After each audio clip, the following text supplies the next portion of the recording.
Oh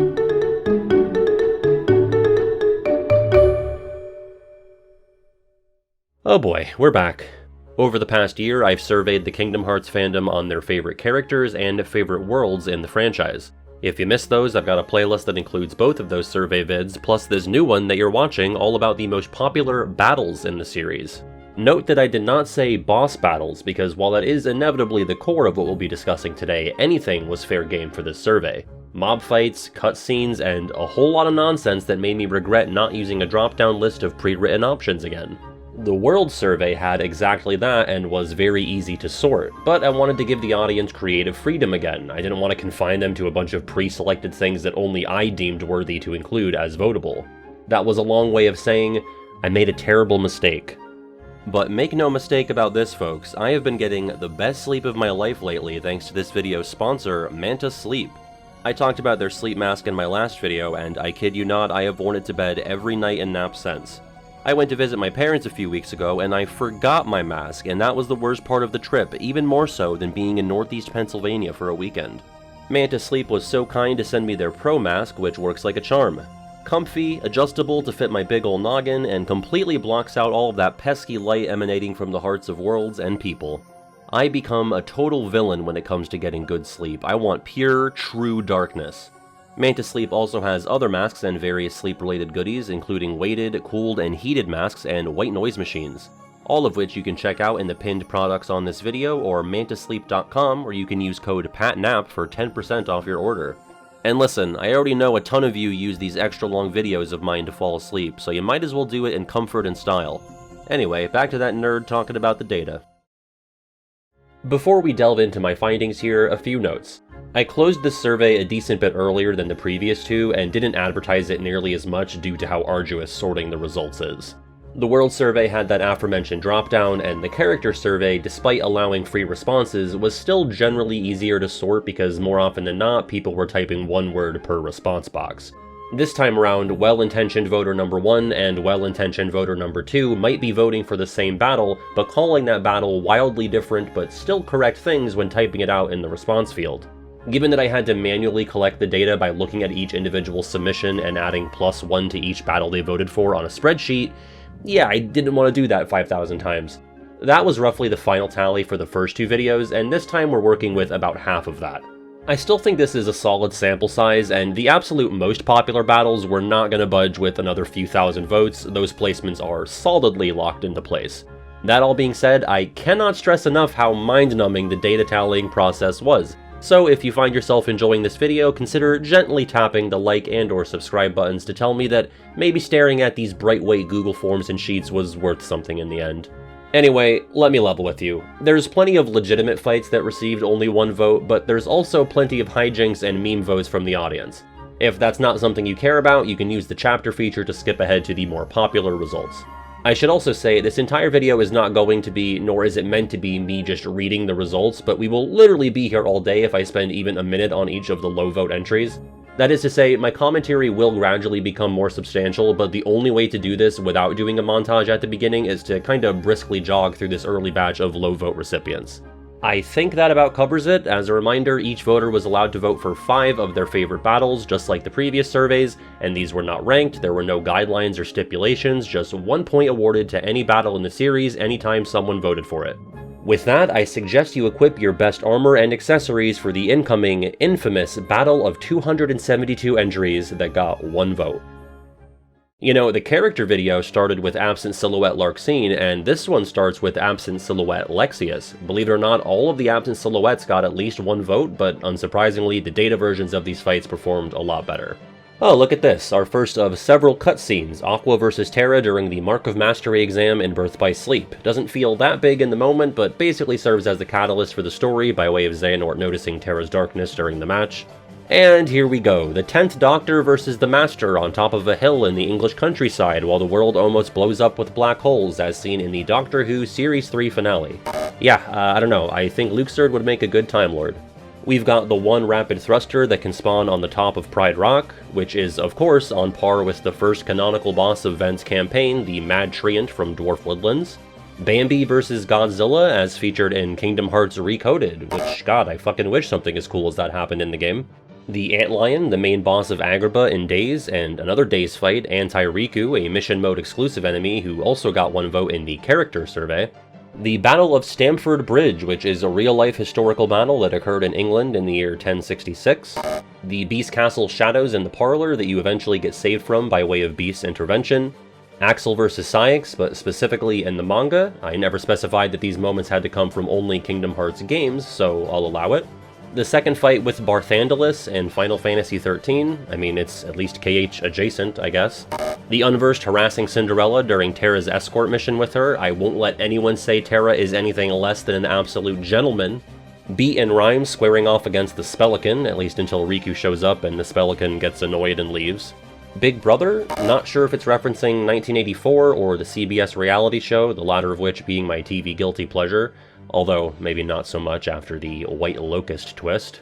Assault of the Dreadnought, which is the final Gummy mission in KH2. I also never said anything about Gummy stuff not counting, and this is certainly a battle, so no problems here. Aqua and Mickey versus Vanitas and Terra Xehanort in the opening of 0.2. We're going to have a handful of votes for fights featured in opening cinematics, and for good reason, because they often look cool as hell. Another example of that being Axel vs. Roxas, as depicted in the KH3 opening. The series really loves this fight, as it gets a glow up both here and in the Dream Drop opening. And the Guardians of Light versus the Norts in the KH3 opening as well, though it's more like Sora shoots the sky as they watch, but we'll count it. Also from the KH3 opening, we have a vote for Sora versus his main 3 antagonists up until this point, Ansem, Marluxia, and Xemnas, that whole sequence on the chessboard. In a similar vein, Sora and Riku versus Xemnas as depicted in the DDD opening. And we've also got Goofy body slamming the Shadows during the KH2 opening. This scene is going to show up again later, but this person specifically wanted to highlight the work that Goofy is putting in. 2C Phoenix, both a friend of mine and the man behind the excellent Game Breakdown series that is currently focusing on the original Kingdom Hearts. Watch those immediately if you haven't yet. The Heartless spawns in the 2nd District after rescuing Kairi from Hollow Bastion. The voter noted that this is a great spot for leveling up. And another optional mob fight, the Heartless spawns specifically near the Leaf Lucky emblem on Andy Street in Toy Box. The Player versus KH1 Atlantica controls, and fittingly, Normies versus KH2 Atlantica. I can't believe I can't play the rejected noise for these, but we've got Axel versus the Lurk Lizard as depicted in Kingdom Hearts Magical Puzzle Clash, which is a long-defunct tie-in web game for 358 Days Over 2. Of course, there was also a vote for Axel versus the Emerald Serenade in the same game. The footage here is courtesy of Aid1043, who does an excellent job researching and presenting their findings on the most obscure KH miscellanea. Highly encourage you to check out their channel as well. And might as well get through some other weirdo votes that I have footage for thanks to Aid. We've got Sora versus Dragon Maleficent, the final boss of Kingdom Hearts V-Cast. It's only slightly less impressive than the KH1 fight. There is also a vote for Sora vs. Jafar in the same game, and this one I'd say is just about on par with the KH1 Jafar fight. Nobody voted for his Cobra form though? What the hell? Our other V-Cast entrants include the Royal Fish Guards, which sound like something that might be hanging around Triton's Palace, but there is no Atlantica in V-Cast, and thus these guys are just chilling in the pools outside Agrabah's palace. There was also a vote for Sora versus the Shadows on Swashbuckler's Island, which is the V-Cast replacement for Destiny Islands. And our last V-Cast appearance in this round is for the Purple Crocodile, which only appears for like a second in the trailer for V-Cast, as it was part of the Wonderland world, which is currently lost media. Back to the world of Sanity, we have Battlegate 7, which takes place at the hills in the Kingdom of Corona. We had someone cheeky vote for all of the KH2 Atlantica songs, so that's 1 vote for Part of Your World, Under the Sea, and A New Day is Dawning. You'll notice that there are 2 more songs not listed here, and those come later. Ansem? Oh, from Final Fantasy Record Keeper? Yeah, that tracks. Looks like the weather for today is a bit overcast, because we've got a lot of clouds coming up. 1 vote for Cloud in Recoded, which the entire Olympus Coliseum world in that game is an homage to Cloud's original appearance. There's also Cloud as he appears in the Hercules Cup in KH1. Naturally, people were higher on his story appearance, though his rematch does feature his Omni-Slash ability. And we've also got Cloud from Chain of Memories, who acts as a sort of uncommon mid-level boss on the Olympus floor. Also, I should say, sometimes people specified if they meant original COM or recom, but not everyone, so for our purposes we'll be lumping both versions into one, but some fights are different enough between versions, and I'll note those occasions. The Player versus the Auto Battle button in Kingdom Hearts Dark Road, which turns the video game into not a video game.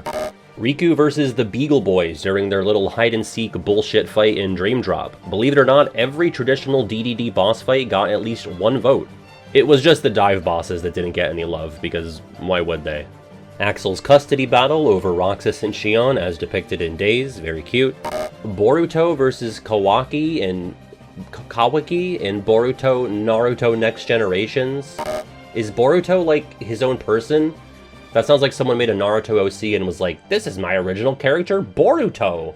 Anyway, Brown versus the Board of Education, arguably one of the most important battles in our real world, but nobody in Kingdom Hearts is educated, sadly. The battle with the Bully Dog on day 96 of Days, the same day as the famous Roxas That's a Stick moment. Our first appearance of Melody of Memory, this vote being for the fight against the Dream Eaters during Calling Kingdom Mix. This person really likes their World Ends With You stuff, judging from their other responses. Captain Hook versus the Crocodile, as depicted after his boss fight in KH1. Captain Olimar versus Master Xehanort. I thought maybe Master Xehanort was a spirit in Super Smash Bros. Ultimate, but he is not. Love Pikmin though. And we do have a bunch of votes for stuff that is in Smash Ultimate, like Sora versus Dr. Mario, which I'm sure is the matchup we were most curious about when Sora was announced. There's also Sora versus Galeem and Darkon, very fitting, good KH symbolism there. Sora versus Jigglypuff. You'd think maybe Jigglypuff could have gotten a job as a Dream Eater in another life. And Sora never gets to fight Mickey, but he can at least battle another light-based rodent in Pikachu. Sora versus Pit, who honestly could pass as like at least first cousins to each other. Sora versus Link. Sadly, in Smash, Sora can't use links on Link. Sora versus Shulk. Must we fight? We're both anime sword boys here. Sora versus Sans. I can't believe we have the means to make this happen in an officially released video game. Sora versus the Roxas Spirit Battle, in which Roxas is represented by Sora in his Ultimate Form skin, fought on Roxas's Dive to the Heart, pretty cool.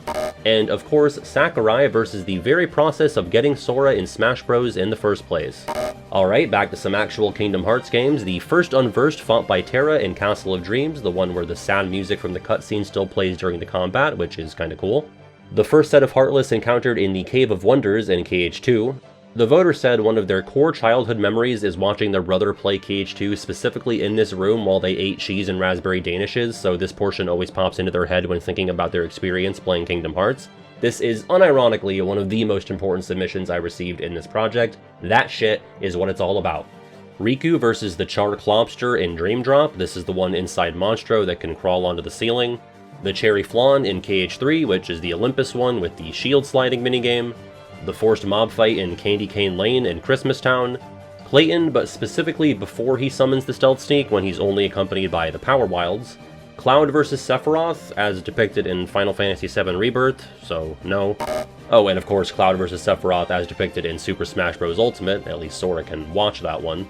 The player versus the card system in Chain of Memories, come on, it's not that bad. Because you can use cards to beat up cards in this game, namely the Card Soldiers in Wonderland. The Comet Crawlers, which are these tapeworm looking things in KH3 Gummy Space. As this voter phrased it, a very specific mob battle in Kingdom of Corona in the little forest before you enter the cave in the rocky area where you swing with Rapunzel. Yeah man, I love that one. I can't believe only one person voted for cracking the egg in the KH3 cooking minigame. By the way, I'm being pretty generous and probably inconsistent for when I decide to play the rejected noise for some of these. Don't think too hard about it, I'm not. Also surprised there was only one vote for Terra Xehanort versus the Cum Guardian, aka Terra. The battle surrounding this moment got a lot more attention, but not much love for Terra making good on his promise in the cutscene. The Cursed Coach from BBS, but specifically the one in the Mirage Arena, as the voter noted it's fun to kill it using Fire Glide, which only Ven has access to. The mysterious tower mobs in an early KH3 trailer that were eventually cut from the game, along with the ability to walk around at Mysterious Tower at all. Only one vote for the Remind version of Dark Inferno Key. I should also note, nobody voted for the solo Terranort fight in Remind. Even I forgot that was a battle. It's one of two KH3 bosses to get no love, more on that later. Darkness, as fought in quest number 977 in Union Cross, can't say I partook in that one myself. Destiny Island's Darkside, but the one from Recoded, which good, I was about to lose it if KH1 Darkside 2 got one vote. Oh wow, we've got a bunch of other Darkside appearances here as well, including the tutorial Darkside in KH3's Dive to the Heart, or Final World, whatever you want to call it, as well as the Scala Darkside wearing the Kyrie perfume in Remind. The third encounter with Darkseid in KH1, the one right before your solo fight against Ansem in the Deprestiny Islands crater, yeah, that one is just sort of there. And finally, the tutorial Darkseid in Union Cross. Devoto wrote that this fight emphasized that you can't win against bosses without the help of other players, and thus your friends are your power. We've got the Dark Cubes from San Francisco. Honestly shocked that anyone remembered to toss a vote to these things, but this person generally loved the San Fran stuff. But Catastrocorus, the big dinosaur who also shows up in San Fran, is our other KH3 boss to get 0 votes. Someone just wrote Data Nominee, which isn't a fight as far as I know, but I bet it'd be rad as hell. Imagine she could like draw stuff to attack you. I think Castle Crashers did something like that. Anyway, we've also got Data Sora versus Existential Dread upon realizing that he's not important. I wish we got that kind of catharsis. Mission 7 on day 14 of Days, which is Roxas's first real mission, featuring Heart Collection alongside Axel. Deep Jungle versus People Who Can't Read. Now you're speaking my language. Jane tells you where to go, watch the cutscenes, etc. Someone submitted massive Deltarune Chapter 4 spoilers, which, like, sure, it's been out for a while now, but you are so damn lucky I had already gotten around to playing it. The first Demon Tower fight in 0.2 in the dilapidated castle town outside the castle gates. Demyx vs Hercules, as seen in Chapter 27 of the Days manga. I'm not saying this didn't happen, but I also don't own the Days manga, and I did not look very hard for proof of this battle, so here's their PNGs. The Heartless fought on the Destiny Islands floor in Chain of Memories not long after Sora's breakup with Donald and Goofy. Speaking of, Sora's breakup with Donald and Goofy, the last time there was ever even a little bit of conflict within the trio, it's been smooth sailing ever since. The first combat encounter in the series, the Shadows during Sora's first dive to the heart, which was the example I used in the survey description of a mob fight, so I'm surprised a bunch of people didn't put it down. The second battle against Dr. Sid in Final Fantasy XII. Our Sid would never, he only beefs with Merlin. Donald and Goofy versus the soldiers that kick their asses off the balcony in the 3rd District right before they land on top of Sora. Oh good lord, Donald fighting the urge to not fuck Turk at the end of Deep Jungle. Daisy would kill him. Donald versus the hotel door during that scene of everything popping off in KH1 Traverse Town. One of the biggest laughs I had ever gotten from a video game at that point in my life. Donald versus a peacefully sleeping Goofy in the Disney Castle Gardens. Super uncalled for, like maybe give him a shake or something first. Sora versus Dragon Maleficent in Chain of Memories. Eeyore's battle with depression throughout the series. I'll never forget the minigame where we had to get his bottle of Lexapro back from the bees. And we'll be seeing those bees again later, trust me. The Emerald Serenade as fought in Neverland with Roxas and Axel. Whoever submitted this watched my video ranking every day in Days and knew this was a great way to bring me back to the bad times. And of course, the Emerald Serenade as fought in Wonderland with Roxas and Xigbar. Marginally better than the last, but still bad. The Enchanted Brooms versus Pete in that cutscene where they banish him to hell on orders of Minnie the Dictator. That segment in Birth by Sleep where Aqua teams up with Prince Philip the Blandman to escape from Maleficent's castle. The Enraged Elk from Union Cross, which is the honestly pretty cool looking Gaston-inspired Heartless. The match between Arjun and Jabali during the Guys quarterfinals at CEO Taku 2023. I have no idea what the hell any of that is, but they both played as Tifa. Everything from the KH2 the movie bootleg, which, god, this brings back some old-ass memories. The mere existence of Recoded against presumably polite society. Speaking of, the fight right before getting Cloud in your party during the Olympus level of Recoded. Flow Motion versus the rest of Dream Drop Distance. You're preaching to the choir on that one, buddy. The player versus hand cramps while playing Chain of Memories on GBA. I never had this problem, but I also don't think I've played the original game since my hands were smaller. Genie versus Kefka, a thing that has not happened, but I mean, to quote Kyrie, I wouldn't mind going to see it. Data Sora versus Genie Jafar in Recoded. You know, good old GJ had to show up in every form he possibly could, more on that later. The Gigas Shadows, which are special Heartless added in KH1 Final Mix. 3 other FM exclusive Heartless encounters got votes, one being the Pot Scorpion, not to be confused with the Pot Centipede, which is one of 2 KH1 bosses to get 0 votes. The other was Glut the Shark in Atlantica, if you even count him as a boss. Those other FM enemies to get votes will show up in the next round. Sora versus Gilgamesh in KH4, this person is manifesting this, I guess, so I respect the hustle. In that same vein, someone is also speaking Sora versus some Dragon Quest themed Heartless into existence. I mean, hey, Square Enix owns that franchise too, it's not the most outlandish thing imaginable. Of course, this would also materialize by way of Sora versus the Dragon Lord in KH4. I don't like that his stick has a mouth. A bit of a darker toned KH4 matchup, we have Ventus versus Chirithy. I don't know what went down between games, but I guess there's bad blood there now. Back to things that actually happened, albeit optionally, we have Sora versus the respawning Heartless in the Gizmo Shop, which the voter noted as being kinda scary as a kid, and I'll concur on that one. Gojo versus Sukuna, aka the Battle of the Strongest. I guess these guys are both sorcerers. The Treasure Ship in KH3, one of several optional special ships in the Caribbean.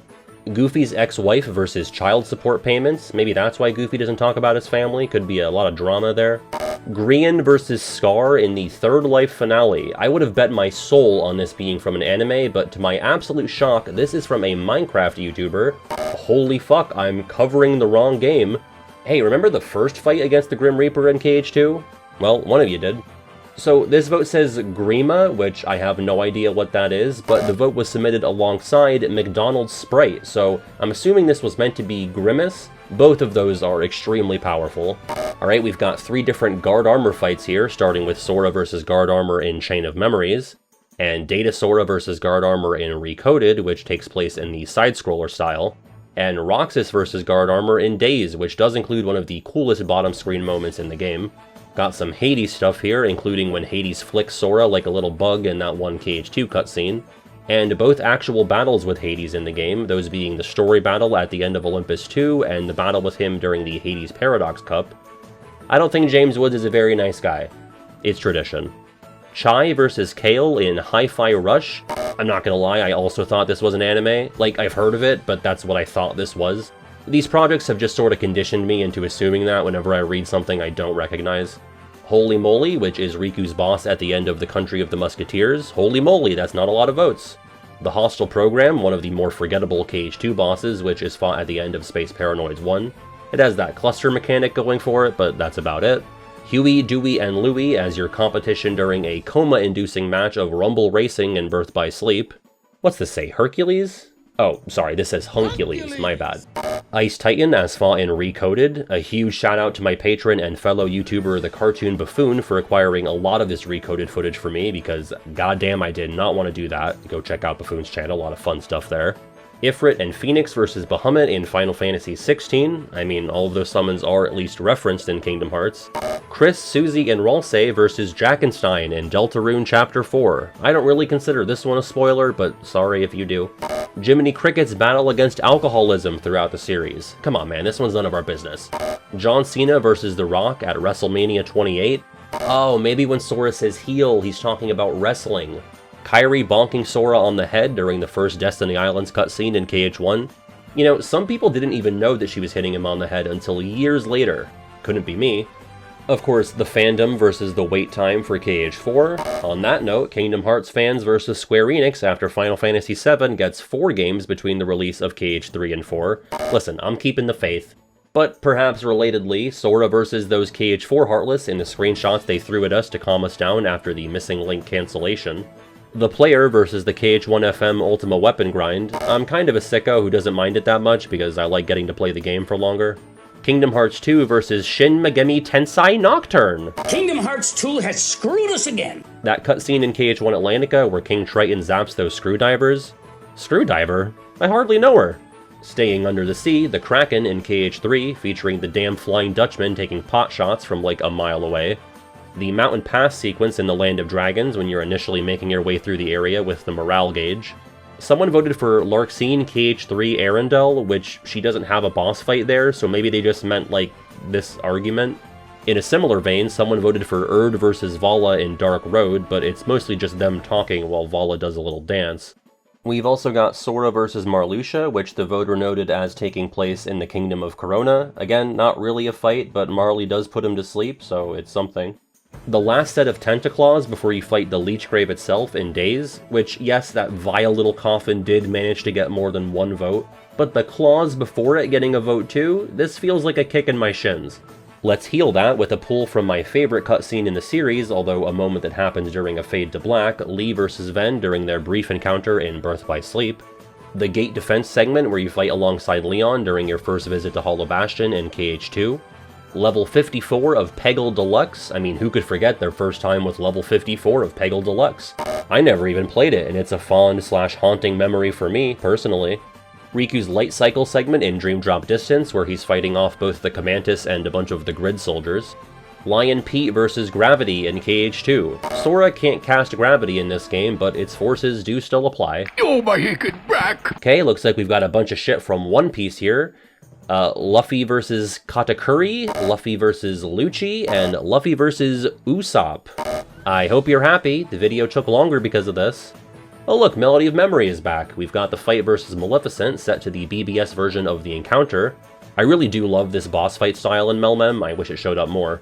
Anyway, after that brief respite, we have a bunch of shit from IRL Smash Bros tournaments. Mango vs Zane at Smash Summit 11 in Melee, Tweak vs Akola at Ultimate Summit 6 Grand Finals, and of course, who could forget, Jesse vs Spargo in Smash 4 for Wii U during Super Smash Con Fall Fest Losers Quarters. I'm never doing this format again.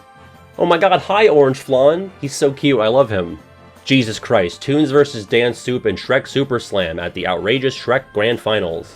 The battle against Marluxia as featured in the Com manga. I haven't read it, all I know is that at some point, Naminé gets crucified. It's nuts.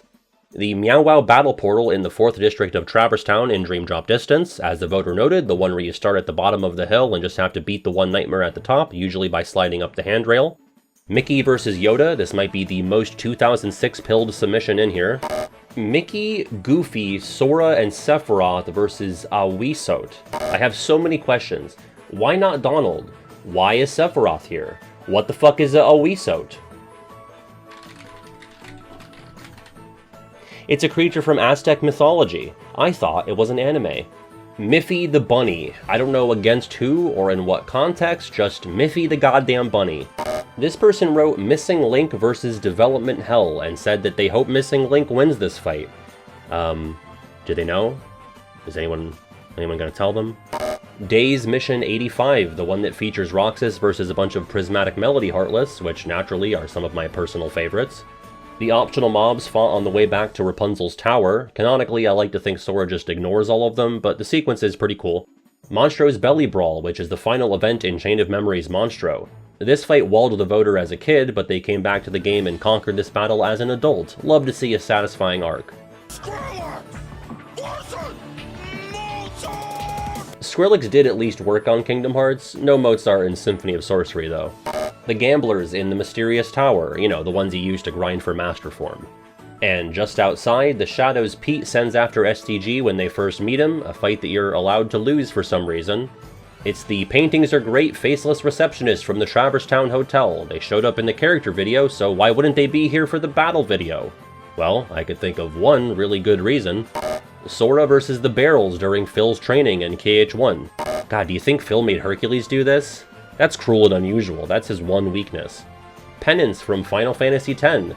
I like to think of myself as a diehard FF10 fan, but I've still never even fought this guy. Like, fuck that, I'm not grinding up for those Dark Aeon battles. I know Persona 5 has been out even longer than Deltarune Chapter 4, but I still don't feel right spoiling this boss either. Same goes for another boss from Persona 5 Strikers. Sorry, I've been very inconsistent with this, I'm just going with my gut. We've got our first appearance of a Pete battle, this one being versus Roxas and Xion in Days. Easy to forget that this ever happened, but these three did in fact meet and fight in the Cave of Wonders. Pineapple versus Pizza. I'm known on my streams for having some pretty out there pizza opinions, so I'm not even gonna touch this one. Roxas and Luxord versus the Pink Concertos, which I assume refers to their mission in Wonderland around day 172. I do remember this day scoring relatively well in my day's ranking. Possessed Ven versus Strelitzia in Union Cross. I'd say too soon, but that would require me to feel anything about this at all. A fleet of heartless pirate ships in the Caribbean. I'm not sure which one, they said it's in one of the corners of the map. I didn't feel like going to every corner, so here's whatever I found first. Pooh versus Crippling Loneliness in KH1, at least until Sora finds some of the torn pages. And Pooh versus the Hole in Rabbit's House. The voter phrased it as Rabbit's Back Door, and I really hated that. Roxas versus the Powered Armor in Days, which shows up as part of this long Heartless Gauntlet in Twilight Town. Surprisingly, every Heartless boss in Days got votes besides the Veil and Lurk Lizards. The dancers at the Restoration site before the battle with Demyx, absolutely terrifying on level 1. The very first battle SDG have together, not against Guard Armor, but the soldiers right before it. The Living Bones right when you start the Pride Lands in KH2, fought these guys a lot when I was practicing the KH2 rando. The Prison Keeper, which I'd say is up there or down there with Hostile Program as most forgettable KH2 fight. At least this one is like piloted by the Halloween Town brats.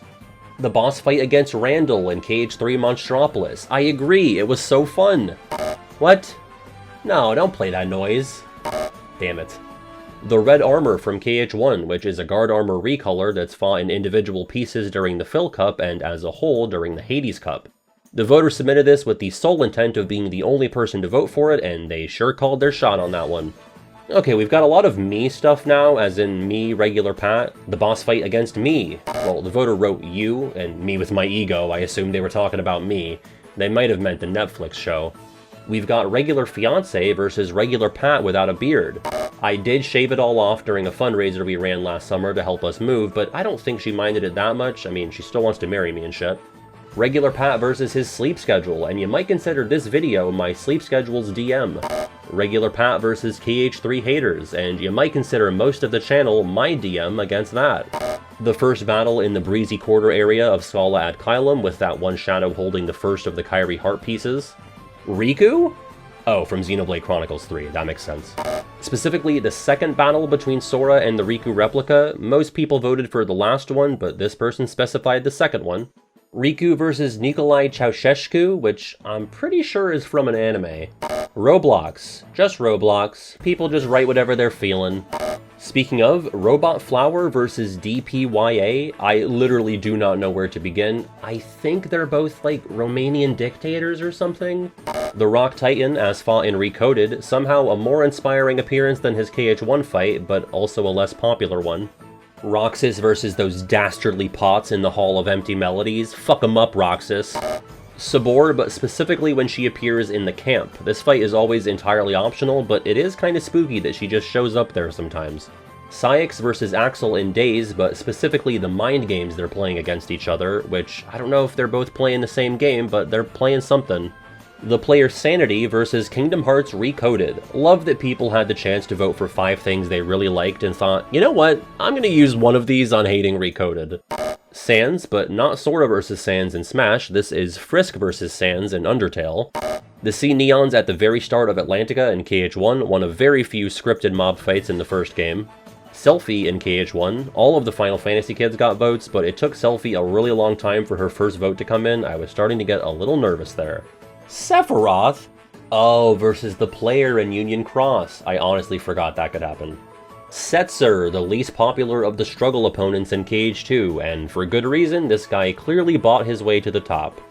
The Shadow Room Core, which is the first of the Room Cores during the World of Chaos battle at the end of KH1. No one else ever specified a specific part of World of Chaos, but this person did. Similarly, we have the team named Shadow Storm during the Hades Cup in KH1, which features shadows in increasingly bigger waves.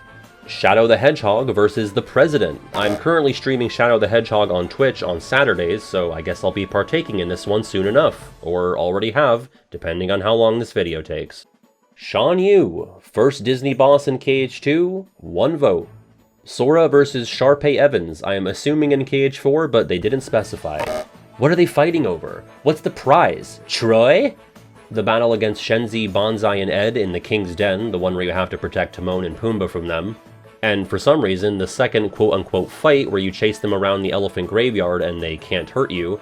I didn't even rank this one when I did my KH2 boss rankings. Shunned Guy, which is from Paper Mario Color Splash. The first sentence on his Mario Wiki page is, "The Shunned Guy is a slurp guy, first found in the Indigo Underground. I didn't play this series past the first few hours of Sticker Star." Ventus versus the Unversed in the Spooky Woods during the Snow White escort mission. Someone voted for Sora versus Goofy, which would have been really cool in Dissidia Kingdom Hearts before it turned into a Final Fantasy property. Dream Drop Distance Sora versus Being Intelligent. I feel like people are really pandering to me now, but I'm not necessarily complaining. Sora versus Jack Torrance, like the guy from The Shining. Why does this movie keep showing up in these surveys? Sora versus the 99 Puppies. You must have been playing a different version of KH1 than the one I'm familiar with. Unless the battle here is in finding them, but this seems to be implying that Sora has defeated these puppies. Sora versus the guards in the grid, not during actual gameplay, but the cutscene where he calls them unfriendly.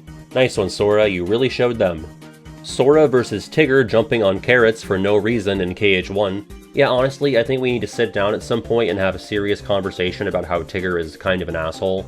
Sora versus young Xehanort in Toy Box, aka Sora kinda attacks him and young Xehanort just sorta ignores it and keeps walking. Sora versus Goku, and I'm not sure who Goku is. I think he might be from like an 1872 French Impressionist painting, or anime, it's one of the two. The Speed Cup in Dream Drop's Flick Rush, which is headed by a guy called Mortimer, not sure if that's meant to be Mickey's nemesis or what. I did look up Mortimer on the Tubi wiki just to be sure, and no results there. Spider-Man versus the old lady he had to beat with a stick to get those cranberries. The voter said to get the Thanksgiving turkey, but don't worry, I know what you meant.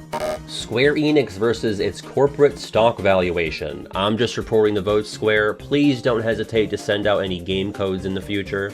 Square Enix versus not spoiling everything in KH3 before the game comes out. Once again, I am but a mere messenger.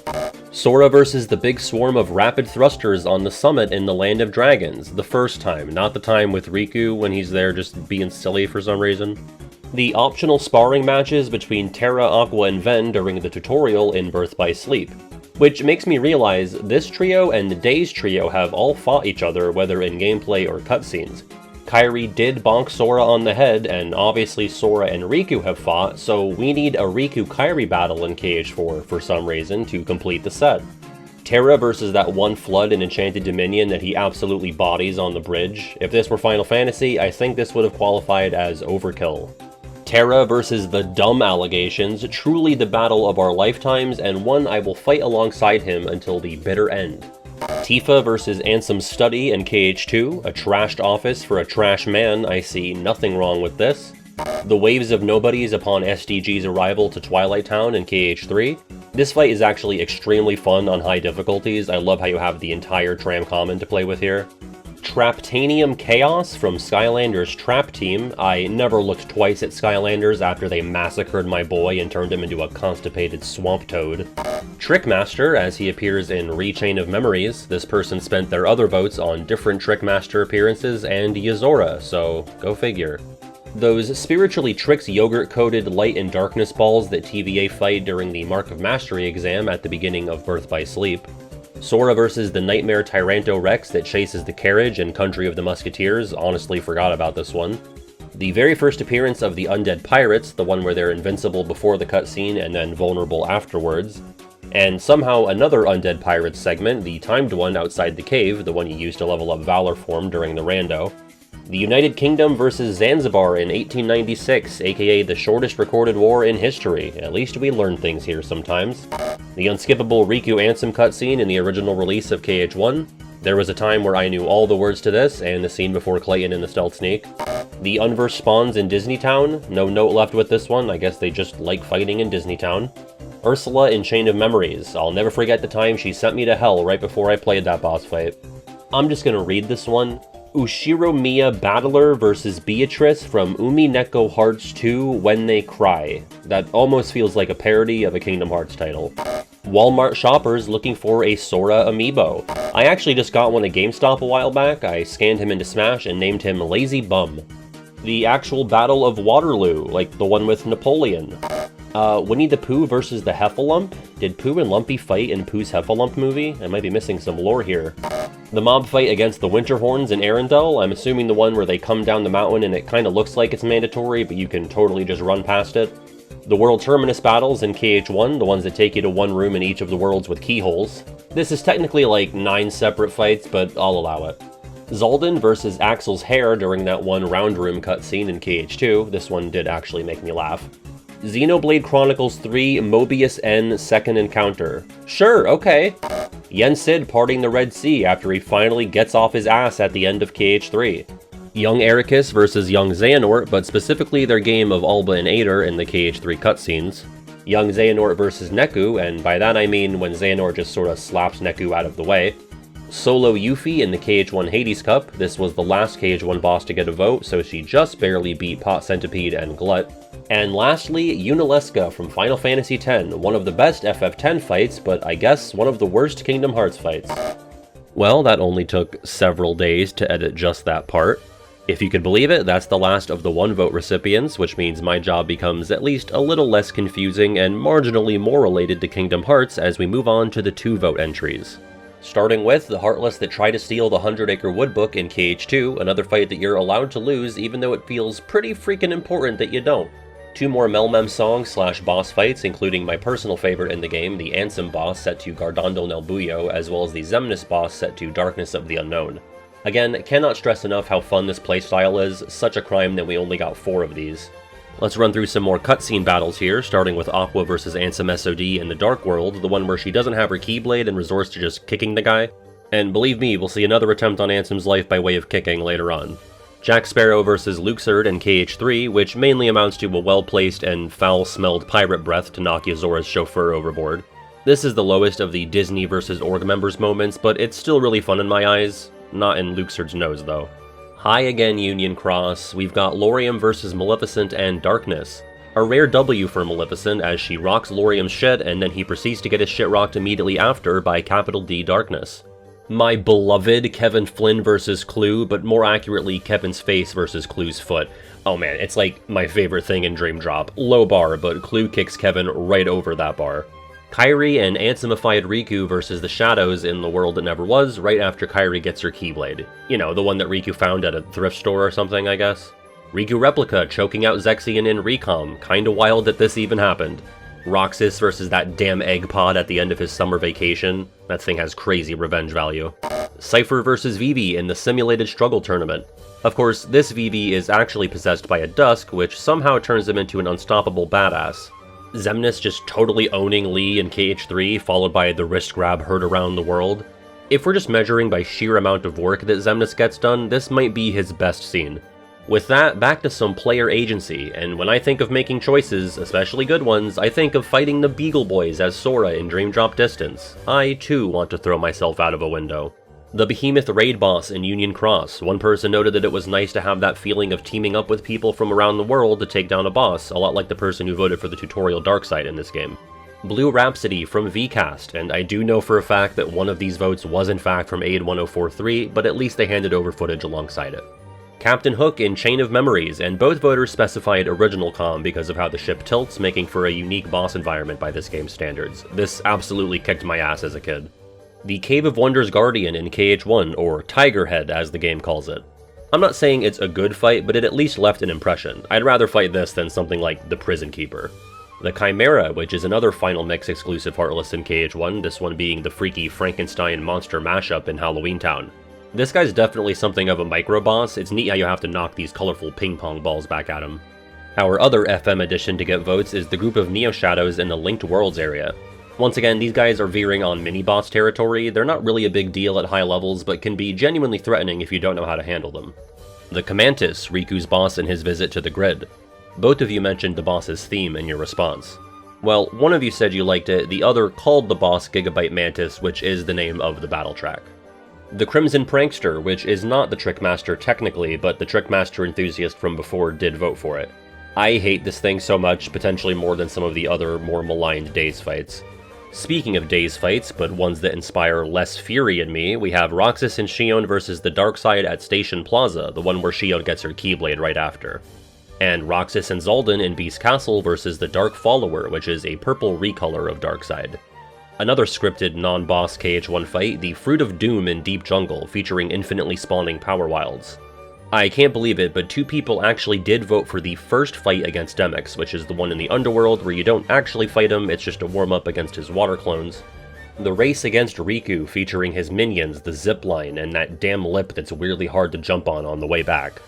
Donald vs. Daisy in the post-Timeless River cutscene, notably and inexplicably censored from the original Japanese version, where she, I guess, spanks him on the lower back. The Expedition Gang versus the Bees in KH2, and I hate to point this out, but Sora is pulling 100% of the weight here. Thanks for your contributions, Rue. On the subject of bees, Sora versus the Bees in Twilight Town during the Bumble Buster minigame. This kid hates bees. Another 3 Hades submissions, including his battle in Chain of Memories, which was for some reason a huge roadblock for me on the original GBA game as a kid. In BBS, the Icy Hot combo of Hades and the Ice Colossus, who is totally different from the Ice Titan for, I assume, Hercules lore reasons. And the Hades chase through the Valley of the Dead in KH2, yet another sequence on level 1 that brought me to the brink of despair, and I'm not talking about the room in The World That Never Was. She appeared in the favorite characters video, and somehow Hatsune Miku returned, now with 2 votes to her name. She's getting stronger. I've really enjoyed her work as the voice of Hades in the Kingdom Hearts franchise. Sora versus the Hako Monkey, the boss of his initial Traverse Town visit in Dream Drop.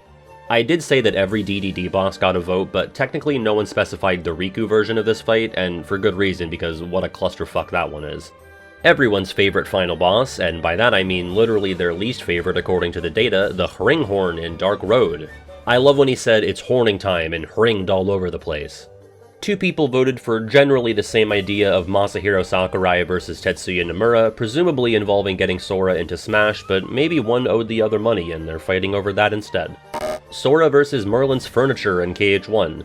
What, he was supposed to let those chairs and tables just keep getting away with it? Someone had to step up and do what was necessary. The legendary dual-wield battle that occurred on that fateful day in the Michigan parking lot. The Mimic Master unversed from the BBS Mirage Arena. If this guy can muster up 2 votes, then you can muster up the nerve to ask out your crush. The mini escort mission in KH2 Disney Castle. Push that mouse! Push that mouse! Go figure, our final appearance of Magical Puzzle Clash in the video, by way of the grueling battle against the Morning Star. Sora and Mulan versus the Heartless Swarms in the Land of Dragon's Cave. I do like little moments like this where it's just Sora and the world-specific party member. Mushroom number 5, which is the big beefy Lexius mushroom in the Cave of Wonders, the one that you have to hit as quickly as possible before its HP can refill, aka free Valor, Limit Form, and Summon Gauge levels. The battle against the new Darkseid as seen in the KH4 trailer. I really hope this isn't some early trailer weirdness that gets dummied out because this still looks rad as hell. Also, it'll be fun to come back to this video and see this guy get 2 votes when he ends up being like an objective top 30 fight in the series. Nightmare Chirithy, this gnarly little bastard in Union Cross. Someone get this guy a Snickers. Nomura versus Square Enix not letting him make Final Fantasy Versus 13. Au contraire, he's still making it, it's just called Kingdom Hearts 4 now. The second battle against the Parasite Cage in KH1, which includes the second time in the video that someone attacks by having stinky breath. The big ol' swarm of rapid thrusters that spawns on the peak of Pride Rock. There's like some percentage chance that you get just the one, but I think a smaller chance that you get the horde of like 200 plus. We've got the earliest battle with Pete in the series, this fight against him in the Underworld in KH2, which initially features the Don't Let Meg Be Murdered bar. And I kind of doubt that anyone really meant to purposely vote for what I call Pete 2, which is the battle that takes place in Timeless River with him entirely stationed on the steamboat, but people phrase their responses in certain ways sometimes that leaves me unsure of where to put their votes. A lot more on that later. The pirate ship Gummy Boss in KH2, whose name is officially Pirate Ship. Not to be confused with Hook's ship, or the battleship Heartless, or the Heartless piloted ships in the Caribbean, or the Attraction Flow in KH3. You know, I did a video ranking all of the KH ships once. It's all about romance, sadly, but I really should do something about seafaring vessels at some point. Sora and/or the player versus Owl and/or Pooh's Swing in KH1. The voters phrased things differently, but meant roughly the same thing, which is, fuck this swing, it's my least favorite 100-acre wood minigame in KH1. And fittingly, 2 people also voted for Pooh's Honeypot in KH2, which takes place in the same area and is my least favorite minigame in that game overall. The rare truffle, but not any of the ones that give you rewards. No, you 2 voted for the useless one that appears in the Hades Cup. I mean, I guess it's good for practice, but if you don't give a shiitake, then why should I? I can't believe 2 of you sons of bitches said regular Pat versus the colors blue and green. This isn't going to mean anything to most of you, but they're bullying me over my piss-poor performance in a KH2 randomizer tournament. It's a long story. Riku and Mickey versus the Barbershop Demon Tower in the Dark World. I just go to like a supercuts, but Riku's always been one for the dramatics. Roxas's escape from his dead-end job at the end of Days, which technically doesn't require you to fight anything, but you best believe I'm taking out these hall monitor narcs on my way out of here. The final confrontation with Sabor in the Bamboo Thicket. Don't fuck with Sora, he'll kill you, pull out your tooth, and wear it as a necklace. I am so enchanted by the fact that 2 of you said the Scroop battle in Dream Drop Distance. This is the reality I wish we could share together. I forgive the other 2 for making fun of my color difficulties. Oh, isn't this romantic? 2 of you voted for Cypher. If only I left your usernames, I could have matched you up. For anyone out there who doesn't know, you can fight Cypher in the back alley in between struggle matches. Let's take a quick detour back to Smash. We've got Sora vs Sephiroth in Smash Ultimate. I cannot believe that this is the 3rd game where they can face off against each other. We've got Sora versus Little Mac, but specifically in Sora's reveal presentation, when Sakurai is demonstrating Blizzaga. Yeah, I don't know, go figure. And I cannot believe that 2 different people submitted Zachary versus Shuton in Smash Ultimate at the Kagaribi 5 Grand Finals. Like, several hours apart, completely different other answers. Roxas versus Shadow Roxas, one of the 7 wonders of Twilight Town. Kinda funny that the fake Vivi clones are way more intimidating. Usually the dark doppelgangers in this series are a bit more of a threat. Oh hey, here's Swim This Way, so that gets us to 4 out of 5 KH2 Atlantica songs. In my personal and semi-professional opinion, this is the worst and scariest of the Atlantica songs. Welcome back, Orbulus Raymond. I have such fond memories of him challenging Sora to a Fushigi showdown in KH2. The Thresholder featuring the Possessor, perhaps more commonly known as the Beast Castle Door. I actually expected this one to slip through the cracks, which reminds me, the KH2 bosses to get no votes were the Volcanic and Blizzard Lord and Hercules as fought in the Titan Cup. One voter noted the Thresholder as being the first boss to be somewhat difficult on a critical playthrough, and I can commiserate with that. This store's literally got hands. The duel with Titus, I know it's Titus, in KH1. Once again, and not to spoil it, but Wakka ends up being the most popular of the Final Fantasy Islanders, whether it comes to their characters or their battles. I always liked fighting Titus because it felt like he was just Sora from a different universe, and he was easier for me than Riku with his feet of steel. The KH1 Hades Cup team Twin Mirage, which consists of 2 stealth sneaks. Crazy good example of the power creep in this game, because one of these guys used to be an early game potential roadblock, and now here's 2 of them. Granted, I think not having our special boy Clayton around makes this a bit less chaotic in a way, but it's still kinda nuts. Xehanort and Ericus versus the V upperclassmen Vala, Volley, and Vidar toward the end of Dark Road. Jesus, look at this game. Dark Road feels like a bad title because this thing needs a seizure warning. The team-up of Ven and Mickey versus Vanitas in the Keyblade Graveyard, or the Badlands in the middle of BBS. Virum Rex Beat of Lead, as in the KH3 minigame in Toy Box. I honestly find this so boring, but I was never one for Transformers or big robot mecha things, so I'm just not the audience. Vexen in Chain of Memories, but when playing as Riku, which makes this the lowest of the organization boss fights in that game. Which makes sense, even though this is actually a pretty important plot point, I kinda forget that this even happens. The Wargoyle from Dream Drop when playing as Sora. The Riku version did a good bit better, and for good reason. I think this one is a total, for lack of a better term, nightmare. The Wheelmaster, which is meant to be the canonical first boss in Birth by Sleep, given that you're supposed to play as Terra first for whatever reason. These 2 votes came in real late, but I think this guy is actually kinda cool for an unverse based on the spinning wheel that puts Aurora to sleep. The White Mushrooms from KH1, who just want to play a game, and not even in the Jigsaw kind of way. One of you specified the group that spawns in Deep Jungle, so here's those. I love these guys, I would have loved to see their emotes for the spells introduced in KH2 and 3. And the lowest of the base game graveyard fights in KH3, understandably, Dark Riku and Xigbar, just not a ton of synergy there, pretty easy for this one to fall through the cracks when surrounded by all the other fights in that world. Moving on to the 3-vote recipients, kicking off with another absent silhouette, this time being Vexens. I feel like I shouldn't really bother talking about the silhouettes too much because the data fights are just these but stronger. Anti-Saix from Days, who outdid both his performance in the character survey and the anti-Riku battle here. These guys are weird because they're in official games but are explicitly non-canonical, so they're kind of a neat novelty. Let's talk through another batch of cutscenes here, starting with Auron versus Hades in KH2. Not only is Auron an extremely strong, handsome badass, but he's got zingers too. No wonder Nobody Wants to Die spoken to Hades is like an all-timer KH quote for me. Ava versus Lushu in Union Cross, which I felt kinda gaslit by this one because they don't really have an actual fight, at least not on screen. Like, Ava hits Lushu's Keyblade once and that's about it, but I counted the Lee and Ven fight, so this counts too.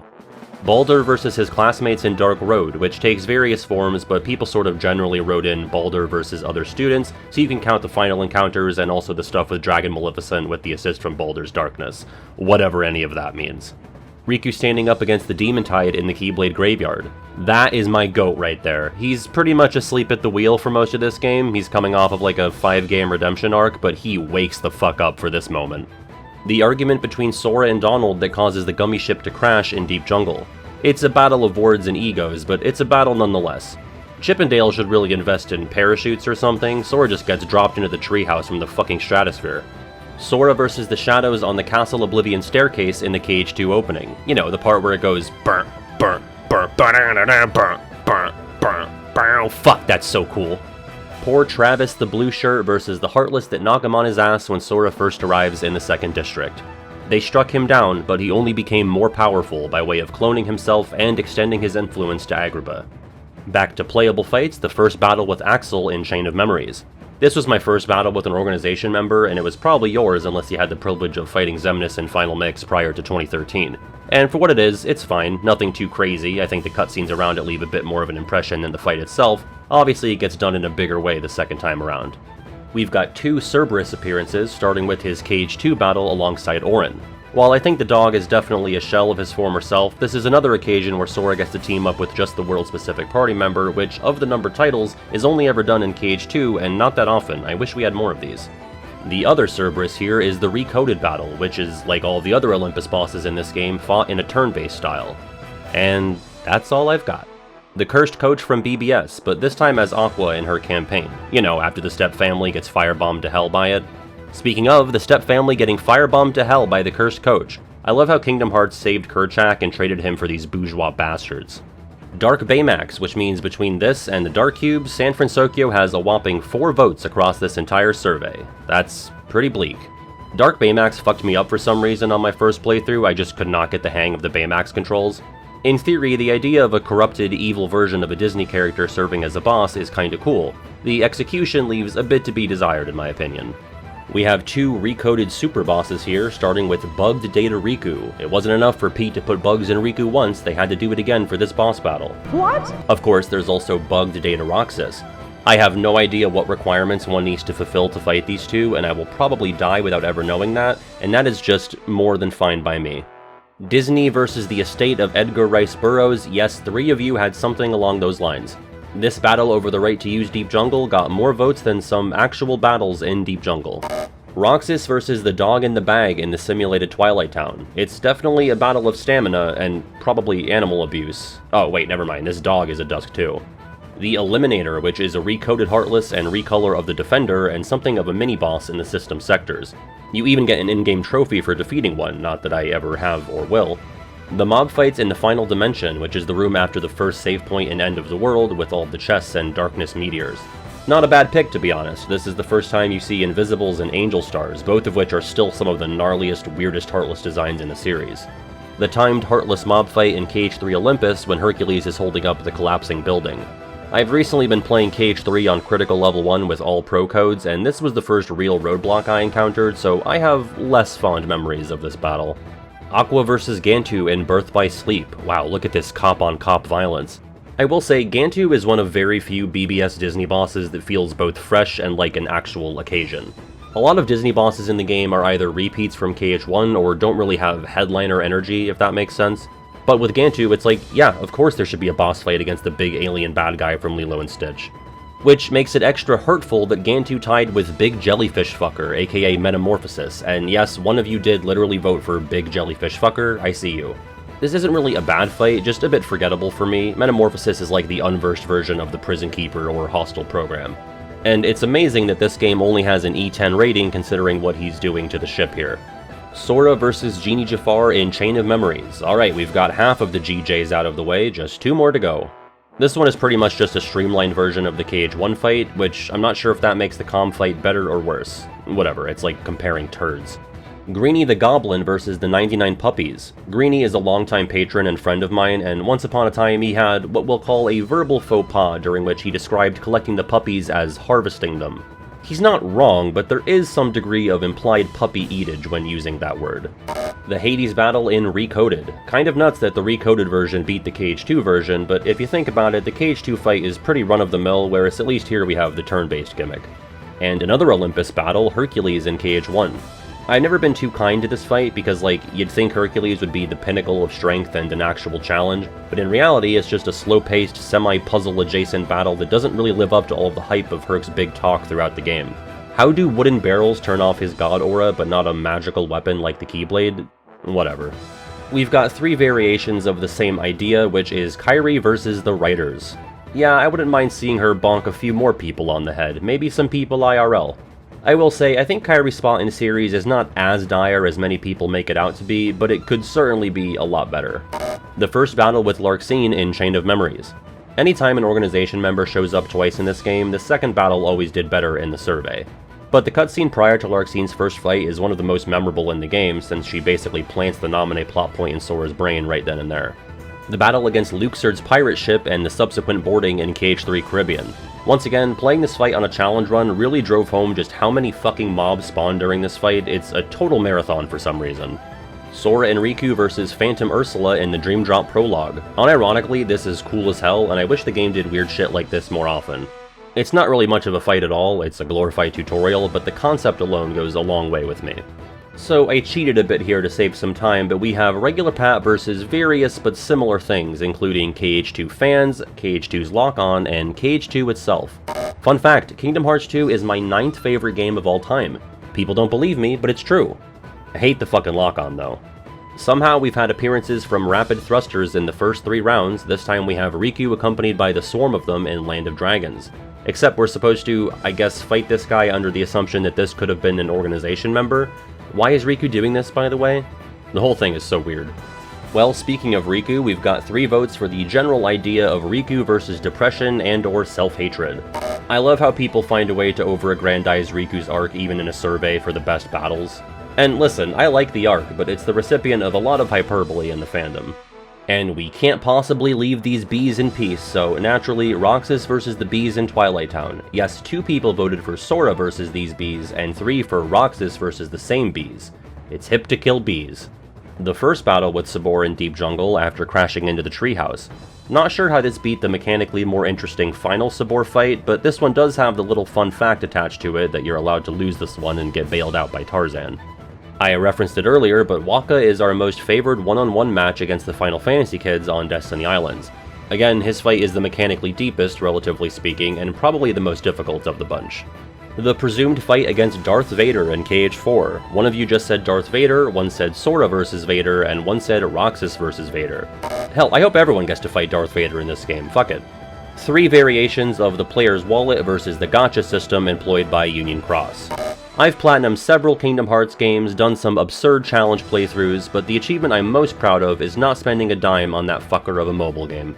And our last entry in this round, Sora, but mostly Beast, versus the Hollow Bastion Heartless after Sora is abandoned by Donald and Goofy.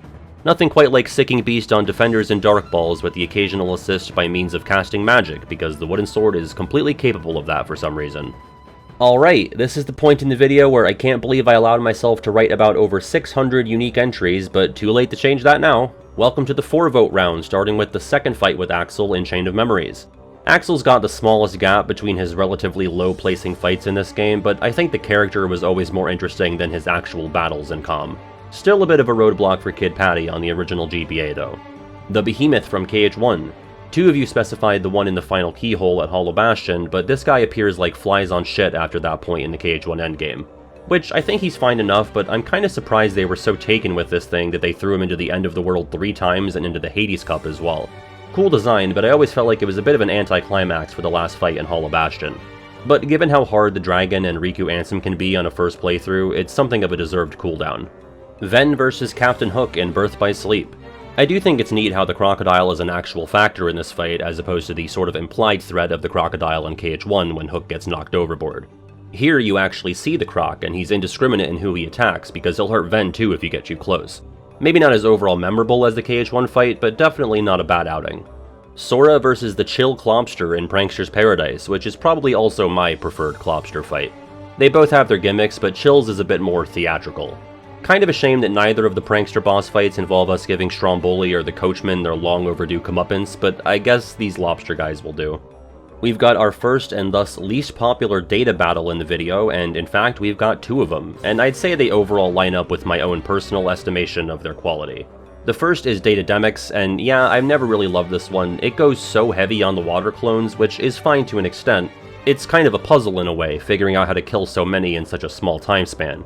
But I feel like there's just 2 or 3 too many waves of them, and starting the fight with wave after wave is just a bummer. But I'm glad some of you like it. The other data fight this round is Data Vexen, which is annoying in completely different ways. It might even be well designed, I don't even know, but my ape brain says this is all extremely frustrating.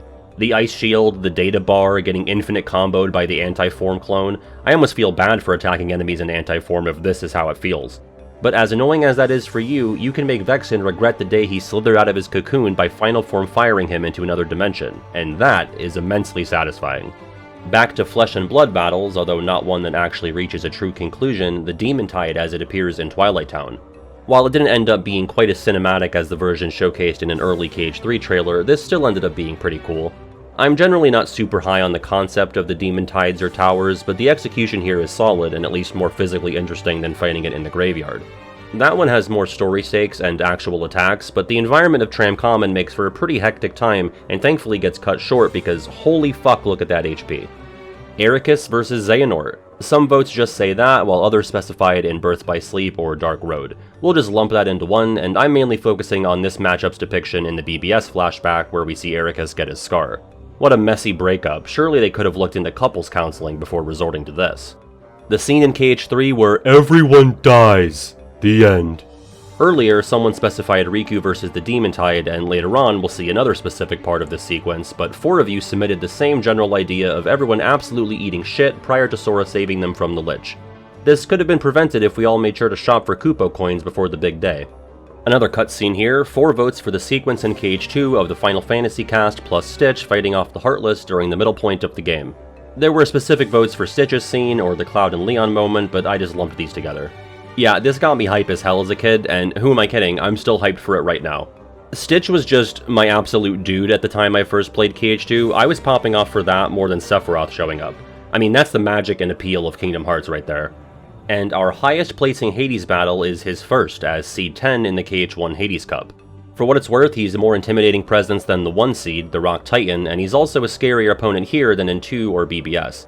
He really leans on that rotisserie move though, and I love how Donald and Goofy have absolutely no answer to that attack outside of dying immediately. And another member of Maleficent's council, Plain Jafar in KH1. It's such a shame that this guy basically never gets a fight that I even like, because he's a Mount Rushmore Disney villain in my mind. The momentum from the story is doing all of the heavy lifting for this battle, because in practice, it's so meandering and slow. At least Genie is there to inject a little bit of energy into the fight, because otherwise you're just waiting for Jafar to be in smacking range. Leon and Yuffie, the final match of the Pegasus Cup in KH1. As a kid, this made total sense, like they're the more battle-ready members of the Traverse Town crew, but it really is weird looking back how they just paired up an FF7 and FF8 character as both besties and battle partners. What's even weirder is how this is the finale to the second cup out of 4, but this is easily the final match that poses the most actual challenge. It can be kinda stressful having to manage Leon's aggression and Yuffie's long-range bullshit. Yet another KH1 fight, Lock, Shock, and Barrel. I guess I should say nobody voted for the Days version of this fight, even though I think that one might actually be better. This one is so cramped and claustrophobic, and maybe that's the point, but it's also usually over so quickly that you hardly even get a feel for what each of the brats are capable of. Moving over to Days, we have the Neo Shadows that absolutely melt beneath the might of Oathkeeper and Oblivion during Roxas's tear through the city that never was. Yeah, this was just so fucking cool. Like, sure, we're playing through a much dinkier version of what we saw in the KH1 secret ending, but it still feels really good. Oh right, you fight Pete in Recoded, and this is real Pete, not some data recreation of one. He's on his usual bowling ball and firecracker bullshit, but he's learned how to harness the power of Minecraft for some data block attacks as well. He also stops down in the middle of the fight to call you a bozo, so points for originality, I guess. Hey, speaking of Pete, we've also got Pete featuring the Beagle Boys at the end of Sora's Country of the Musketeers. I've never been the biggest fan of this world, and I also never cared much for Country of the Musketeers either, but this fight isn't so bad. I like how it makes use of the stage environment, and the mandatory use of the reality shift here is appreciated, since you can play through like 3 of the other DDD worlds without ever using this feature. Oh look, I'm back! Like with the Me vs KH2 submissions, I lumped in all of the different versions of me being ops with Dream Drop. Me vs Flow Motion, DDD Sora, The Grid, and DDD itself. Fun fact, Dream Drop Distance is not in my top 100 video games. I do keep that list on my backlog if you care. Roxas vs Xion, except surprise, it's Xion pretending to be an Orcus, and I guess Roxas was pretending to be one too from Xion's perspective. This is the rigged battle between the two in Halloween Town, which is criminally reduced to a still image in the Days movie. These kids really ought to get their eyes checked, they look nothing like Orcuses. The Hot Rods fought at the scene of the fire vignette in Timeless River. Nothing like some good old monochrome vehicular manslaughter interrupted by a whistling chicken to get the blood pumping. My English teachers would be so sad if they knew about the sentences I make. Give it up for the most beloved gummy fight in the series, the Schwarzgeist. This guy is based on an older Square game called Einhander, something I definitely would not know exists if not for this gummy battle. I mean, if you stack this up against every other gummy encounter in the franchise, it's certainly the most substantial and difficult. It's also kinda neat how the game just hits you with a raw stat check before you're even allowed to fight this thing. Sora and/or Pooh versus Eeyore's house in KH1.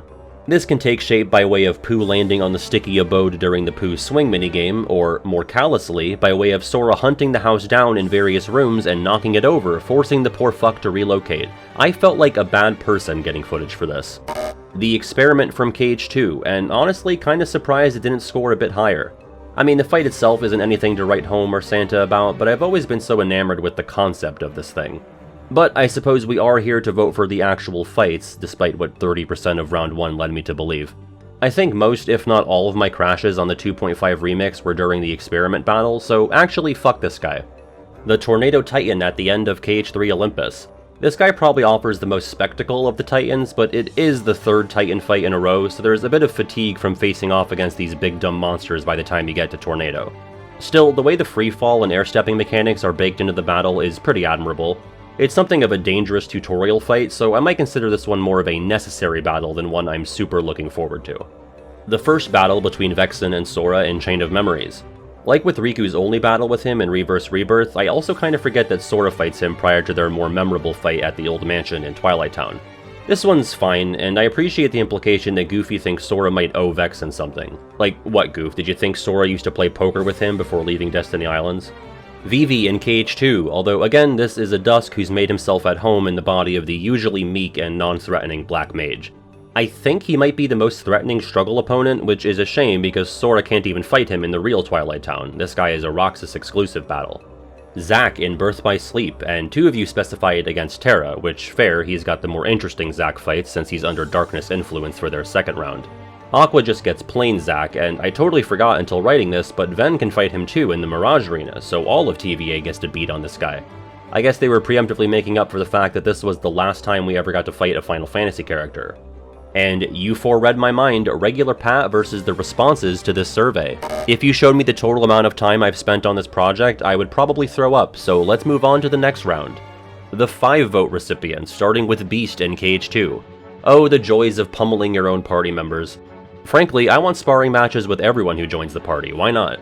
We probably don't need an incessantly yappy clock in each of them, but as a concept, this is a solid foundation. Chernabog as he appears in Dream Drop Distance. Of course, this is just a dive-style boss, and not really as intimidating as the first Bog appearance, but it at least delivers on spectacle and on having goons, which KH1 lacked. Well, their official name is actually Fiends, and apparently they have a journal entry, but only in the Japanese version of Dream Drop, so there's your fun fact for the video. Cloud vs Sephiroth as depicted in KH1 Final Mix. This is pretty insane. It feels like a scene out of time, because like, as much as I love KH1, nobody is moving this fast in this game. And the way they're like surging with electricity before they fight, holy shit, that's cool. Speaking of holy shit, that's cool, Aqua versus the Dark Side in the Forest of Thorns in 0.2. This whole sequence leading up to this fight was just absolutely stunning the first time through. It truly felt unlike anything I'd seen in Kingdom Hearts up until that point. And this is also a rare occasion of Darkseid having literally anything new to do besides the shit he was doing in his earliest KH1 appearances. If this battle and set piece appeared in a main numbered title, I'm willing to bet it would have fared a lot better here. Got another KH2 Data battle here, Data Xigbar. Yep, it's like regular Xigbar, but longer and without story significance. I guess the main wrinkles here are that he doesn't reload and that he transforms the arena right at the start. Yeah, we'll talk more about him later. Dragon Maleficent as she appears in Aqua's campaign in Birth by Sleep. Running theme here, this fight isn't as intimidating as its KH1 counterpart, but it's probably more of a comprehensive experience of fighting a dragon. You know, a creature with wings, which Maleficent actually makes use of here. Prince Philip is also here to help out, marking a rare occurrence of actually having a party member for a boss fight in this game, so it stands out a bit for that too. Oh, and what do you know, we've got BBS Maleficent in her plane form when playing as Ven. This battle features the 3 fairies as assist characters, and I actually love that. They're not quite party members or quote-unquote guest characters like Philip or KH2 Mini, but they're on par with something like the Olympus gang during the Hydra fight. This is also the most mobile we ever see Maleficent outside of her dragon form. Or I guess the mobile games. Sure, she's not running around, but she's teleporting at a faster rate than the Rock in KH1 was ferrying her around. That was a double entendre. The day's super boss, one that I have never had the misfortune of sitting through, the Dust Flyer. It's basically a hulked out wyvern variant that spawns after that big boss rush mission in Twilight Town. I've never really given it an honest try because it just completely lays me out in one move, and I'm already hurting from mismanaging my items and magic up until that point. but it at least looks pretty cool. I've always thought the wyvern design was neat. The Iron Imprisoner, the recurring boss throughout various Mirage Arena matches in Birth by Sleep. Most of the votes just said Iron Imprisoner, but some specified the fourth, and one said as Ven, so here's footage of that. There was also a vote for his third form, though. This guy is more fun as a concept than an actual battle for me. I just think it's cool how we get to see this guy basically evolve, especially if you're doing these arena matches gradually throughout your playtime. Ironically, he starts off pretty imprisoned, but he loses his shackles and chains and then he puts you in jail. Crazy that Ven can get put in a cage on 2 separate occasions in this game. Moving over to KH3, we've got the boss of Toy Box, the King of Toys, who got outscored by the mini-boss in this same world, which isn't the best sign. But I don't think this guy is too bad, though I find the environment more interesting than anything the boss itself is doing. I think I, and potentially others, hold a subconscious grudge against it for not being Zurg or any other character that's actually from Toy Story, but the interactable terrain here is, well, it's not enough of a compromise at all, but it's something. Aw yeah baby, it's my man the Big Fish. Just kidding, I do not claim the Lightning Angler at all. By the way, only one of you actually called him that, the other 4 called him what he deserves, which is Big Fish. Which leads me to believe that only one of you actually cares about this guy, also because you wrote not a joke, this fight is cool if a bit short. That's how people described me growing up, except without the first part. Even though the KH3 swimming controls are overall more responsive and easy to use than KH1's, I'm still not loving the underwater battles in this game, but like one voter said, this thankfully doesn't go on for too long. Have you ever thought, man, I want to beat the shit out of Agrabah or Neverland? Well, we can't quite swing that, but how would you like to beat the shit out of Monstro? This BBS Mirage Arena fight holds the dubious distinction of being the only world that you can fight. Is it a downgrade to go from world to boss fight? I mean, you end up actually seeing Monstro itself for longer in this game as opposed to its squelchy innards. It's definitely a unique fight because you do get to, or have to, poke around those innards for parts of it. The battle sort of weaves between mob fights in the stomach and fighting the actual whale on the surface. I can't say I really enjoy it that much personally, but the concept is undeniably creative. We've got Roxas versus the smattering of dusks that he encounters throughout his simulated days in Twilight Town. Some people specified at the old mansion, some said at the Sandlot, so lumped together they go. That first one at the mansion gate definitely leaves an impression, specifically a shiver down my spine considering it fucking talks to Roxas through on-screen text. It also holds up the KH1 tradition of your useless weapon doing nothing against these eldritch otherworldly creatures until the Keyblade comes in to save the day. The first battle with the Parasite Cage in KH1. Even though the second battle is arguably the definitive one, considering it has more attacks and serves as the basis for the Chain of Memories appearance, the first fight outperformed the second thanks to fighting the cage alongside Riku. Within the confines of the first game, it's a novelty that doesn't repeat anywhere else, and it's just hype as hell the first time around. It's a little glimpse of what things could have been like the whole game if Donald wasn't being a dick in Traverse Town and or Riku didn't get gaslit by a horn lady. The Rock Titan in KH1, which potentially has the most unearned pomp and circumstance out of every boss in the series, even including Hercules in this same game. Like, this is at the end of the grueling 49 rounds that preceded it, the final boss in the longest cup. I have ragged on this guy before in older videos, but I really think this must be a freebie victory lap that the devs are handing to the player after surviving the much tougher Hades fight and the heartless mobs between him and the Titan. I also know that at least 2 of the votes here were for the memes, so shout out to potentially 3 legit KH1 Rock Titan fans. We've got 3 cutscenes coming up here, starting with that whole sequence at the end of Dream Drop in the Round Room. Some people voted for the whole scene, or just Lee coming in, or Mickey getting chokeslammed by Xemnas, so this is a conglomerate of all those votes. Yeah, as much flack as I give Dream Drop, I was loving every second of this, and I still do love it because it's just delivering on raw moments, even if you're left scratching your head regarding the delivery of these time travel plot points. I actually can't believe Disney allowed Xemnas to do that to Mickey. Like, sure, they've let him fight stuff and vow to avenge a dead Goofy, but there's something so incredibly violent and curb-stompy about this whole exchange. But the series is so obviously better off for having it. Sora versus Davy Jones, but not the actual battle, rather the fist fight that takes place in the cutscene. It makes sense that this scored right next to the Mickey chokeslam because I feel like this is some cutscene imagery from the franchise that has made its way out of the fandom. Like, people that don't play Kingdom Hearts might be familiar with the visual of Mickey losing all of his oxygen or Sora giving Davy Jones a haymaker just from seeing GIFs or pictures on Twitter. It's been said before, but this is how you know you've pissed Sora off. He doesn't want a middleman between him and the beatdown he's about to deliver. You are getting the hands, no weapon of the Realm of Light to get in the way. And stopping back down at the KH2 opening, we have Sora and Riku versus Marluxia and Ansem, respectively, in the Castle Oblivion portion of the intro. Like that staircase sequence with the shadows from earlier, this whole part still gives me goosebumps sometimes, and it also makes Chain of Memories look way more fun and fast-paced than it really was, and I say that as a pretty big Chain of Memories fan. I ranked all of the KH intros back in the earlier days of the channel, and there's a reason KH2s did so well because the synergy between the music and visuals is just top-notch. Back to gameplay, it's Sora versus the earliest shadows that appear in Traverse Town. Some voted for the 5 that you can kill to advance the story, and some said the ones that spawn specifically in the first district. Which, those shadows could be one and the same, though I tend to kill the first set in the second district, the ones that show up right after Travis's demise. But goddamn, those first district ones are just not right. Like, don't they know they're wiggling all over one of the comfiest places in all of gaming? You're not supposed to be here, you little bastards.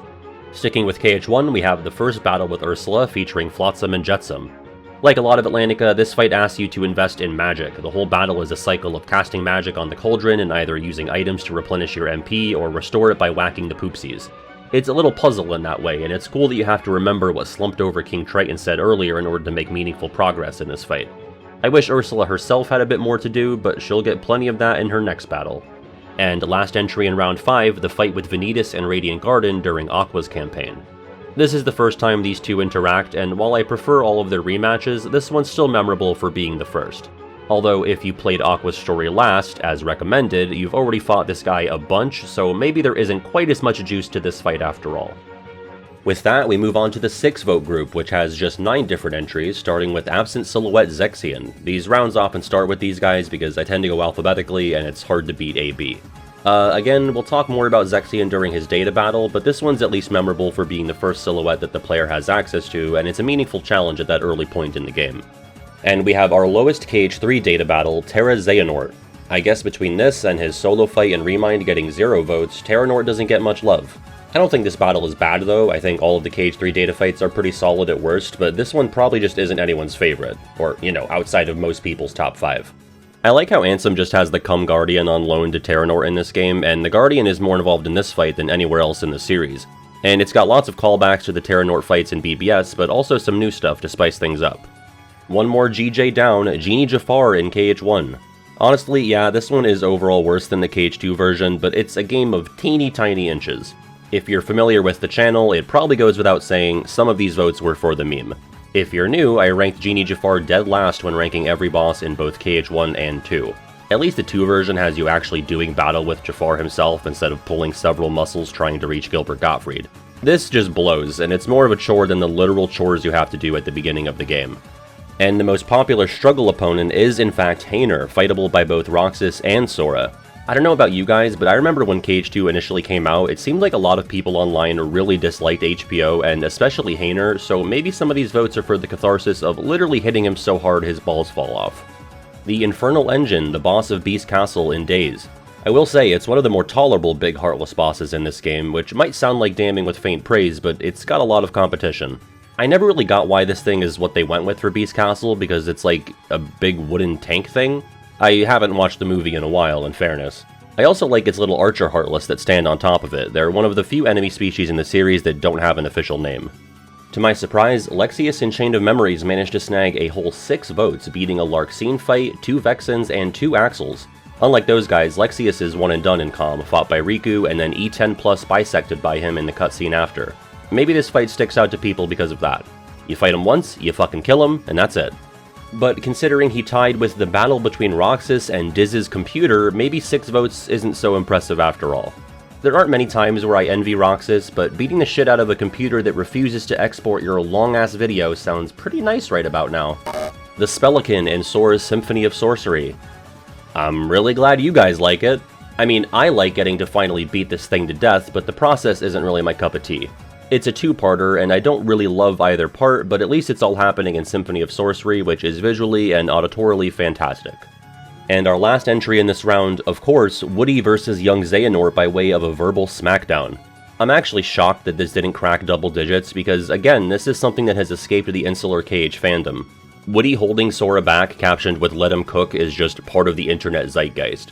Granted, the masses might not know that Woody then goes on to say that Xehanort is a friendless loser who's going to die that way. Which was amazing back then, yes, back then, 6 years ago, and it's still amazing now. The 7-vote group is almost double the 6-vote group, so let's get moving. First up, Barbossa featuring the Illuminator in Cage 2 Port Royal. Mom, I want Clayton and Stealth Sneak. We have Clayton and Stealth Sneak at home. That's probably not a fair comparison, but the fights are oddly similar. Guy with normal human weapons joined by a heartless lizard. But what this fight lacks in difficulty or spectacle, it makes up for in throwing in the Moonlight mechanic, which, while a little annoying at times, at least saves this from being a brainless beatdown. Aqua vs. Braig in the Keyblade Graveyard in Birth by Sleep. This was always the sort of random leftover matchup of the BBS endgame. Terra gets Xehanort, Ven gets Vanitas, and Aqua, you can fight Xehanort's weird friend from work. It's not a bad fight at all, but I think the most memorable thing about it is that another side plays during it, which makes it feel extra dramatic and cinematic. Cloud and Leon as Seed 20 of the KH1 Hades Cup. These two teamed up are also more dangerous than both Rock Titan and Hades, and there are a whole 20 to 10 seeds behind them. The difficulty of this fight really just comes down to the fact that you have to manage both of them at the same time, because on their own, neither of them are that scary. But when Cloud is dashing and jumping all over the place and Leon is launching fireballs, it's incredibly easy to get overwhelmed. Also, it's cool as hell, and I can't even imagine playing this as a hardcore Final Fantasy fan back in the day. And imagine being a hardcore Alice in Wonderland fan and getting to fight the Crank Tower. Of course, accompanied by the card soldiers and the occasionally indecently exposed Queen of Hearts. It's honestly amazing how Kingdom Hearts, this juggernaut of a crossover, canonically has you fight the cards from Alice in Wonderland as your first battle against a Disney opponent. One voter noted that Donald being in jail is funny, and honestly, yeah, that's worth a vote if you ask me. Our next Data battle to fall is the Cage 2 version of Data Syx. Yeah, that makes sense to me. I would also probably have this down there with Data Demyx and Vexen. Compared to a story fight, Data Syx goes way heavier on the Berserk mode and the nutso attacks that go along with it. The fight basically boils down to trying to pick up one of the claymores he drops, which stick around for much less time than in the story battle. It's definitely not a bad fight, but I think I prefer the story battle, even when not taking the actual story or characterization of Syx into account. Yes, 7 of you voted for the Land of Dragons fistfight cutscene, the one where Sora gets slugged. I'll give it this, it's one of the best sequences of physical comedy in the game, and probably the whole series. We never did find out what was for lunch that day. Add that to the list alongside Sora's dinner in KH1. The Lump of Horror, the actual pile of shit with corn in it that serves as the boss of Monstropolis. I can let the King of Toys slide, but I am fully out of patience once we reach the point of this thing being summoned by a perfectly good boss character in Randall. I wouldn't want to cut the Unversed entirely because the tie-in with Vanitas is perfect, but I also don't see why there had to be a boss Unversed at the end of the world. But for what it is, it's fine. Thank God that bird form takes more damage, because otherwise this fight would feel just like how the Lump looks. And our lowest non-Data organization fight in Cage 2, besides Demyx 1, is Luxord. I ultimately agree with the overall ranking there, but 7 votes feels pretty low for Luxord, especially considering the stuff he ended up on par with. Again, I prefer the story battle over the Data fight in terms of gameplay, but we'll get to that later. Story-wise, Luxord just kinda comes and goes, and I always thought it was weird that they even saved him for the world it never was in the first place. The fight itself is fun though, even though I think the time bar is kinda pointless. Marshmallow in Cage 3, continuing the long-standing tradition of bludgeoning your future or past allies. You know, I thought Marshmallow was like a big part of Frozen, and then I watched the movie and he's like barely even there. So they really scraped the bottom of the barrel for Disney fights in this game. But that's not to say it's a bad fight, because when else do you get to tree thwap someone through a situation command? He's also absolutely terrifying when he's in his armor phase, and I've been shredded by the Ice Claws many times when playing on higher difficulties. And the Tui faction returns by voting for the Dream Eater party led by Minamimoto in Flick Rush's Tin Pin Cup. I don't really think most, if any of them, care about these specific Dream Eaters in Flick Rush, they just like Tui and Minamimoto. Oogie Boogie as Fa in Calm. This makes his fight the most popular boss in the game that isn't a KH original creation, which makes sense. If you don't like the card combat, it's pretty streamlined and simplified here, and if you do like it, it's contextualized pretty well and feels conducive with an Oogie Boogie fight, like you're playing a game of cards against him. Except you're betting on the chance to get to beat the hell out of him. Surprisingly, 7 of you voted for Pooh's Honey Tree in KH1, or of course, the bees that you can fight during this minigame. I don't get it, is there a subsection in the KH fandom of pissed off ex-beekeepers? I would say we're least justified in attacking these bees as they're defending their homeland, or home tree I guess. I like Winnie the Pooh, but it's undeniable that he's a freeloader. Also color me surprised that the Raging Vulture managed to scrounge up 7 votes. And I don't even really dislike this fight that much, but I assumed most fans either don't like it or find it forgettable. And not to suggest it's like top of the pile, it got 7 votes, but you know. More than a lot of other pretty substantial stuff in this game and others. I don't know, I think it's kinda neat, mostly for the vibes and getting to ride on the Vaporflies. It's like a gummy boss, but with a bit more freedom. And 3 times in a row, surprised to see Sully vs. Vanitas not get memed into at least the top 100. I mean, it even has branding, it has Yeetus Vanitas. Still, this makes it the rightful most popular of the Disney vs. Organization SmackDown moments in KH3, and as funny and ridiculous as it is, I do really like it unironically. Disney is a big part of the franchise's DNA, obviously, so Disney characters shouldn't feel like passengers or second-class citizens in their own worlds. If they see an intruder, they should make like those honey tree bees and fuck them up. Trickmaster in Recoded, which is fought in the shooting style across 3 phases with some mob waves in between. On that technicality, this makes it by far one of the longest boss fights not just in the game, but the series. It took me a fitting 13 minutes when getting footage for this. Honestly, this isn't a bad outing, like sure it's mainly just mashing your projectile button, but this is the trickiest Trickmaster has ever been. Despite the name, I never felt like he was all that tricky in his previous appearances, unless you count getting rid of the table as a trick, but I would just call that being an asshole. But here, he's turning your screen upside down and slantways, and it changes your button layout as well. Not bad, Recoded, he said begrudgingly. The second battle with Vexen in Chain of Memories. I would think this is mostly getting votes from its story significance, namely Axel summarily ending Vexen's employment with the organization not long after his fight with Sora. Not to mention, this is the first time we lay eyes on the Old Mansion, an incredibly important and still to this day mysterious location in the series, and the fact that Vexen of all people gets to usher it in is incongruous to say the least. Oh right, the battle. He shoots ice and stuff. And the last 7-vote recipient is the Zip Slasher in Mission 9 of Days, which has Roxas partnered up with Marluxia for Heart Collection in Twilight Town. God, I feel like I'm slipping back into my Days ranking script. Speaking of which, I had the Zip Slasher Day ranked decently highly for an optional mission, solely due to the nostalgic quality of getting my shit absolutely shredded by the Zip Slasher, because I did not grasp the concept of needing to return after getting stronger. Sometimes I make a simple task a lot more complicated and prolonged than it needs to be. Anyway, moving on to the 8-vote group, what do you know, another absent silhouette, this time Larxene's. A whole 7-vote increase from her placement in the favorite characters video. I like how her portal is in a place called Dead Island, I feel like she would appreciate that. I'm going to use this time to say that all of the silhouette portal locations make perfect sense except for Vexen's. Why is he in the peddler shop when they could have put him in Dr. Fink's lab in Halloween Town? Oh right, the battle. She shoots lightning and stuff. Angelic Amber, the aforementioned Toy Box mid-boss. I mean, I prefer this over King of Toys too. This just feels more toy-like and in the spirit of what a Toy Story boss encounter should look like. And while the environment isn't as zany as the King's, I still think this toy store is a more interesting battle arena than most others in the game, and the added element of the possessed bouncy toys makes this a fun and hectic battle. Speaking of mid-world bosses, Anti-Sora from KH1 Neverland. Not to be confused with Shadow Sora, also from KH1 Neverland, or Sora's Heartless in Recoded, or Sora's Heartless in KH1, or Sora in Anti-Form in KH2. This guy is creepy as hell, even though he's literally just Sora but with the saturation turned all the way down and the abilities to clone itself and sink into the floor. To this day, that's one of the most nerve-wracking enemy attacks in the series for me because I have been sniped where the sun don't shine many times. The first battle with Axel in KH2, the one in the middle of the Struggle Tournament at the Sandlot. This one didn't get any votes for the vast majority of the survey, but these 8 trickled in toward the end.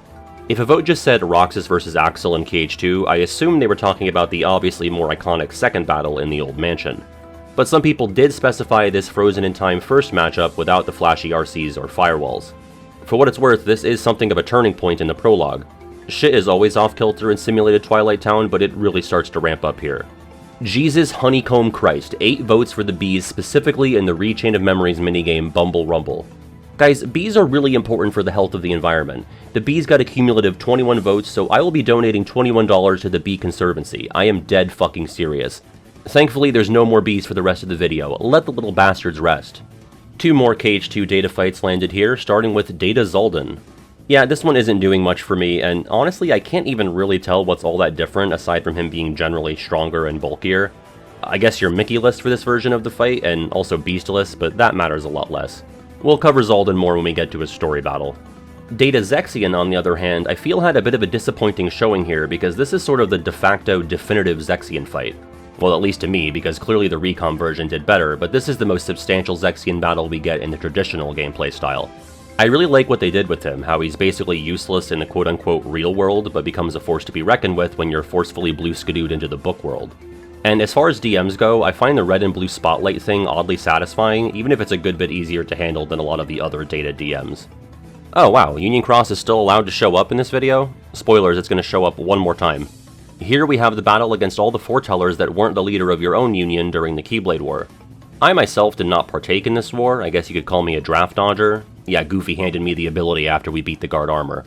This is cool for what it is, it's still the only time we've actually gotten to see some of the Union leaders in combat, and I am putting 7 or 8 quotation marks around the word combat there. And from fighting in the graveyard to fighting the graveyard itself, it's the shit stain of Halloween Town, the Leech Grave. I actually don't think many or any of these votes were for the meme, and a good chunk of them clarified in the optional field that they were being serious. You know a boss has a bad reputation when you have to amend your praise of it with /SRS. I mean, as one voter noted, I suppose it's cathartic to finally put an end to this thing, since the Tentaclaws spend a few previous missions terrorizing Halloween Town and even cannibalizing other Heartless. That concept is cool as hell, so naturally it's never come up again.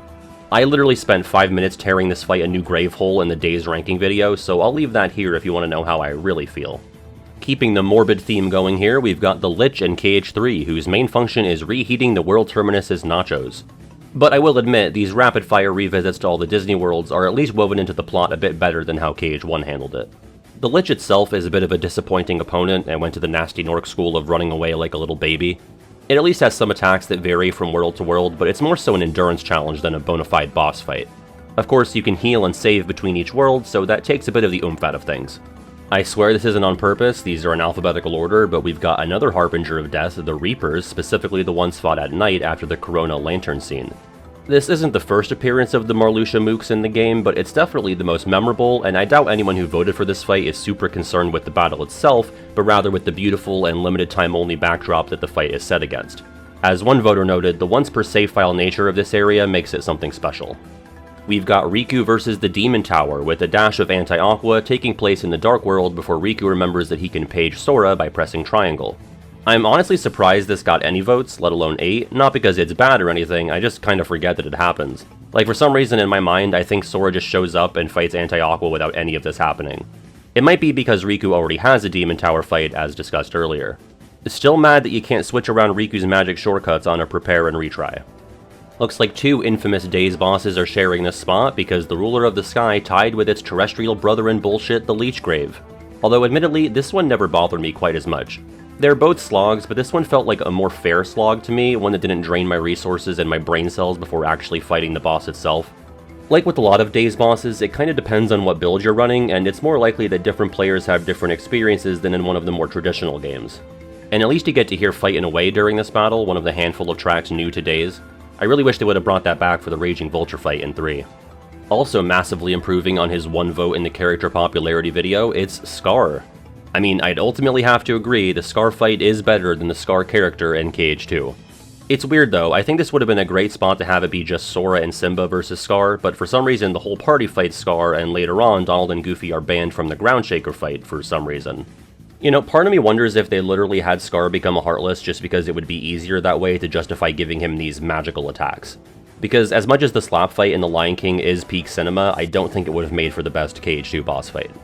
And our last member of the 8-vote club is the Symphony Master from Terra's Castle of Dreams visit in BBS. I always thought of this guy as like a musically inclined guard armor from KH1.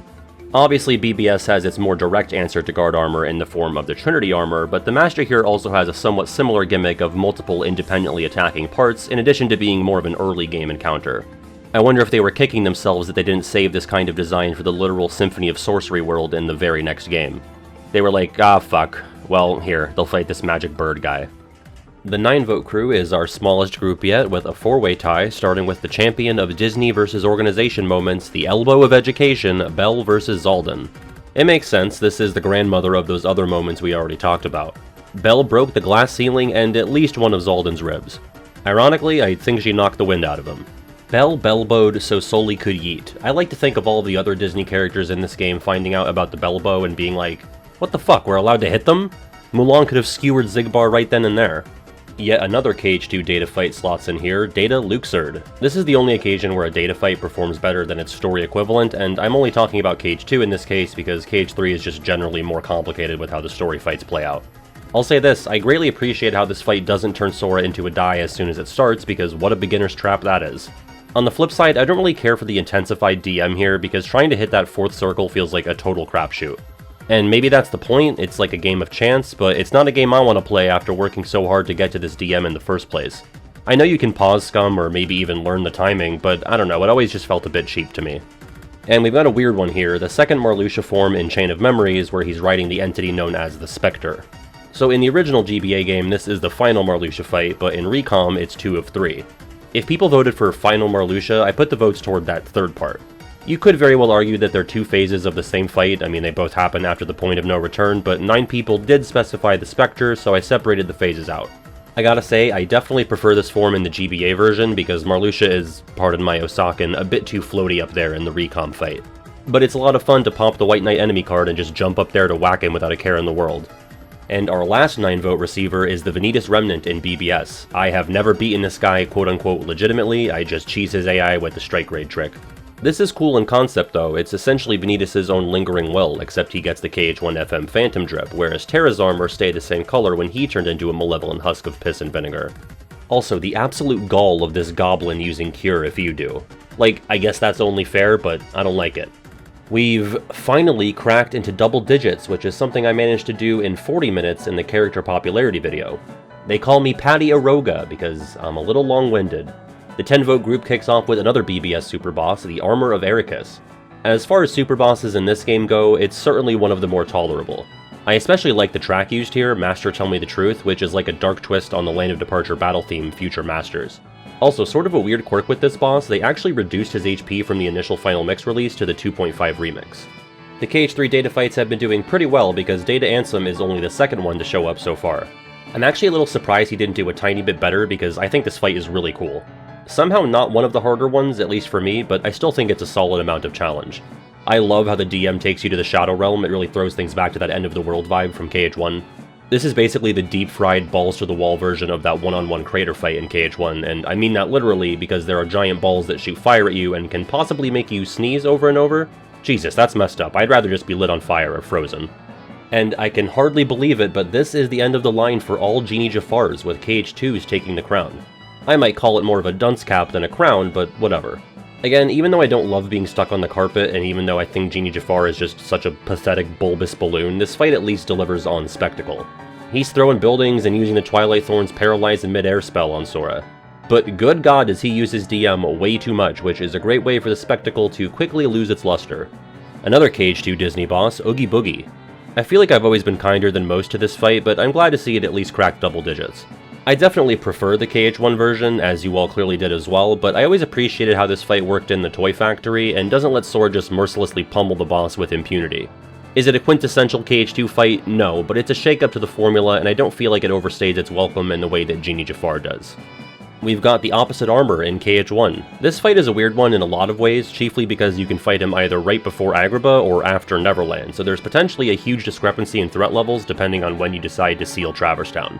Frankly, the gap in threat levels is already pretty big if you fight him at the earliest opportunity, because despite the pomp and circumstance of his big transformation from guard armor, opposite armor is not nearly as dangerous as guard armor was on the first visit. You could argue that this is by design to show how much STG have grown in this short time, but I kinda doubt it. But I do love how the entire second district is available to play around in for this boss fight, even though you can totally just demolish him right in front of the fountain. And our last fight with 10 votes is the Storm Rider in KH2. You know Shan Yu is a bummer of a Disney fight when the big Heartless boss from his world got 10 times the votes. This battle is pretty cool though, I love the theming, the reaction commands are flashy, and it's a rare instance of verticality mattering quite a bit in KH2. It can be a little fidgety, but I like how they incorporated the wind gusts from the mountain area into this fight, especially considering they weren't really used for anything besides getting a puzzle piece. But if you decided to mess around with them before, you'll have a better understanding of how to make use of it in this fight, so that's kinda neat. So the 9 and 10 vote groups were pretty small, which might indicate to you that things are going to start spreading out. Ignore that conclusion because the next few groups are actually larger. In the 11 vote club, we've actually got 3 cutscenes, starting with Axel vs Marluxia in Rechain of Memories. Yeah, this is sick as hell, and I love how Marluxia has Nominee equipped as his guard command. How'd he do that? I thought you needed cards for everything in this game. This is cheating, by the way, because I think Axel was about to wipe the floor with this fool. Axel is on another level in this game. Because he just got done killing his co-worker. Yes, Axel vs Vexen also got 11 votes. Versus is definitely generous. It's probably more accurate to say that Axel occurs or happens to Vexen, because the most fight old Sallowface puts up is, hey, would you consider not lighting me on fire?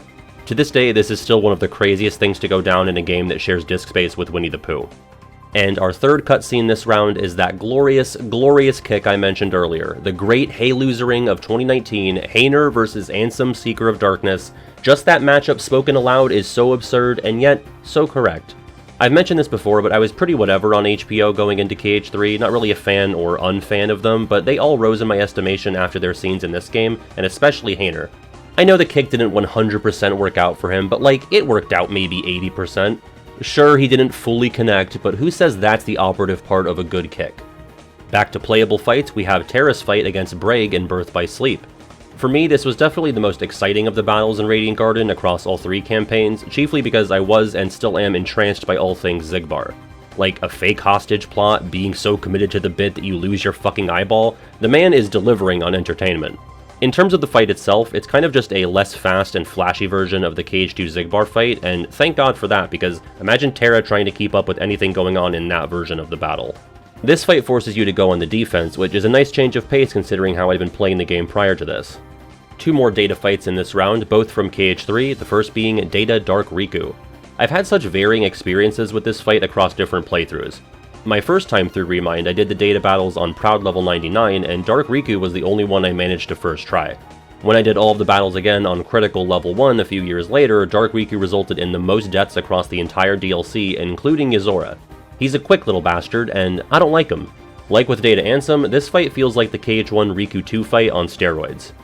Our other Data fight this round is Data Larxene, one of two times where the KH2 version of a Data battle outperforms the KH3 version. At least a few people spent all 5 votes on various versions of Larxene battle, so hard to say if this fight in particular is actually even this well liked. I don't think I could have ever beaten this on Crit level 1 without the aerial summon, which is like one of maybe 2 or 3 times I even used that summon in KH3. Not to pit women against each other, that was not my intention at all. Going back to much humbler beginnings, we have Sora versus the Shadows on Destiny Islands in KH1. Some voters refer to them as infinitely respawning, but you actually can wipe out the entire seashore area, it just takes a while. Of course, you'll need the Keyblade to do that, as the wooden sword just phases right through them, and it makes my child self cry and beg for a parent to accompany me during this sequence. One of the biggest oh shit moments in the series for me, which again maybe hits a bit harder when you're 6. We've got the Final Fantasy Quartet in the KH2 Underdrome, featuring Leon, Cloud, Yuffie, and newcomer Tifa. Again, this felt totally normal when first playing KH2, but it's so weird that it's 3 FF7 characters and then also the main guy from FF8. Bro thinks he's on the team. This fight can be terrifying if you're on a higher difficulty, but it's just cool as hell that they did this. Like, how do we one-up the Final Fantasy team-ups in the KH1 tournaments? Oh, we'll just put all fucking 4 of them in one battle. I hope you were taking notes when they all bailed you out of those ravine fights, Sora. Next up, the Ice and Lava Titans in KH3, and I guess the Tornado Titan is there too, but he isn't actually doing anything damaging. If you just voted for the Titans, I assumed you meant this battle. It's cool to finally fight a new Titan by way of Mr. Heat Miser here, but he isn't exactly the most exhilarating opponent. Then you've got Ice, who's been demoted from his former Super Boss glory. I think I liked this fight more the first time through, but looking at it now, it's just sort of there, just a bit underwhelming with how you just whack him in the face on top of the rock pillar thing. But not bad by any means. In Calm, we've got the final Riku replica battle in Sora's campaign. It was a bit excessive that you had to fight this guy 4 times, I think maybe 2 or at most 3 would have been just fine. This is the only one that ever felt substantially different from the others, and in the original game it was the cause of me putting down my GBA SP for months. This is the first fight where Repliku can use his best Slate, a take on Riku Ansem's DM from KH1, Dark Aura. Unfortunately for him, Sonic Blade and or Lethal Frame go burr, so this punk has never caused me any real problems in 3D. Aqua and Mickey versus Ventus Vanitas. So besides the Hringhorn and V-Cast Dragon Maleficent, this is the lowest quote-unquote final boss on the scoreboard, but you know, Aqua has like 3 final bosses, so kind of a weird case. I think the sheer uncomfortability of Venti Wenti's face on Vanitas' body is enough on its own to make this fight feel tense, but on top of that, he's zipping around the battlefield and can close distances way quicker than you might think. Mickey is also here to do an RC with, but to varying results depending on what type of playthrough you're doing. Haven't seen Dream Drop in a while, here we've got Riku's battle with the Wargoyle.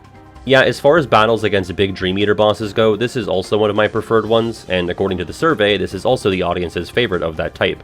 A lot more spectacle to this one when compared to Sora's Wargoyle fight, the gimmick of riding the updrafts adds an extra layer to this version, but you're also not stuck in midair the whole time, you can land back on the cathedral whenever you want. It's kind of reminiscent of the KH1 Hook fight in that way, you can pick and choose when you're best suited to be flying or grounded. Now, if Frollo was writing this thing misquoting scripture at you the whole time, this would be top 10. And the last of the 11 vote club is the first battle with Armored Xemnas in KH2. This was another weird one as far as counting votes was concerned, because a lot of people, when voting for Final Xemnas, would specify that they're voting for everything after going through the big door, including the 2v1 with Riku in the Nothingness Void, and that is just beyond greedy. So any votes like that just went to actual Final Xemnas. Thus, you can consider the armored fights and the dragon ship to be a bit underrepresented here.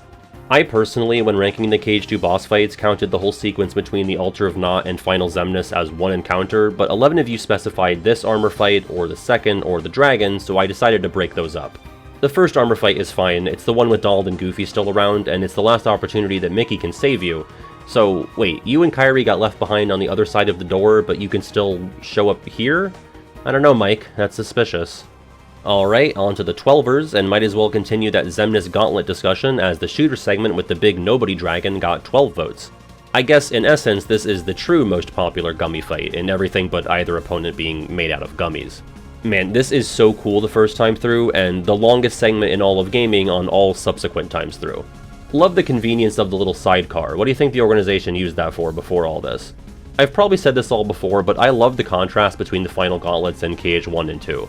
One's is this organic, fleshy abomination, and two's is a mechanical, technologically advanced contraption. That's probably why they abandoned the big final ship concept in KH3, because where do you even go from here? And wouldn't you have it, yet another Xemnas appearance, but this time it's his battle with Sora in Dream Drop Distance. This is effectively the final boss of Sora's campaign, which is weird as hell considering how Xemnas doesn't have that much of a role in this game, especially compared to 2, but Sora does go 9-9 after this, and the rest of the game is Riku's show. So it makes sense that this is the lowest of the DDD endgame fights. It's easy for this one to fall through the cracks. And it's easy for a building to fall and crack Sora on the head, because goddamn does Xemnas love throwing buildings. Old habits die hard. But even though Sora is alone in this fight, because those Dream Eaters sure as hell don't count, he too can fall back on old habits and use the reality shift to bring it back to 2005 and kick Xemnas' ass with Riku's help. Alright, taking a break from Xemnas for a while, we've got what I call the Battle of a Million Bad Guys in KH3, and yeah, yikes, this is pretty damning to see the gap between this and KH2's Thousand Heartless. I don't hate this, but something about it feels kinda soggy compared to the predecessor that they're obviously trying to replicate. I love that all 3 enemy types are present, yes 3 because Dream Eaters still don't count, but I think the event loses some juice by having so many entities relegated to wiggling background sprites. Sure, you weren't actually fighting 1,000 enemies at once in KH2, but they all looked like they could hop in and fight at any moment. But here, it's just so plainly and immediately obvious which enemies actually matter, which turns this into just another mob fight with a different coat of paint, which the 1K Heartless in KH2 very much did not feel like.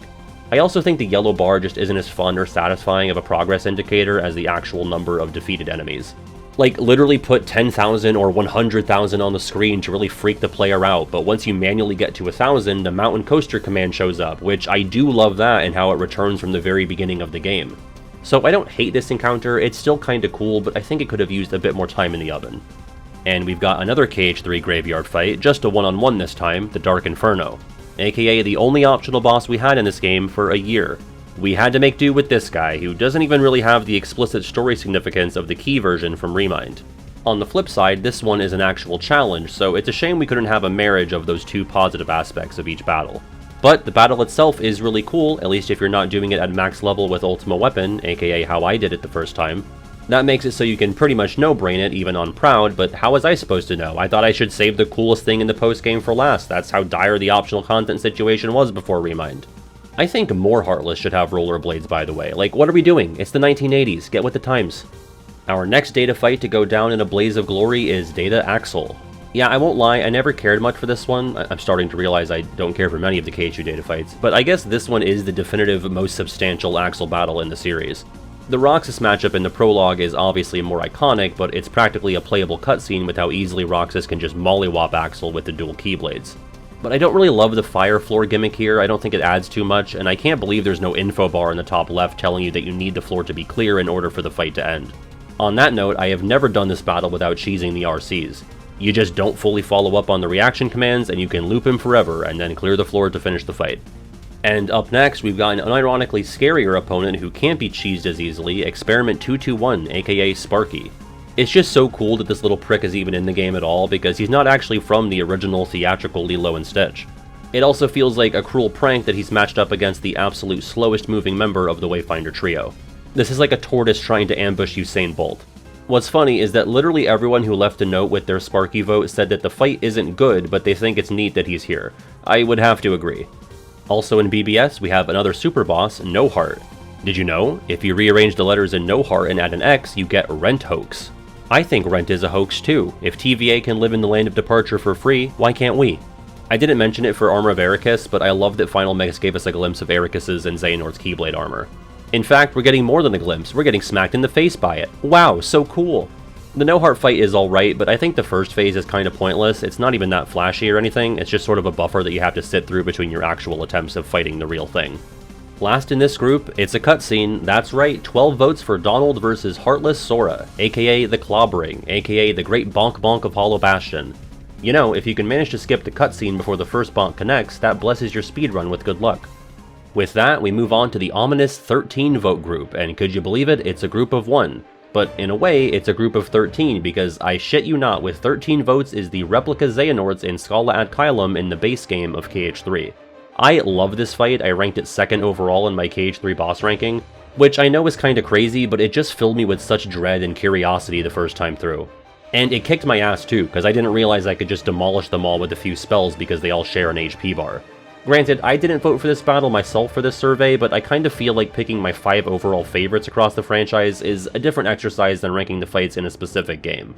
It makes sense to me, it's a bonus if it makes sense to you as well. But yeah, love these creepy fuckers, easily one of the most unnerving encounters in the series for me. Don't get used to single entries just yet, it's all ties again up until 23 votes. In the 14 vote group, we've got a battle that's only a battle if you make it one, Captain Pete in Timeless River. He literally cannot hurt you unless you hurt him, and that's both hilarious and sad. We could have used our words, and instead SDG are beating up on the wrong guy. We did it, Reddit! It's crazy how different the results in this group are from each other. We've got the cutscene battles of Cloud and Tifa versus Sephiroth and KH2. After the tease we got in KH1 Final Mix, this is a much more fully realized battle, complete with Advent Children getups for the stunts being pulled here. Thank God for Tifa's agility stat, otherwise we're looking at a very different rating from the ESRB here. I'm also so glad that after Cloud and Sephiroth flew away, they finally landed in Smash Ultimate after 15 years.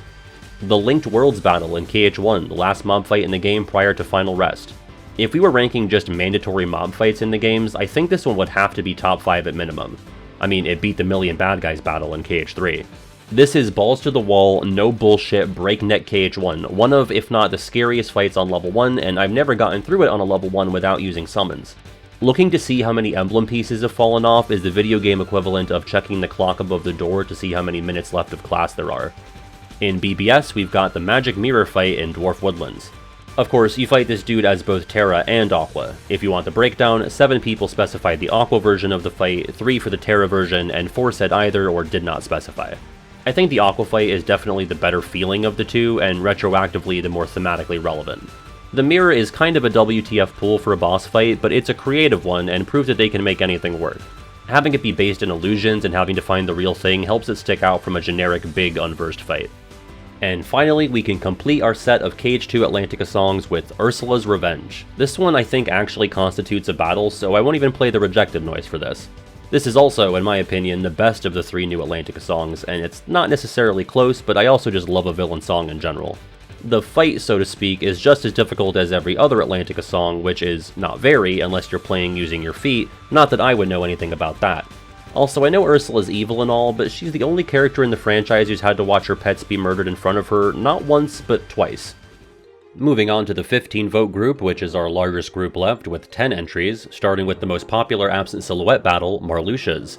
This makes sense. I think people are generally a fan of the Doom mechanic in the Marley battles, and this is a lighter, less intense version of the battle while keeping the core of what makes it interesting.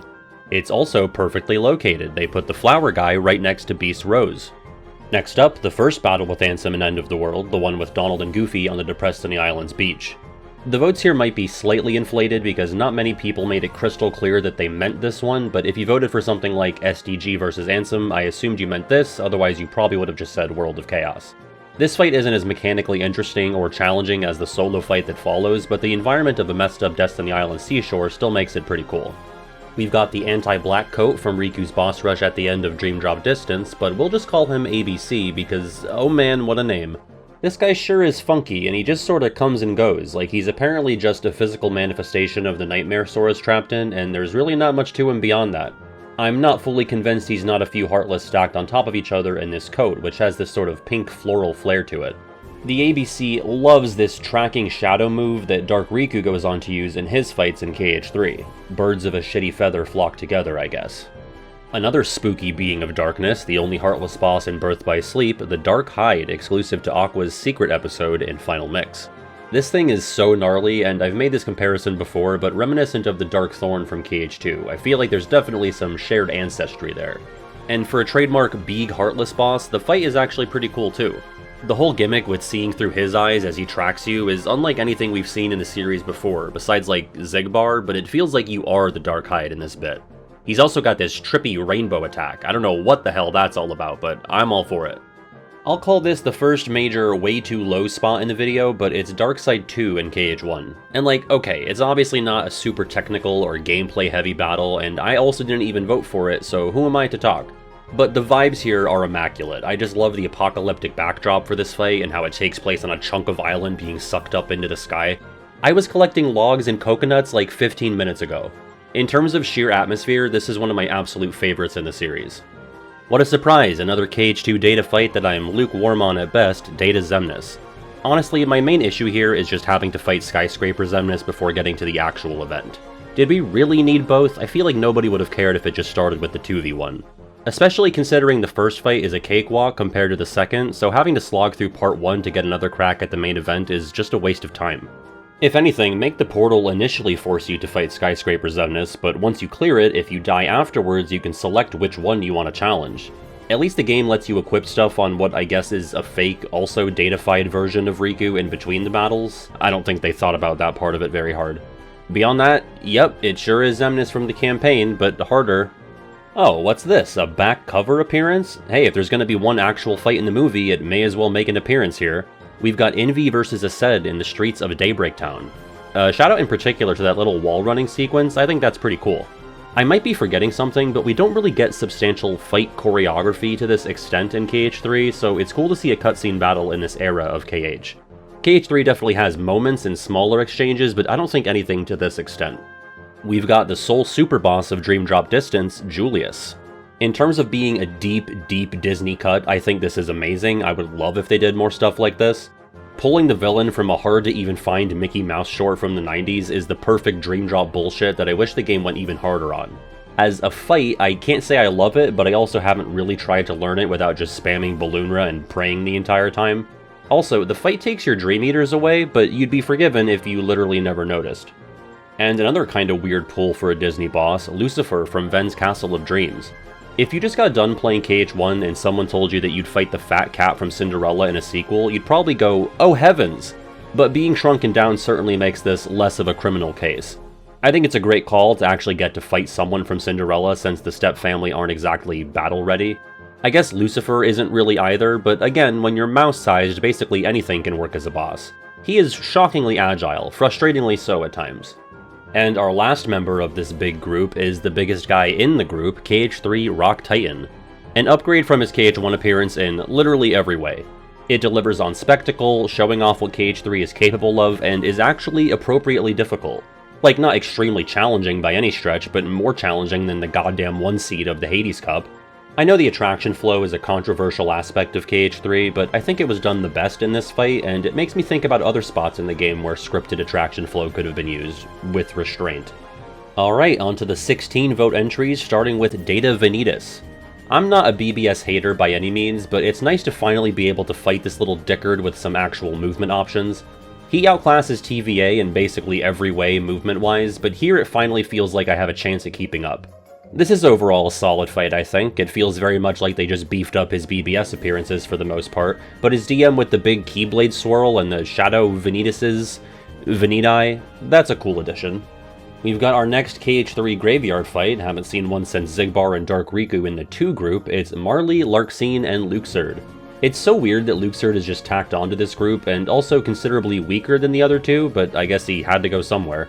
Although I still stand by the recommendation I made in some older video that they should have put Dark Riku with Marley and Larxene since they used the replica in their Castle Oblivion plot. and then put Luxor with Xigbar to play up their interaction in Remind. But it's still cool as hell to see the Calm Conspirators battling side by side. I love their joint DM, even though you can just jump up and glide to avoid all of it.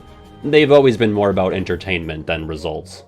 And we have another KH3 graveyard battle, but this one's a cutscene, Lingering Will versus Terra Xehanort in Remind. You know, this feels like the closest that Kingdom Hearts has gotten to Dragon Ball, although I say this as someone who has not consumed any Dragon Ball media on purpose. But to my understanding, there's a lot of flying into the air and hitting each other. This was such a pleasant surprise since Lingering Will was pretty underserved prior to this. Fan service to the max, and I'm fist pumping the entire duration of this scene. And last in this round, the fight in the Betwixt and Between area in KH2 before Axel uses his Big Die attack. This is one of those moments as a kid where I wish I kept a save file right before this sequence because I just thought it was so cool. Axel was already a favorite of mine from Calm, and keep in mind this is prior to playing Days, so having the opportunity to fight alongside him was just mind-blowing to me. Especially considering his big age. What is he, 25? Grandpa can really keep up, at least until he explodes himself and then gives a death speech on the floor. Moving on, we've got 3 entries in the 17-vote group, including the first battle with Maleficent in KH1, or Plain Maleficent as Kiwi and I call her.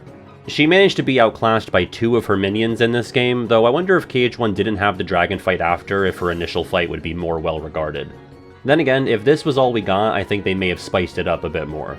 Not that this fight is completely sauceless, because I love the floating rock and how you can bring it down with gravity, which Hollow Bastion kinda trains you for with those floating chests.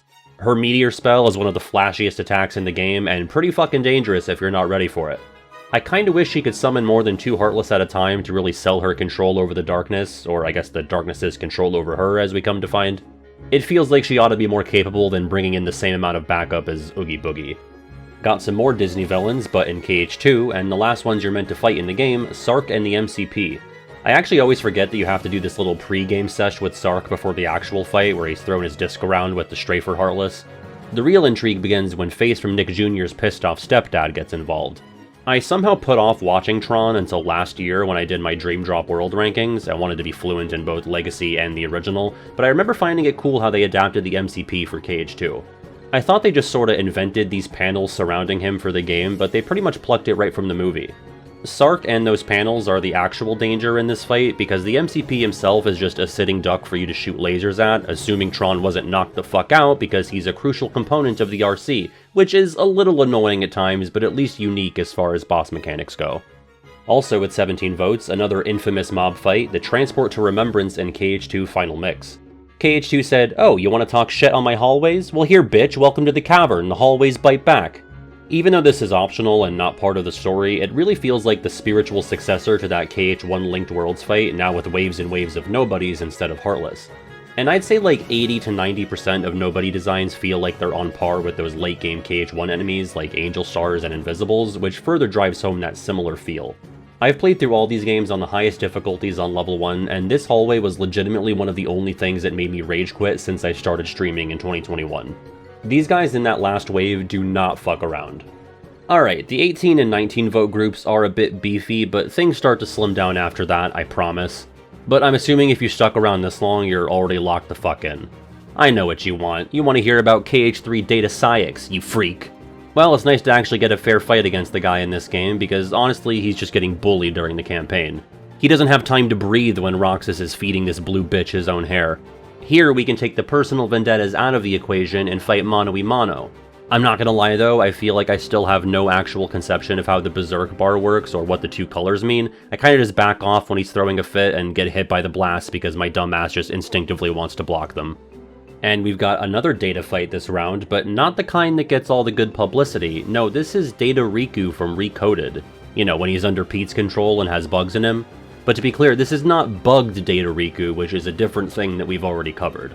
Sort of like that Braig and Aqua battle from before, the biggest thing that stands out to me here is that the fight takes place while Riku's character theme plays, so the vibe is certainly unique. That track is only ever used in cutscenes outside this moment. Riku also eventually gets access to Dark Aura in this fight as well once the 3rd phase hits, and I always found this version of the attack to be way trickier to avoid than in KH1. In the first game, I glide against the invisible wall, and in Calm, I scramble for a 0. But here, I have to learn how to block. Like, who do they think's playing this game? Mensa members? When I'm blocking, that means I'm not attacking, and that won't do. Right, so another weird one here. This is Terra versus Master Xehanort in BBS, but not like the fight that you're probably thinking of. This is the first of Terra's boss battles in the graveyard, where Vanitas is also around for the first part to kick your shins and steal your Yu-Gi-Oh cards out of your backpack. Now, a few people specifically wrote Terra versus Master Xehanort and Vanitas, but a lot just wrote Terra versus Xehanort, which leaves things up to interpretation. This is a bit of a lesson in clarity, because if you said that and meant to vote for Lingering Will versus Terra Xehanort, sorry, it went here. I say all that because I kinda feel like this fight slips through the cracks, but it is the first and only time in BBS where Old Man Nor actually does some fighting, so it's cool to be partaking in a battle where he's pulling out those moves from the Cage 2 secret ending. So I'm sure some of the votes here landed in the intended spot, but this one might be a tad overinflated. Here we have one of those Maleficent peons who outclassed their boss, Ursula, but this time, big. Yeah, honestly, this fight has so much oomph to it. This is the first Disney boss that actually feels like a true occasion and has the gravitas and punching power to back it up. Like, the initial Jafar fight is cool on paper because you're finally taking a piece off the Disney villain board, but nothing he does really matches up with his reputation or status in the council. But Ursula growing to the size of a building and summoning a bunch of bullshit lightning that I hate, now that's a shindig worthy of the Disney villain branding. I really do think the fight is solid as far as Atlantica combat goes. Besides that lightning, I think it's way too frequent and suffocating. Like, I need to at least be able to get a full combo off before the lightning strikes again. That's ridiculous. Otherwise, a really intimidating and impactful fight. And last entry in this group is the second fight with Armored Xemnas in the Cage 2 finale. In my opinion, this one outclasses the first armor battle so hard it's not even close. I kinda wish the first one wasn't even there, so this one stuck out a bit more, but I guess they really wanted that fake out of making it seem like you beat Xemnas before the whole gang gets separated. This one is just Sora and Riku, which makes it a lot easier for Xemnas to try and verbally manipulate them without those pesky also-rans getting in the way. Of course, you might struggle to hear how he's trying to pit the two against each other over the sounds of lasers and more fucking buildings being chucked at you. Xemnas loves throwing out buildings like I love throwing out similes. If we were ranking reaction commands on pure aura, which is a word I saw come up a lot in people's comments in this survey, I think the building riding and launching RCs have to be up there in the top tier. Also, I love infinitely jumping. It appeals to my ape brain. And folks, believe it or not, we have finally arrived at the top 100, and we have a perfect, clean break-off between 18 and 19 votes to get us that nice round number. 6 battles tied for 100th to 95th place, so let's dive on into the start of the video, baby! Let's start big with the Ground Shaker. Not saying this guy isn't kinda cool, but goddamn did they really comparatively drop the ball on Scar, another Rushmore Disney villain for me, for this big dummy Heartless to trounce him so badly. Although, I guess this thing is made up of a bunch of Scar ghosts, so in essence, I suppose this is a win for him too. This is a Sora and Simba team-up battle, for some reason. Maybe Donald and Goofy both had to poop at the same time. Did you know that Shadow of the Colossus and KH2 came out the same year? This is definitely one of the more cinematic fights in the game, mainly when you're dodging the footsteps and using the Fend RC. It's not often you feel like an underdog, or I guess undercat in this game, but you basically have no choice but to be one when you're the size of the enemy's toenail. Oh wow, I actually quite like this KH2 data fight. It's Data Lexius. Is it because it's one of the easier ones? Shut up. No, but genuinely, I just find this fight really satisfying, and the power level mechanic, while kinda silly, is at least memorable. If the buff 38-year-old throwing chunks of earth at a teenager wasn't intimidating enough, seeing that his power level far exceeds your puny 100 might do the trick. It's just funny that this gimmick never shows up anywhere else. They were like, I mean, Lexius is strong, right? I guess he'll have, like, a power meter to show that he's powerful, because that's his thing. Also, that command grab where he just chucks Sora at the wall is brutal. This man is way too experienced with harming children. Just ask Roxas's jawbone. Oh, let me just put Peter Pan in his place. There we go. While this is almost certainly this high thanks to the meme, because that infobar directive is just so tickling, I still do think it's cool to fight Peter here, to echo my sentiments about the Beast and Marshmallow fights. Although, out of this group of party member battles, I'd probably have to rank Peter the lowest on a gameplay level, I think even including the Hercules fights. It's not like terrible or anything, but he doesn't really do all that much, and the fight just sorta ends after he hits half HP. Would have been cool to see him bust out some moves from his time as a KH1 party member, like his Hummingbird ability. Or maybe he could cast Stop on you like those Hourglass Unversed, I don't know, something like that. And wow, good on the second Lurkseen battle in Chain of Memories for making it into the top 100.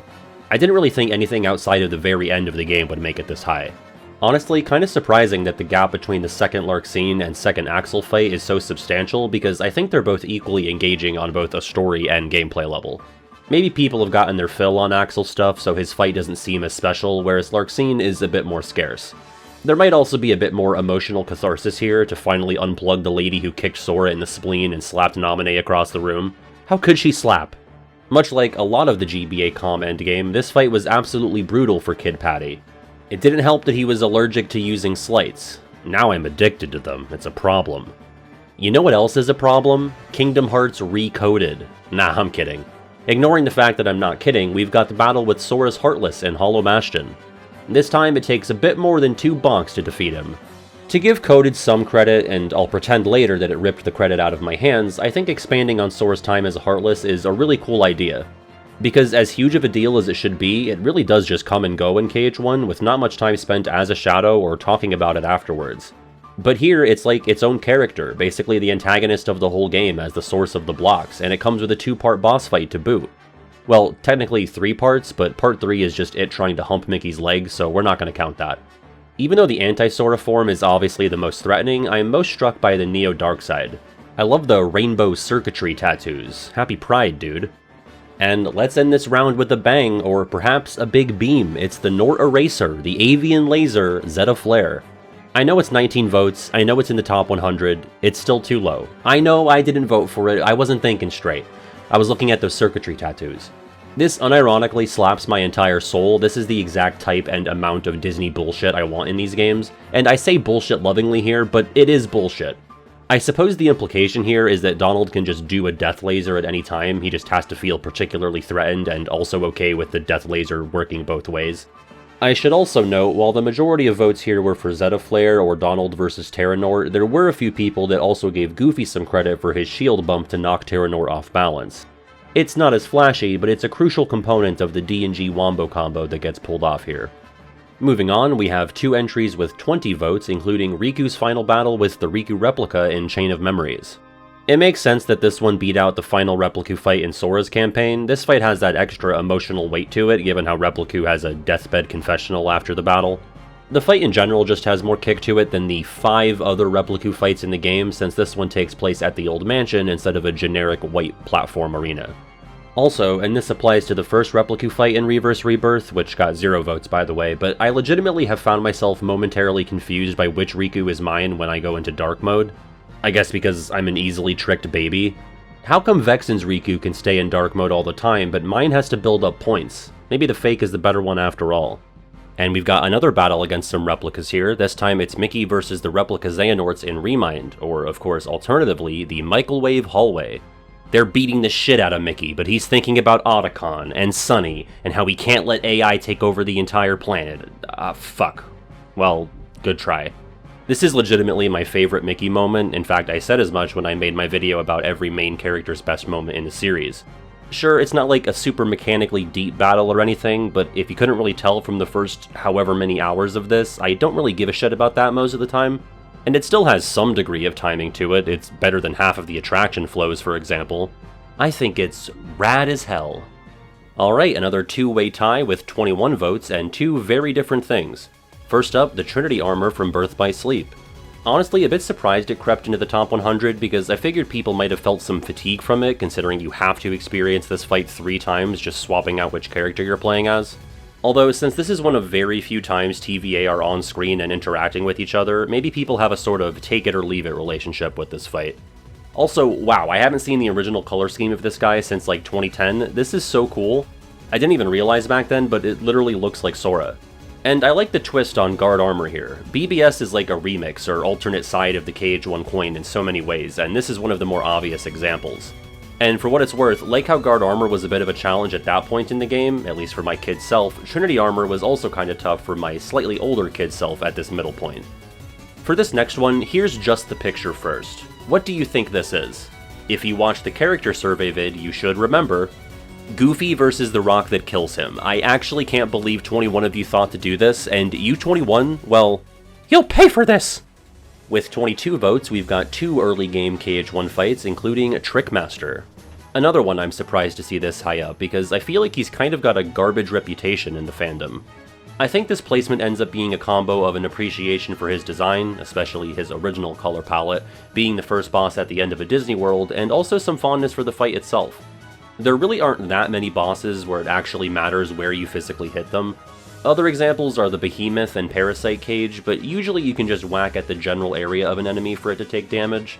The verticality element here and the injection of platforming by way of the chair and table make this more memorable than your bog-standard Heartless bosses. And given that most players don't have cure prior to Wonderland, the fight might even feel legitimately tense. I know I spent a lot of time cowering behind the chair or around the corner of the stove while Trickmaster was firing off shots. Our other 22 vote recipient is the initial fight with Cloud in the Olympus Coliseum preliminaries. I can't even imagine how hard this goes if you were a Final Fantasy VII fan prior to playing KH1, but even as a completely oblivious 6-year-old, I still kind of felt in my bones that this was a big deal. That's the cool thing about Kingdom Hearts, among a bunch of other things, that you might not fully be familiar with a movie or game, but the way KH presents things or puts a twist on them still imparts its own unique atmosphere and mythos.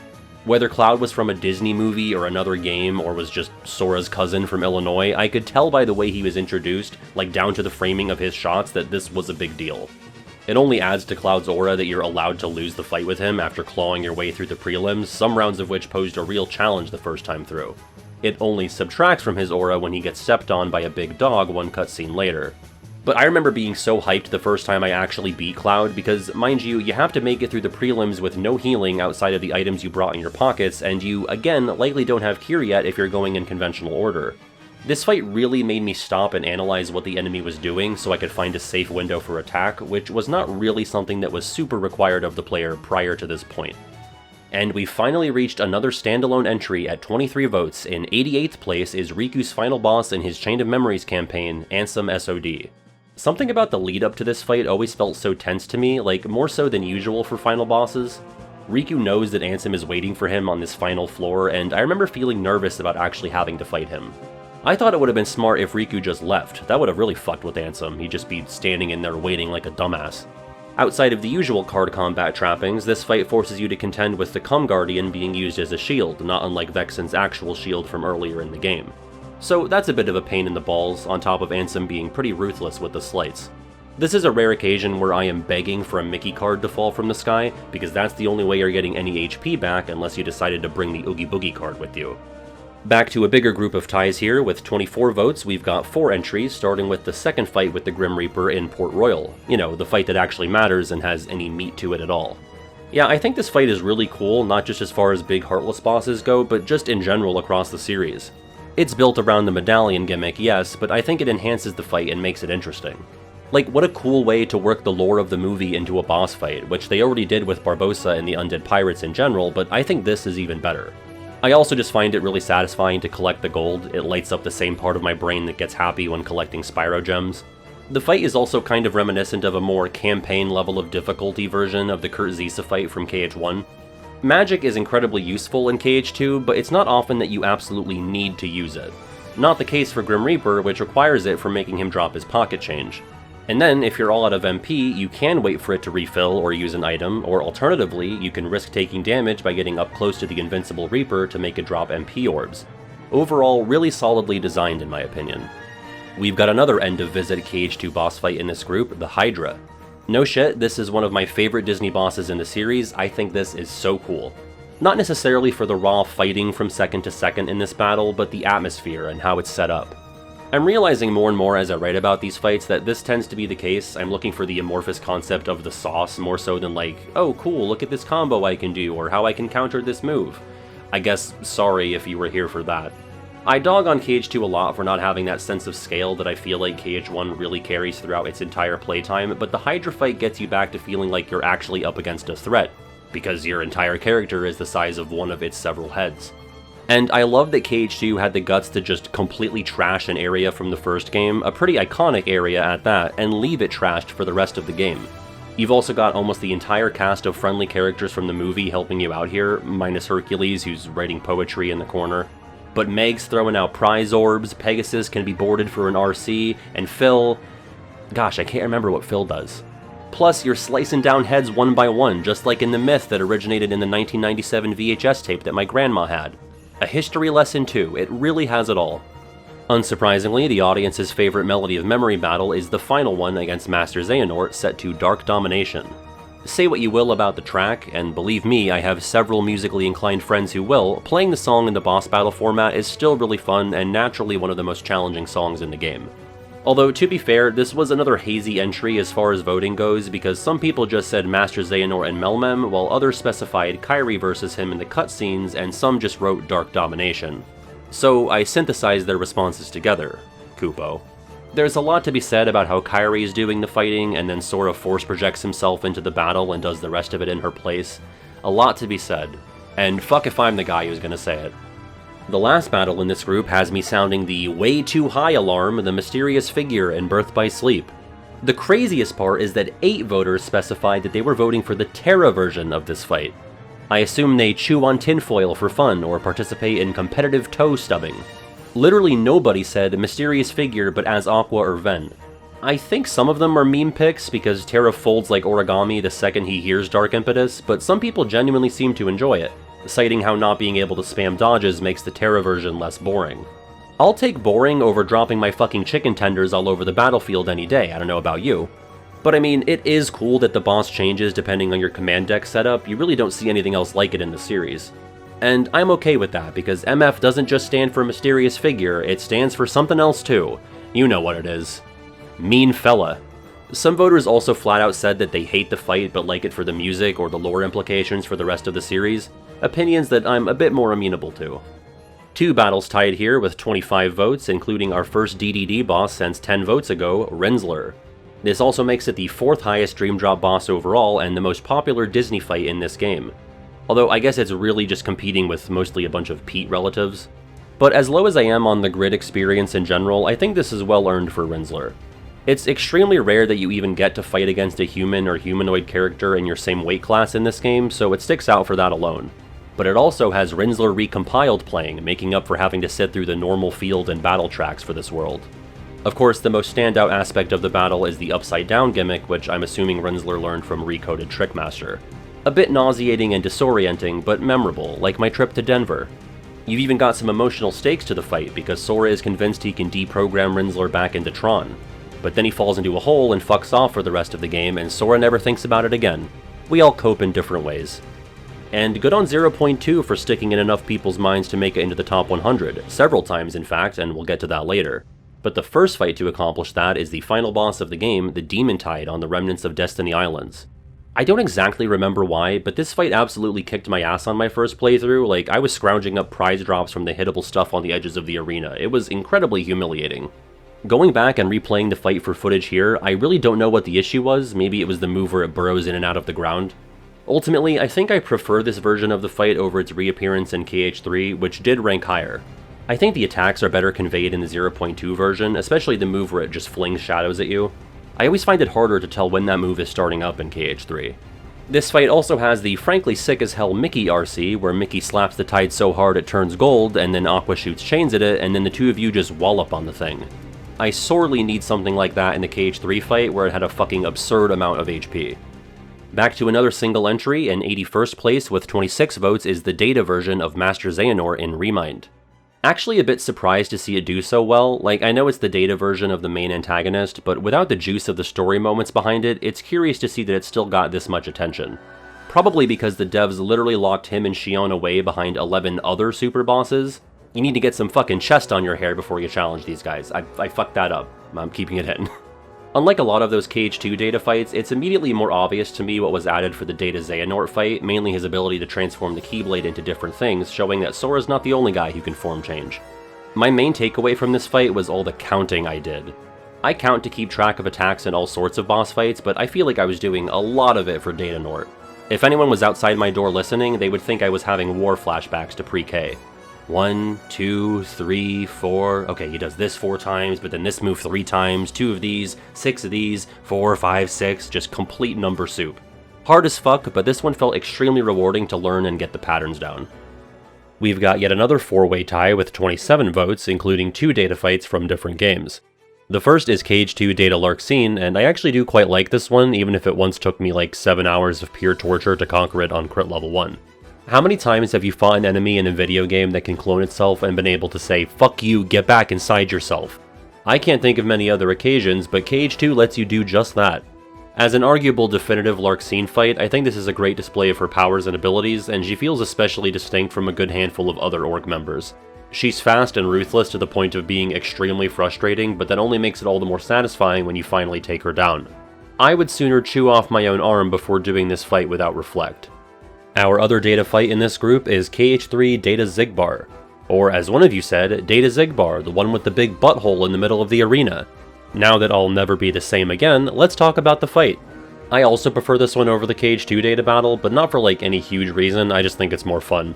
The KH2 one kinda annoyed me at times because the game obviously wants you to do the RC on those blue bullets, but then when the reaction command ends, you get dropped off into the line of fire. I guess the solution to that is don't use the RC or immediately reflect after it ends, but I don't know, it always just felt kinda cheap. This fight feels like it has less of a BS factor to it, and I especially like the showdown thing. There aren't really many things like that in KH3, but it's such an obvious and fitting thing to have in a Zigbar fight. He's usually got that piratey surfer vibe, but he's also a fan of the spaghetti westerns. Yet another reason why he's the Revolver Ocelot of Kingdom Hearts.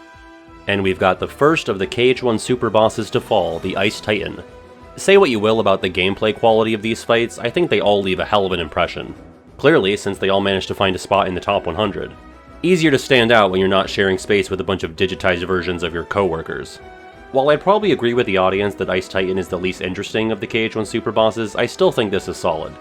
This is a fight that really demands different play than you're probably used to.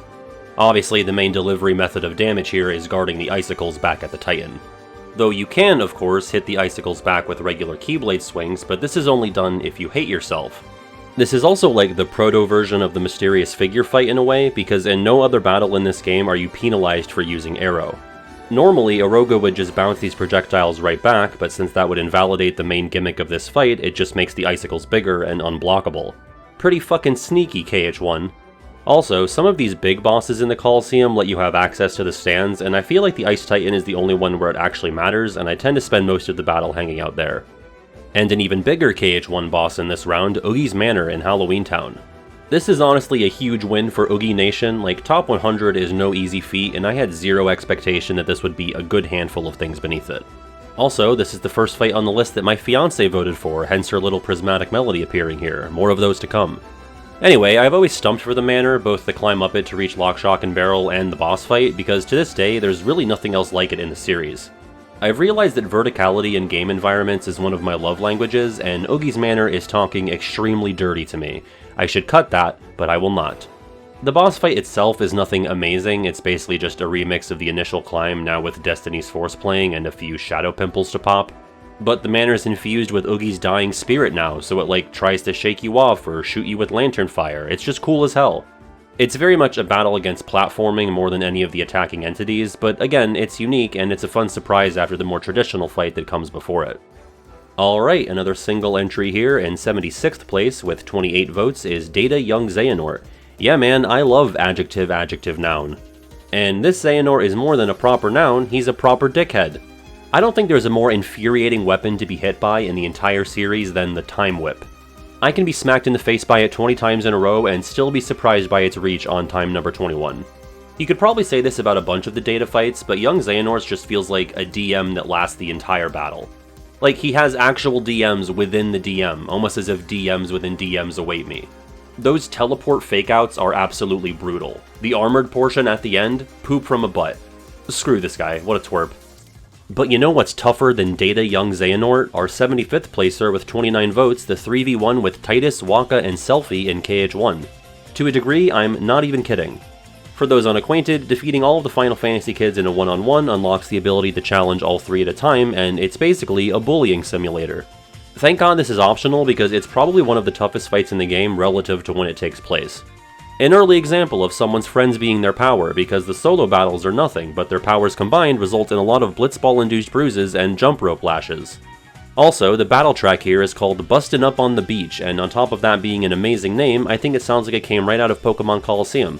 I even made a video on the second channel that shows off how well they go together.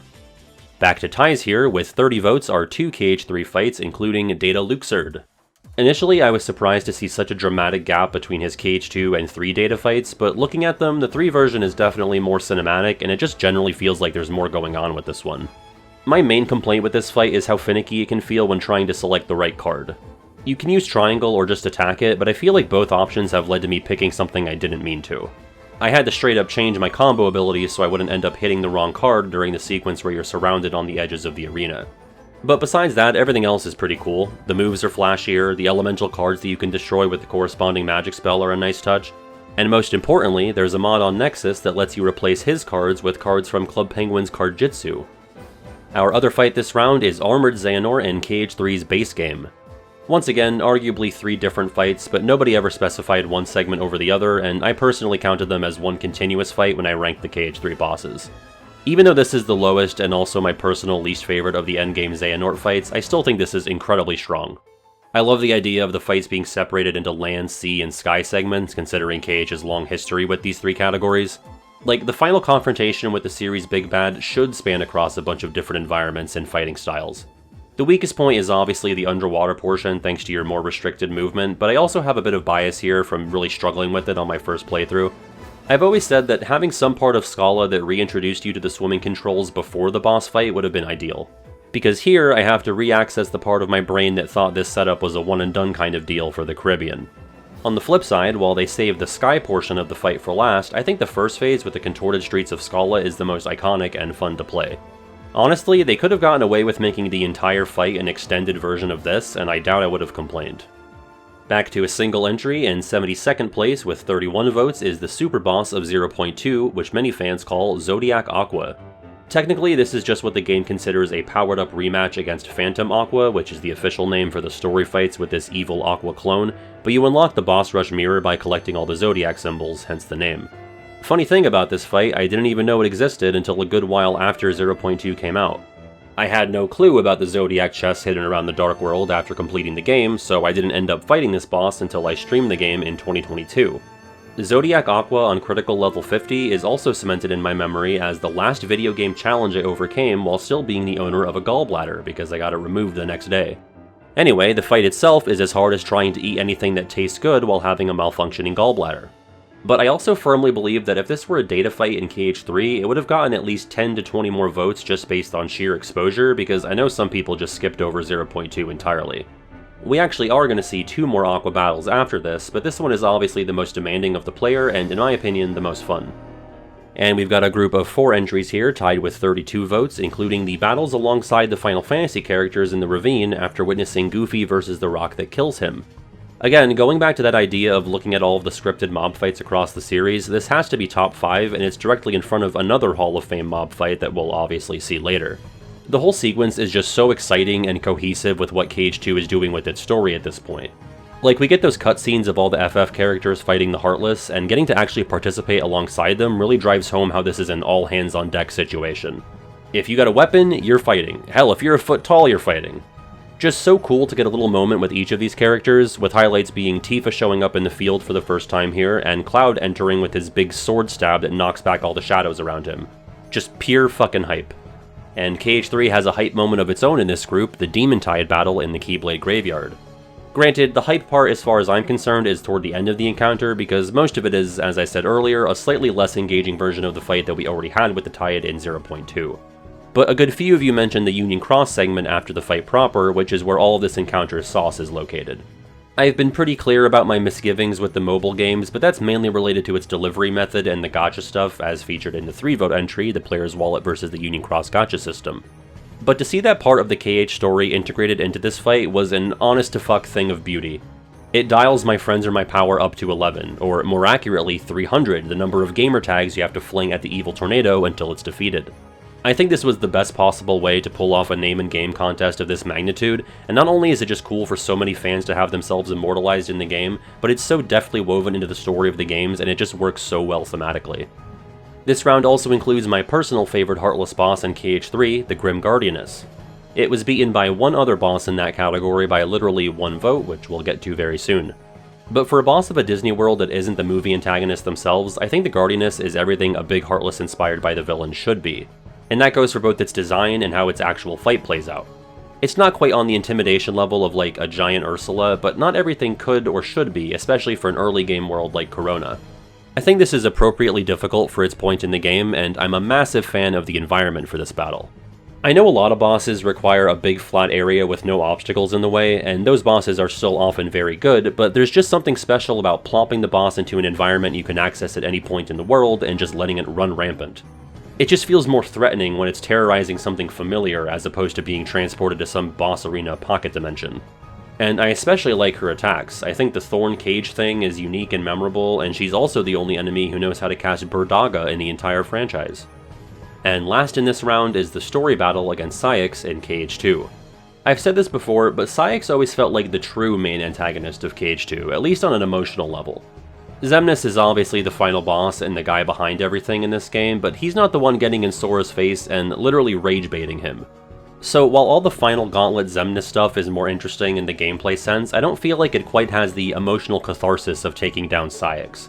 Not that the actual game feel of this fight is unremarkable, because it's extremely fun to use the Berserker RC against Saïx after stealing one of his own weapons. I also think the Berserk bar is better conveyed here than any other Saïx fight, and it's overall a more engaging gimmick than the Time bar in Luxord's fights. Also, shout out to Peter Pan being able to cheese this blue bitch into oblivion. The 33 vote group is our biggest group still left, with 5 entries tied here, including Skull. Yeah, so this is the KH3 big heartless boss that just barely beat the Grim Guardianess, and I'm actually surprised it was this close. I feel like Skull is a KH3 boss you hear a lot of chatter about, if only due to its design and its crushing difficulty during challenge runs. It's definitely one of the most intimidating designs that KH3 has to offer, and like the Guardianess, if we're not going to fight the Disney villain themselves, I feel like this is a worthwhile compromise. My major nitpick with this fight is the same one I voiced in my KH3 boss ranking, which is that the sequence with the, for lack of a better term, little wolf head sperm guys is kind of obtuse. This would have been a natural and logical place to have an information bar making it plainly clear that you have to wipe a bunch of these guys out to trigger the Marshmallow Situation command. But besides that, it's a solid, fast-paced, and rewarding fight, and a great finale to a world that I otherwise have only a marginal amount of tolerance for. We've got our next graveyard fight, Terra Xehanort and Vanitas. I'm actually quite surprised that the BBS-centric graveyard fight did dramatically worse than the Days one. Spoilers, we'll be talking about that one much later. I mean, I think people are generally more emotionally attached to the Sea Salt trio, but apparently there is a vast ocean of care potential between them and the BBS trio. Which, yeah, they're the weakest trio in the series in my opinion. We don't get a ton of content featuring the three of them actually together. But man, is Terra's return here still chill-inducing. I love that man's theme so much, it makes me feel like I could run a marathon, or more accurately, script and edit a multi-hour long video. I also think the actual fight is up there with the Nort Court for the most difficult in this Graveyard Gauntlet. Terranort and Vanitas synergize exceptionally well, and I say exceptionally, but I mean shit-fuckingly, because goddamn is it annoying trying to focus on one of them and then getting fire blasted by Vanitas or shoulder-checked by Terranort. I haven't brought up any of these true organization death scenes yet, but I love basically all of them so much, and Vanitas' is high up there, as a rare moment in this boss rush of the villain just owning their evilness and going out on a low note instead of being all chummy with Sora. But, you know, he'll be back and he'll get that redemption moment later, I'm almost sure of it. And he's got a lot of work to do to earn that redemption, because I still haven't forgiven him for snapping the wooden Keyblade in half. You freak indeed! Also snagging 33 votes is Aqua vs Vanitas in Neverland. Really cool to see this battle this high up. I love how out of left field it is, considering BBS played it really safe up until this point as far as Disney Worlds are concerned. You either get a Disney boss or an Unversed. But given that Aqua is the campaign you're supposed to play third, it's like they saved this surprise for the very last second. It's kind of like the Zaldin fight of BBS, but this one is even more jarring. Zaldin kind of fits in with the moody atmosphere of Beast Castle, but Vanitas is like trespassing here on a cosmic, atomic level. You'd think an environment this bright and cheery should put him in critical health right off the bat. What's next, an Ansem SOD battle on the Disney Town Fruitball Court? God, Horace would make a fortune selling tickets for that. This was apparently a really good round for Dark Ven offshoots, because this is also where the Armored Ventus Nightmare, the final boss of DDD, landed. For me, this is another case of, I'm glad you guys like it. I don't think it's bad, I guess I just find it a bit underwhelming. I don't really know what else would be the final boss of this game, but it just feels like they made up a guy. It's Ven in his armor, and it's evil. That's our final boss? I won't deny that the music goes hard and it's aesthetically a cool battle, but I don't know, something about the concept here just doesn't land with me. Speaking of not landing, you can just cheese through the final boss by flow motioning up against the wall while your commands reload, and AVN can't do a damn thing about it. But again, because I don't want to be primarily negative, this is a really cool way to quote-unquote close this chapter on Riku's arc, saving Sora from this malevolent being of darkness. Besides getting killed by the Demon Tide, this is pretty much the most recent cool thing Riku got to do, and your mileage may vary on whether or not being killed by the Demon Tide was cool. I think it was kinda cool. And you know what? I think this was just a great round for emo boys in general, because this is also where the recon battle with Zexion ended up. Honestly, fair. This was the main thing I was excited about when I first got recon back in 2008. For the unaware, Zexion didn't have a battle in the original Chain of Memories, and we didn't even know what his weapon was for like 3 years. They literally desecrated his proof of existence gravestone because they just didn't have anything to work with yet back then. It was always such an oddity that you just didn't get to fight 1 out of 13 organization members until recon came out. In a way, it fueled a lot of speculation about Zexion and shrouded him in this aura of mystery. And then the remake comes out and it's like, oh, he has a book. Well, of course he does. What else would he use? I guess like maybe a clipboard or a CD of the Black Parade? I will admit, I think it would have been nice to get some more outright illusory stuff in the battle, considering Zexion's element. Given how he's able to manipulate Riku in the cutscenes, the battle itself isn't all that mindfuckish, but this is mainly just an exhibition match and the game saying, hey, here's that boss fight we owed you, go nuts. Up next, a tie between 2 battles that got 34 votes, including the last battle with Pete in KH2. The main combatants here are SDG and Pete, but Captain Pete is also here to generally be in the way and get himself hurt. It definitely makes the fight pretty lively, between that and Pete switching the scenes after he's been beat up in one place for too long. Like, yeah, if I'm getting my ass kicked, I'd at least like a change in scenery every now and then. Pete's actual moves in this fight aren't that different from his appearance in the underworld, but the added chaos of the captain and swapping between the different Timeless River vignettes make this a memorable encounter. I also love how literally every other Pete battle is set to Rowdy Rumble, but here he gets desire for all that is lost. It's like he's usually just this throwaway goofball character that you fight to fill time, but this is like his last stand. It's him expressing his desire for everything he lost back when he was a respected steamboat captain and not a lackey for a has-been horn lady. I might be reaching here, but I like the idea. The other fight with 34 votes features another captain, Captain Hook, in KH1. Yeah, this is just so solid. There's no frills or gimmicks beyond your recent acquisition of flight, it's just a good old sword fight with the occasional looming threat of crocodilian consumption.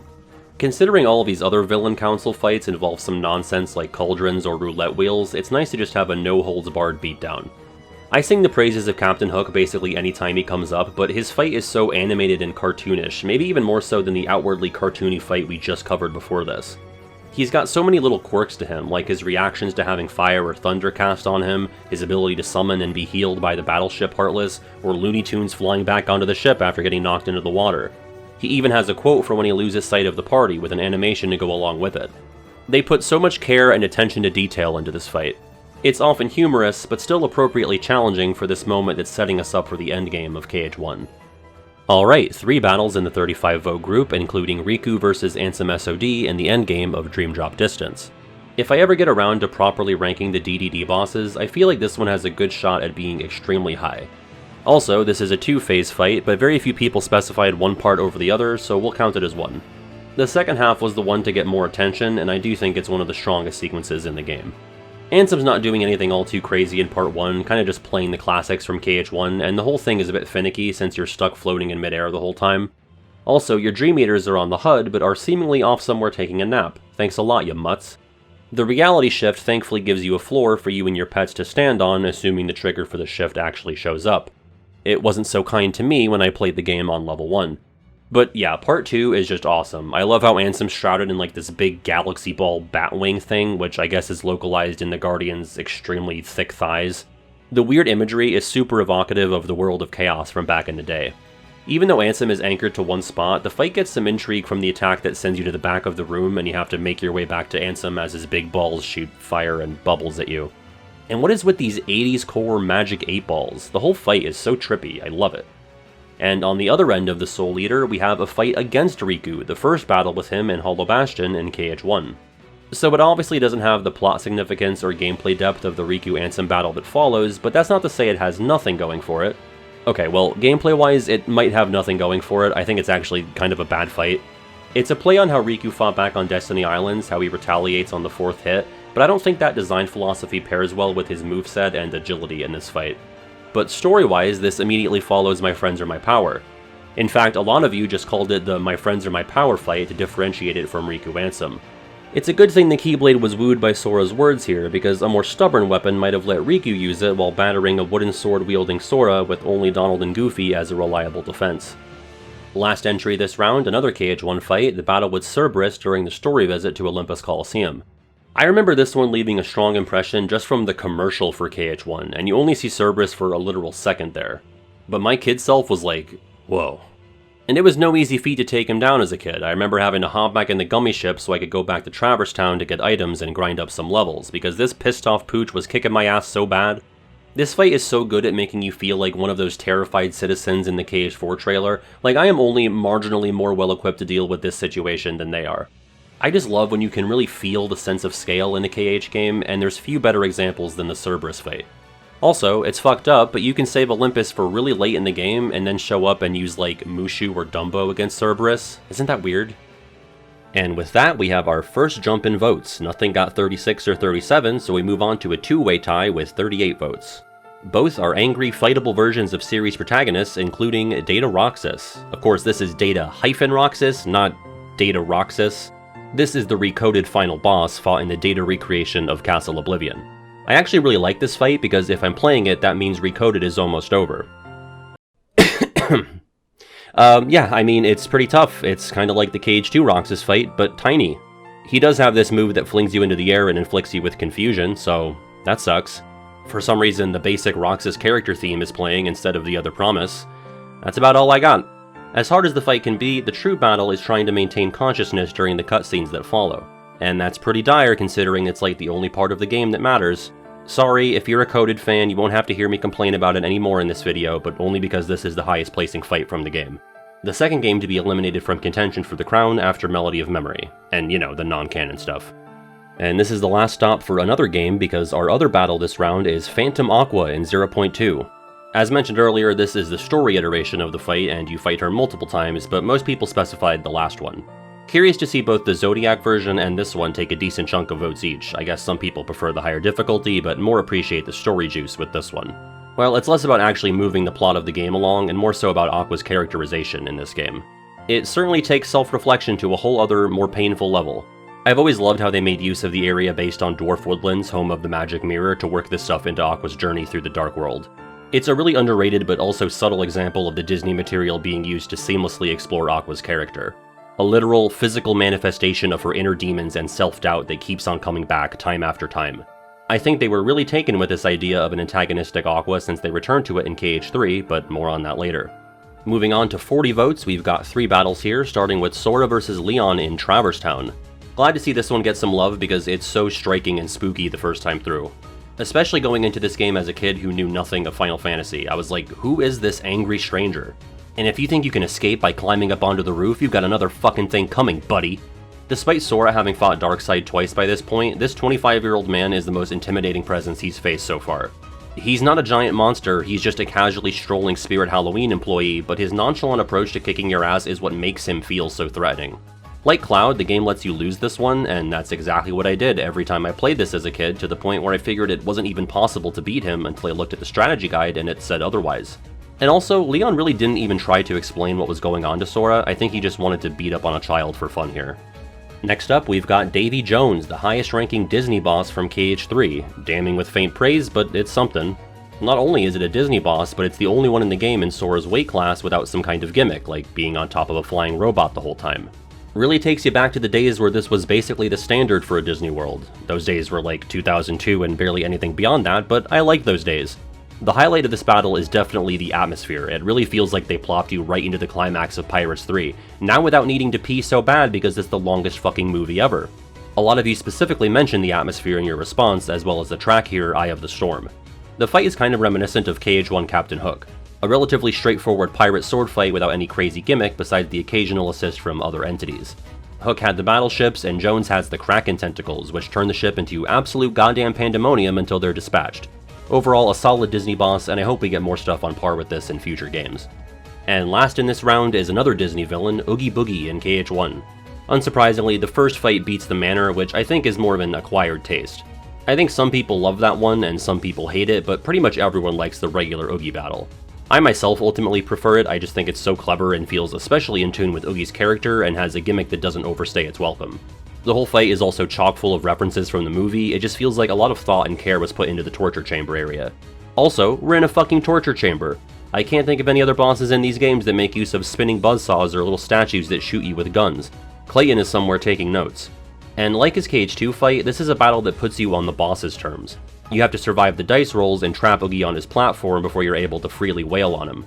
Just a really smart and fresh fight in my opinion, full of character and fun ideas.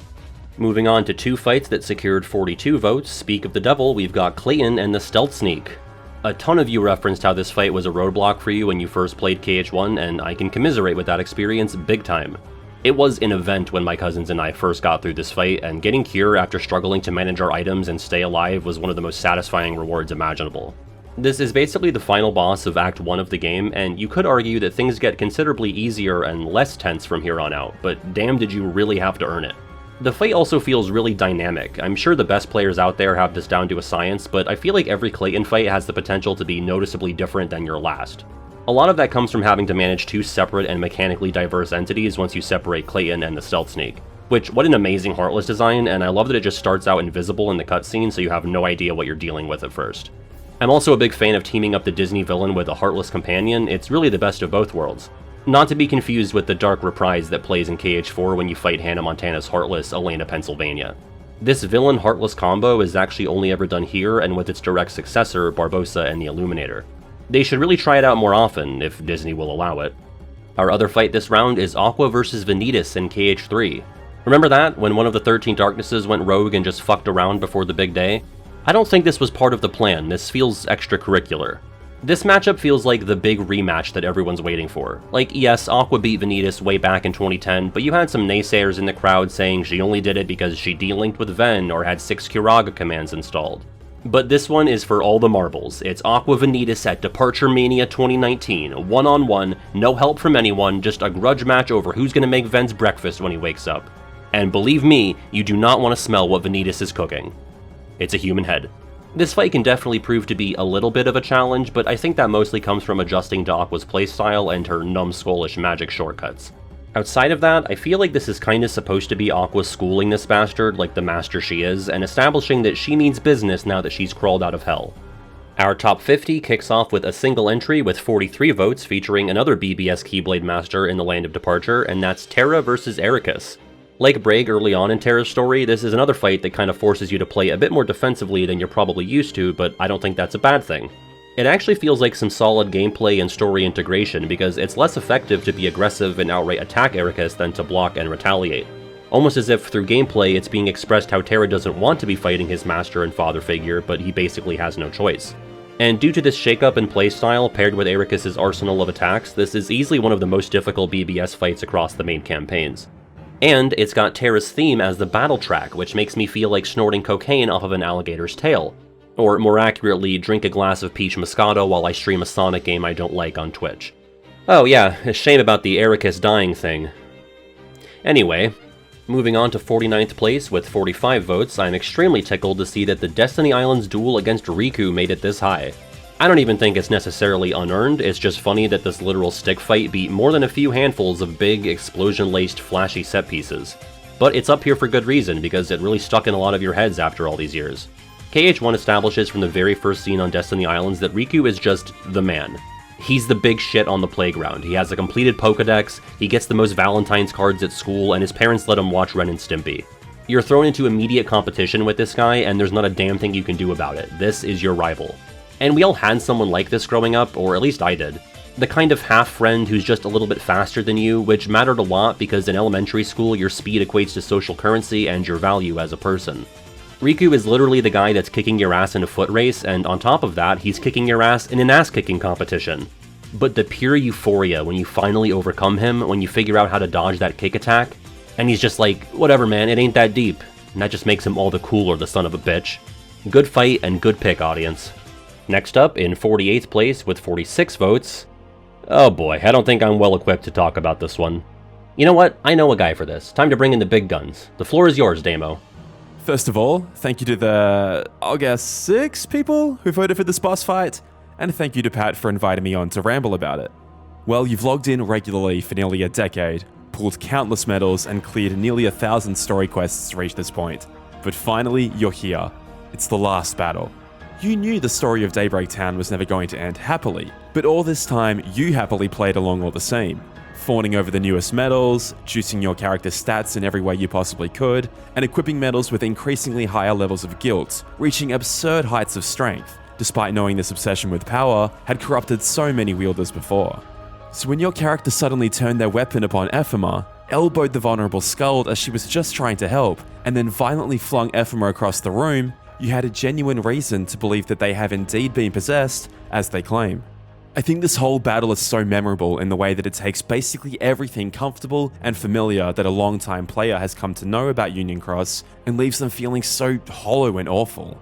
Compare that to the previous battle, which was the ultimate catharsis for every tedious moment of grinding you endured to get there. But now, you're given control of your avatar for the final time, and even though you as the player probably don't want to go through with your character's actions, eventually you're going to have to. The game leaves you with no other option apart from attacking your allies. You're forced to use those powerful medals that you worked so hard to upgrade, that you may have even spent significant amounts of real money on, to attack your character's dearest friends. You have previously mowed down thousands, if not hundreds of thousands of Heartless by throwing out these attacks without sparing a second thought. But each individual special attack means so much more now, when they're actively causing your friends pain. This battle has no inbuilt revenge mechanic that triggers counterattacks against the player under certain conditions, like the last few Union Cross boss fights had. They just let you keep wailing on them until it's their turn, and even then, they won't always perform their awesome synchronized team attack against you. It's like they can't even bring themselves to hurt you. They want to believe that you're still in there somewhere. All the while, your familiar, consistent, and comfortable digital home of Daybreak Town is being literally torn apart, while you carry the meta-knowledge that in a month the entire app you're currently playing on will be gone, and everything you and every other player of this game has ever done will all be similarly lost to the void. I could go on, but it's just all-around distressing stuff, loaded with personal meaning to Union Cross players. It's fantastic. Well, that was pleasant and saved me some work. Moving on, we've got 2 battles with 47 votes, 1 playable and 1 cutscene. The former is the first fight with Xemnas in KH2, the solo battle in Memory's Contortion. That's the name of the area, by the way. It's a separate room from Memory Skyscraper in the actual city. This fight is cool as hell. It feels like a bow being put on the box you received years ago that contained the KH1 secret ending. It's not particularly difficult. I think the game is saving the true challenge for the Xemnas fights that follow, but it goes all in on atmosphere and spectacle. It also does something pretty unique and interesting with the Skyscraper RC here, how you have the best result if you let the first 2 options pass by before selecting the third. I don't really know how you're supposed to figure that one out without being told ahead of time or just getting it by accident, but it's neat. I wish there were more RCs like that in the game, stuff that results in different outcomes depending on when you choose to activate the command. Also, Xemnas is so graceful. I guess he had a lot of time to perfect his ballet performance when all of his peons were collecting hearts for him. And our cutscene entry this round is kind of a weird one, but I've got it listed as Axel vs Xion in Days. This one's tricky because the majority of votes were written in the way I just described, but some people specified their fight that culminates in the neck chop. But even more people were talking about the fight that we don't actually see, the one that takes place outside the old mansion on day 356. But because of those non-specified votes, I figured it was best to lump them together. We'll just consider Axel vs Xion a 2-part battle that takes a timeout for 58 days. And I think both of these parts are extremely solid for different reasons. The actual battle is one of very few action-oriented moments in the Days movie, and it's framed in a cool way how it's all happening in the foreground while Roxas watches on. It was potentially a cost-cutting measure, but it still made for some unique-looking choreography. But ironically, I think the most exciting matchup between these two is the one we don't even see. Axel's crash out at the mansion gates is one of the best acted and emotionally charged scenes in not just Days, but the whole series. I think it's a top contender for Axel's best scene, and honestly, even though she's not doing as much, I think it's a strong moment for Xion as well. Sticking with Days, in 45th place with 49 votes is Roxas vs Syx during the escape from the castle that never was. Really interesting to see this beat out the KH2 Syx fight, but once again the emotional catharsis is delivered in a big way in this fight, even more so than the KH2 version. Syx picks on Sora a few times in that game, but Roxas is stuck with potentially the worst shift manager of all time for nearly a year. And also, wow, I had no idea he was a Sabrina fan. Kind of like Aqua vs Vanitas, I don't get the impression that this is supposed to be a considerable challenge, more so a gift the game gives you on a silver platter after suffering through months of unpaid labor. Despite their numbers and roles in the organization, the newborn baby Roxas is ultimately more powerful than the older and wiser Saïx. And if it wasn't made clear already, Roxas doesn't need the organization needs him. The battle itself is basically a stripped-down version of his Cage 2 fight, but again, I don't think they were really going for anything mechanically complex here. On to 44th place, with 50 votes, we've got Guard Armor in KH1. Glad to see this make it into the top 50, this is an obvious Hall of Fame moment for STG as a trio. The best friendships are the ones forged by being thrust into a situation where you have to kick some ass together. And barring Leon, who you're allowed to lose to, Guard Armor was always the first fight I had any level of trouble with during my earliest playthroughs of KH1. It's a huge step up from every other prior encounter since you have to deal with all these independent entities attacking you and they all pack a punch. Or kick, or torso spin. And it's kind of fun how Guard Armor basically attacks as a trio. There's 5 individual parts, but the appendages attack together and the body attacks on its own. So it's effectively a 3v3 for your first fight as a trio. I also love the Guard Armor's design. It's not as imposing as Darkseid, but it's its own kind of intimidating. Maybe it's the faceplate, something about it makes it kind of spooky looking. Up next, in 43rd place with 51 votes, we've got Zaldin in KH2. At least 4 of you actually specified Mickey vs Zaldin, which I like to believe is the canonical outcome of the fight. As stated by many of you in your comments, Zaldin is one of the toughest story fights in the series, which is great considering Zaldin has almost nothing else going on for him in this game. But this is yet another fight that slaps you on the wrist for trying to no-brain it, because Zaldin has a near constant arrow shield, which means your windows of opportunity for attacking are way less frequent than most other bosses. I remember throwing myself at this boss over and over before realizing you could stack the jump RCs and spam it on him 9 times in a row. Although I'm almost positive my first successful run at this fight did in fact end with Mickey bailing my ass out. The fact that this fight happens in Beast Castle at all is also extremely cool because KH2 kinda trained you to expect nothing like this from its Disney worlds all throughout the first visits. Taking Zaldin down here injects some much needed momentum into the second half of the game. It's just a shame it had to go down this way. Stupid Bell getting in the way of Zalbeast. And we've got a string of organization members here. Tied with 52 votes, we've got the first battle with Marluxia in Chain of Memories. Yet another weird case when it came to counting the votes, because some people just said Marluxia and Calm, which could mean 3 different things. Usually people specified if they meant Final Marluxia, but it's possible that this fight is overrepresented, and in turn, Final Marluxia might actually have a slightly higher vote count once we get there. But you know, maybe a hot take, I think this fight might be better than the final one. I don't think that one's bad, but I think I just prefer the setup where Sora and Marley are on a relatively even playing field. It's fun getting to see Marluxia himself actually move around and show off like in his fight with Axel. His second fight has him on the Spectre, and the final fight has him glued to the floor.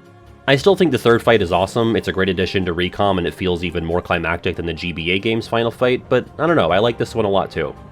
Tied with Marley is his boss, but as the Unknown in KH1 Final Mix. Now, Japan had this fight back in 2002, I didn't play it until 2013, and somehow it still hasn't fully settled with me that this fight is even canon.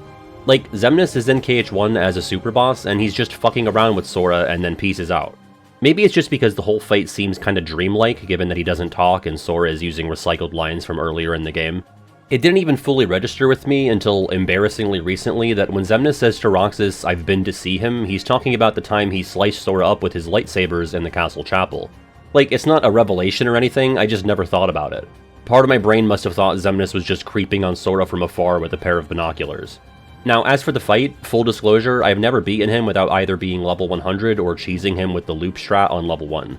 I've tried fighting him at the earliest opportunity right after landing in End of the World, and I did not have it in me. For that reason, I can hardly even say if I think this fight is like super well designed or anything, all I know is that it can be pretty brutal without being way over leveled or extra cheesy. Few attacks are as terrifying as having your command menu screwed with, bit of a running theme with a lot of these super bosses come to think of it. It's like it's not enough for them to attack Sora, they have to attack you the player by messing with your UI. Alright, we've got our last 3-way tie in the video, with 55 votes, the Shadow Stalker and Dark Thorn from Beast Castle. This is far and away the most popular Heartless boss battle in KH2.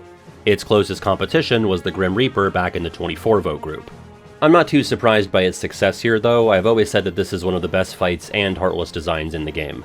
There's very few Heartless species that reach this level of gnarliness, especially after KH1, but the Dark Thorn is up there as one of the most intimidating. Both phases of the fight are really solid too, and make great use of the ballroom as the battle arena. You really don't often get stuff like this in the most iconic environments from Disney movies. This would be like if all the Who's-Its and What's-Its in Ariel's grotto were possessed and started attacking you. The thingamabobs are saved for the DM, obviously. The Shadow Stalker portion is obviously less intense than the main event, but I love how it possesses different aspects of the room for its attacks. It's also a good through line with the possessors throughout the world, how they commandeer the Thresholder and Gargoyle statues. And then you've got the Dark Thorn, who's taking a page out of the Stealth Sneak book, except the Sneak didn't have to contend with a fucking chandelier being used against it in a reaction command. Overall, big fan of the frantic and cinematic nature of this fight, another worthy challenge right before unlocking Cure. And weird quirk with the data here, we've got two other fights in this round that are angry, fightable versions of series protagonists. Deja vu, right?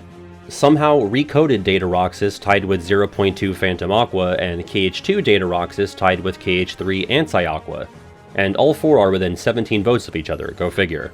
We'll cover Data Roxas first. Admittedly, there could also be some vote fuckery here, because if you just typed Data Roxas without a game listed, I just assumed you meant the KH2 Final Mix fight.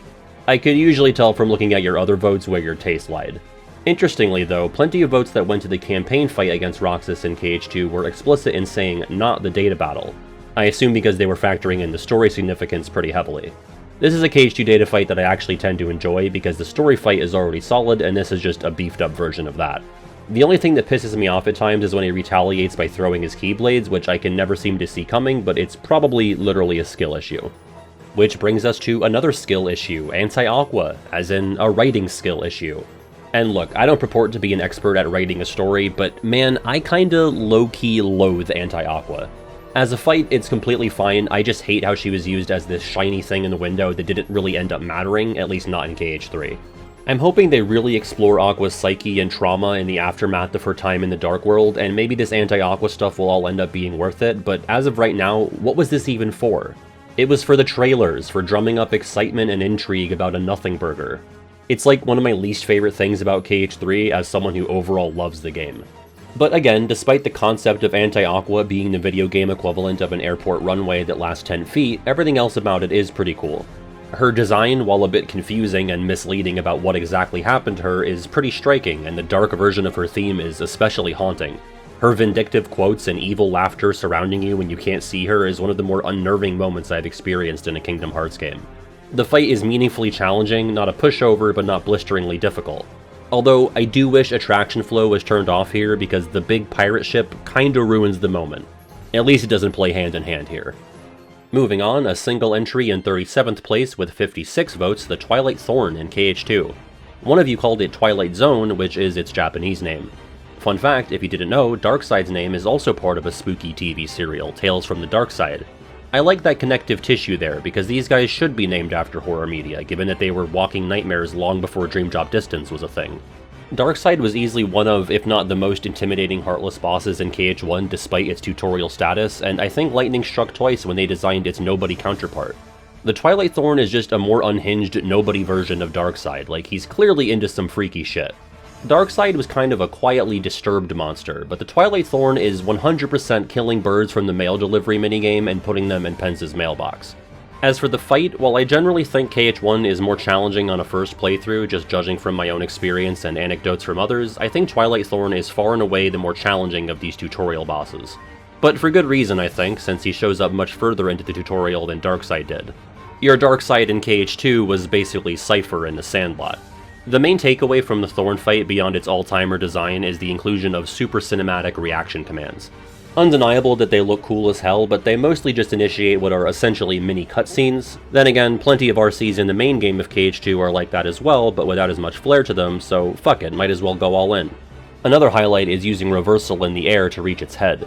Just feels fun to use, and I love how they call back to this when fighting Xemnas at the very end. Next up, in 36th place with 57 votes, is Xigbar in KH2. And come to think of it, I didn't realize until writing this, but his weird little fight in Days didn't get any votes. Not that I really expected it to, because it's basically a throwaway match, but just thought I'd mention it. Now, the KH2 fight, this was like the difficult fight in the world it ever was when I first played the game as a kid, even when taking the Xemnas stuff into account. And mind you, we didn't have a Roxas fight in the original North American release of the game, but god, imagine if we did, because it would have been a real 1-2 punch to have those fights back to back as a 9-year-old. Naturally, the reason I struggled with this fight is because, surprise, you have to block and can't just rush in. Well, you can, but you're probably going to get shot in the face a few times. Oh, our special boy Clayton would have loved to have seen a gun this powerful. I'm a big fan of how Xigbar makes use of his space powers in this fight. Not space in the sense of the cosmos, to be clear, although I would have loved if Xigbar was like an ex-cosmonaut like the Fury. But manipulating the battle arena to change it up from another boring box gives this fight a lot of spice, and it's also just funny how he sticks his arms through portals to shoot you at unexpected angles. But the DM was the bane of my existence growing up. It's just this relentless barrage of bullets, and you're especially fucked if you don't have once more equipped. Once I realized you could outsmart this attack by running in a tiny lethal circle, it became less scary. Assuming you don't run into one of your party members' corpses, because that might throw you off. Also, as far as story significance, I'll just say that Xigbar in KH2 is so weird. Like, especially prior to his additional scenes in Final Mix, it's like he's barely in the game.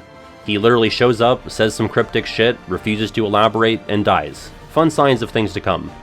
Alright, we've got a tie here with 59 votes, and they're both Heartless bosses from KH1. Let's start with another one of our super bosses, the Phantom. Beyond happy to see this fight make it all the way to the top 35 because goddamn did it leave an impression on me as a kid. I was legit afraid to fight him after finding out what he was capable of.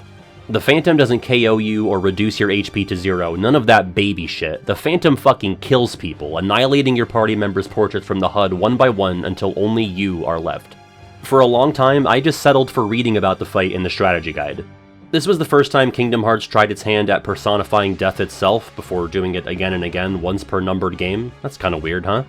Maybe we shouldn't have been so surprised when Sora ended up kicking the bucket at the end of KH3. He's been building up quite the fan club over time. Aside from the absolutely chilling design, I love how this fight makes use of Big Ben as the battle arena. It's stressful, but also so creative having to keep the clock hands paused by using stop. And honestly, I'm not sure how long it would have taken me to figure out if I hadn't already been experiencing this fight from a distance through the aforementioned strategy guide. I'd love to see someone figure it out for the first time though, that must be one of the most satisfying aha moments in the entire series. Not many battles are infused with some kind of puzzly element, but it makes for a fun change of pace in my opinion. Admittedly, I think the Phantom has entirely too much HP for both what it's capable of and how you damage it. Definitely a case of a great concept overstaying its welcome a bit, and the fight doesn't even really change or incorporate anything new throughout all of its bars. I think if I were to add a 31st thing to that KH1 Final Mix Advance video, it'd be slashing this guy's HP in half. And our other Heartless boss in this round is the one that started it all, the first Darkseid battle in Sora's Dive to the Heart. Given that he's literally the first boss in the franchise, I'm not shocked to see him get a good chunk of votes, but I'm a little surprised he did this well. Because clearly nobody's voting for this based on pure combat intrigue, so I guess if you have strong vibes and atmosphere, that can carry you pretty damn far. But that's not to say it has nothing going on, because I still think it introduces some fun and important stuff for the game to come, specifically when it comes to tech points. You could parry the shadows that you fight on the earlier platforms, but I think there's a lot more intentionality when doing so with Darkseid, specifically with hitting its chest projectiles. But also, the game introduces the concept of getting tech points for doing things kind of out of the box, like running up Darkseid's arm and hitting him in the face. You don't need to do that at all, and in fact it takes more effort than just staying on the ground and hitting his hand, but the game is like, good job, you can pick and choose which parts of an enemy to brutalize. Here, have some experience.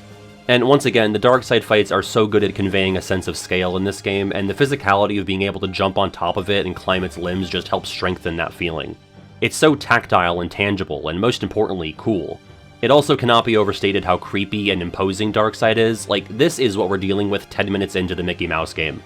If my 6-year-old self had any doubts about this new video game prior to this fight, Darkseid cemented that we were dealing with something really special, and weird and fucked up and terrifying.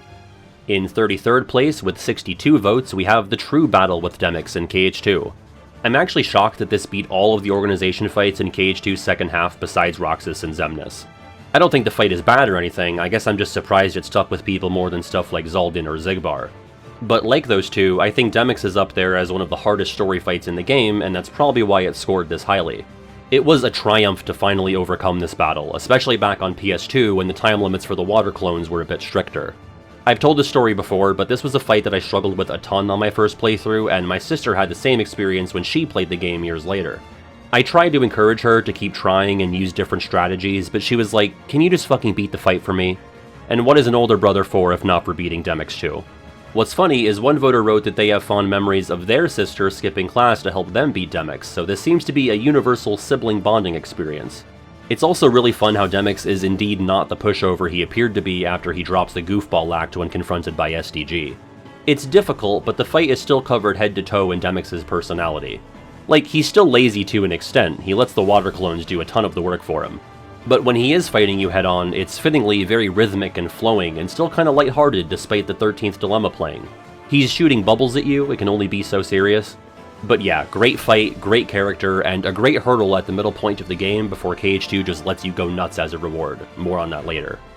Alright, we're at our penultimate tie of the video with another 2 KH1 fights. With 65 votes, we have the leader of the Villain Council ultimately coming out on top in dragon form. And this is well earned, because wow is this fight just absolute fucking mayhem. Just like with Giant Ursula, this is one of very few Disney bosses, and frankly the entire franchise, that feels like a true momentous occasion. This is like the one time in the series where Maleficent's bark is matched by her bite, literally in this case. Granted, she needed to be stabbed by Riku Ansem to get this juiced, which kind of muddies how she's able to become the dragon freely in BBS, but then again, maybe the stab wound powered her up even more because this fight is way harder than the Enchanted Dominion version. She's drunk on darkness here, and she's throwing up green fire everywhere. The whole fight feels like a genuine struggle for survival, like I'm just jumping around trying my best not to burn my ass and get some hits in. Honestly, I still don't really have a good casual strat for this fight. Like, if you're speedrunning or playing on level 1, you can do some cool stuff with stop and damage storage summons. But when just playing the game to play it, I mostly just get my shit rocked and find myself healing pretty much constantly. But wow, what a spectacle and a high note for the KH1 Villain Council to go out on. This is, in fact, the second most popular Disney battle in the series, more on that in just a bit. But first, another KH1 super boss, it's the Menace of Medford, Kurt Zisa. I think this is pretty easily one of the coolest Emblem Heartless in the series, and that's not even factoring in how it's named after a fan who had a cool sounding name. It's giving like ancient FF10 Desert Machina that gets awoken from its slumber. I know lore-wise that doesn't really work, but that's just the vibe I always got. Like its British cousin the Phantom, the battle with Kurt Zisa is basically one big puzzle, except this one moves at a much more exciting pace. Once again, there just aren't many battles like this throughout the series. I think the next closest example is probably Grim Reaper 2, who I mentioned is kind of like a diet version of Kurt Zisa. I've also described it in the past as being sort of like a classic Final Fantasy battle translated into KH1's playstyle. Which makes sense, I feel like the first game shares the most DNA with Square's RPGs that preceded it. I also feel like the gimmick of this fight is a bit easier to figure out than Phantom's, since it's plainly evident that the spell cast on you from the beginning prevents you from using magic. And the only thing you can target are Kurt's balls, sorry Kurt, which breaks the silence spell when destroyed. Then you get some quality time with Kurt's face before he uses Reflect 2 games before Sora learns it, and now his shield can only be damaged by magic. So you basically need to switch between playstyles to accommodate Kurt's current vulnerabilities, and I think the whole thing is extremely clever.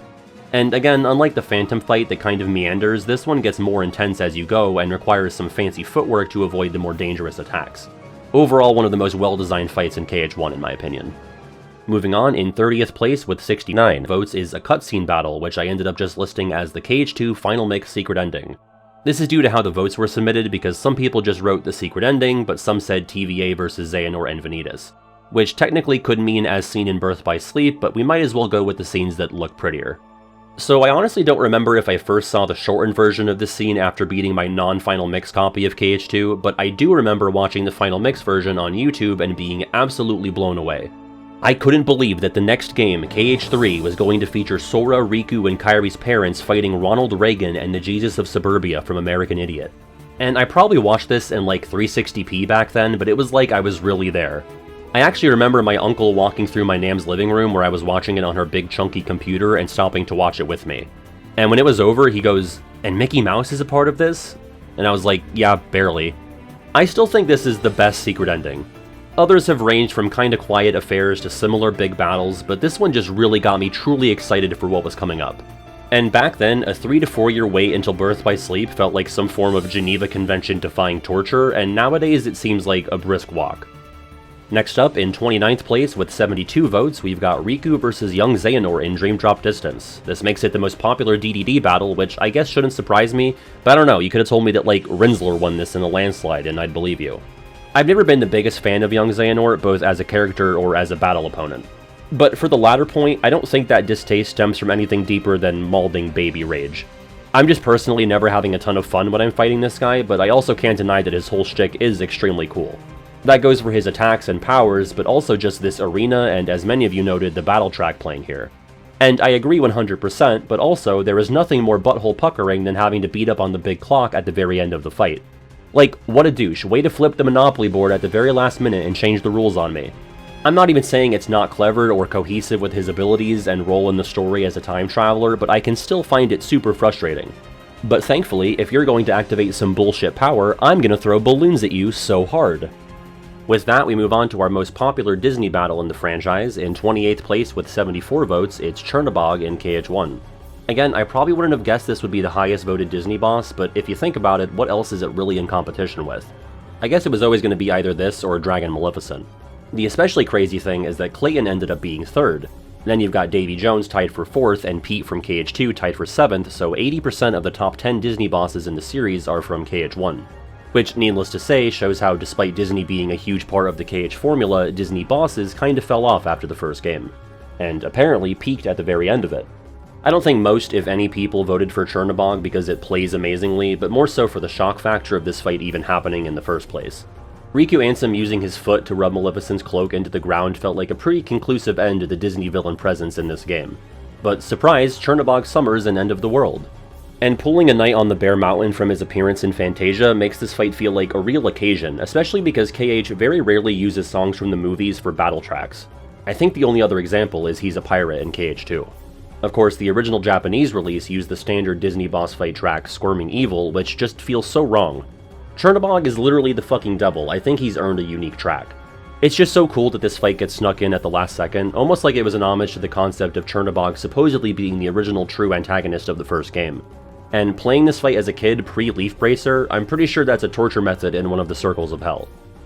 And we finally arrived at the last tie in the video, meaning we'll have a clean top 25 this time around. Once again, we have one playable fight and one cutscene here with 77 votes, and that cutscene is the secret ending for KH1 Final Mix. I'm actually really surprised it beat the KH2 secret ending. Granted, only by a little bit, but I kind of expected the battle in the graveyard to smoke this one. But this one was the first, and it inspired a deluge of Linkin Park AMVs on ancient YouTube, which I can confirm is the context under which I first saw the KH1 secret ending. And as fun as it is to see this sequence set to Numb, the actual in-game track here, Another Side, is still one of the most exciting pieces of music from the series for me personally. The truly amazing thing about the KH1 secret ending is that they basically had to make like at least 2.5 games to explain the absolute raving nonsense that pops up on screen throughout these 3 minutes. Because for those unaware, this secret ending was just conceptual stuff. There wasn't like a full storyboard for the next 7 years of games written out. We had to work backwards to explain why blindfolded Riku is fighting BHK with 2 Keyblades. And also, fucking Mickey is here too, which lets you know that this shit is serious, because he was hardly allowed to appear in the game proper. Man, I just watched this again to write this. I don't even remember the last time I saw it in full, but this still holds up so well. Like, sure, very much drenched in early 2000s Matrix sensibilities, but the fact that this was on a PS2 disc back in 2002 is just mind-blowing to me. Alright, and tied with that is the battle against Data Marluxia in KH3. This means the KH2 version did in fact outperform it, and initially that surprised me, but after playing both again, I can kinda see the appeal to both fights. KH3's is a lot more fast-paced and has more attacks, and I think it's just generally more difficult, but KH2's keeps the Doom counter for the entirety of the fight, and I think it's got its own appeal for that. KH2's counter corresponds to your current level, whereas KH3's is a temporary effect that always caps at 15. It's effectively just a stylized timer, so it doesn't really have the same juice there. But what the KH3 fight lacks in a gimmick that runs for the entirety of the battle, it makes up for in having a gigantic, terrifying fucking skull. This is one of my favorite DMs across the Data fights. It's just so visually striking, and it also induces a panic attack every time I have to deplete Marley's armor bar to get things back to normal. They really went the extra mile with the Grim Reaper theming for Marley here. Sometimes it's like, yeah, he just has a scythe, and other times it's like, this guy is death itself. With that, we've entered our definitive top 25, and wouldn't you have it, it's KH2 Data Marluxia with 84 votes. These two fights were often completely tied up as the results came in, but KH2's pulled ahead, and this is actually the largest gap in votes we've seen in the video so far. I basically just talked about this fight when comparing it to KH3's, so I won't linger on it for too long, but like I said, I get the argument of having this one over KH3's. I'd say KH2's is overall more memorable for having the fight-long Doom counter and essentially giving you a second fail state. You can have all the HP in the world, but if your Doom counter drops to 0, it doesn't matter. Thus, attempting this fight on level 1 also probably helps this fight stick in people's minds since it's a literal one-hit kill scenario. That red and black flashing 1 is burned into my retinas, and I last played this fight like that 4 years ago. But yeah, this means Marley is the most popular KH2 Data fight, which I think is overall a great call. It's incredibly memorable. In 24th place with 86 votes, we have the final boss of KH1, the World of Chaos. This might be a slightly inflated vote count because only 76 votes actually said World of Chaos, so I had to infer what the other votes were referring to through context clues. Generally, I took Final Ansem to mean the very last World of Chaos fight, but SDG versus Ansem I considered to mean the first fight on the destroyed beach. Considering the phrase World of Chaos is never actually spoken or written out in the game, I wonder if the fight would have done better if it actually had a bit better branding. You basically need to be online or use the strategy guide, or I assume go into the game's code to know what this monstrosity is even called. And monstrosity is truly the best descriptor for this thing because to this day there is nothing in the series weirder or more grotesque than the World of Chaos. Well, besides Lion Pete. And unlike the final Xemnas Gauntlet, there weren't any votes specifying one phase over another besides that one vote for the Shadow Core a million hours ago. Compared to the KH2 finale, this one does feel a bit more continuous, like you're flying in and out of the monster and destroying these room cores to break the seal on Ansem and also free your kidnapped friends. I ultimately prefer the KH2 finale in the gameplay sense because the actual boss portions of this finale have you stuck flying around, which I ultimately just don't enjoy as much as grounded combat. But there's no denying that it feels climactic and more old-school RPG finale-coded than anything else in the series. Well, we took a quick break from him, but in 23rd place with 91 votes, it's Marluxia, but this time as the final boss of Re-Chained of Memories. And yes, specifically Recom, because as we discussed earlier, GBA-Com ended with the Spectre mech battle, whereas Recom introduced this new form with this giant Grim Reaper behind him. Gameplay-wise, I think the most notable thing about this fight is Marley's ability to make you drop all your cards on the floor, even including the reload button. It really is cool how often these final or secret bosses do something to more directly mess with the player by sort of reaching beyond the usual confines of gameplay. Marley has this 52 card pickup bullshit, Ansem and Unknown and KH1 screw with your command menu, Xemnas straight up takes control of Sora away from you, Lingering Will can lock you out of attacks or magic, and Mysterious Figure can make you drop your commands just like Marluxia. Even Master Xehanort in KH3 makes you think you got hit by some invisible attack and sends you to a fake game over screen. Just some connective tissue between these fights that I never really thought about until now. As for this fight specifically, like I said earlier, I think I ultimately prefer the first or fake Marluxia fight, but this is still cool. I think I would have preferred if Marley himself were moving around and working more in tandem with the Spectre as opposed to being stuck in place. It's also crazy that he doesn't have any zeros on him, and makes it very easy for me to lethal frame him into another dimension. Moving on, in 22nd place with 110 votes, another big jump here, we've got Data Xemnas and KH3. Crazy to see the gap in votes between this one and the KH2 data battle. That's a 95 vote difference. But I think it's fair because while KH2's is just an amped up version of the story fight, this one is basically entirely new and the definitive Sora and Xemnas 1v1. Xemnas definitely had shades of this in the games prior, but I feel like 3 and especially Remind really leaned into this idea of Xemnas being incredibly graceful in his fighting style.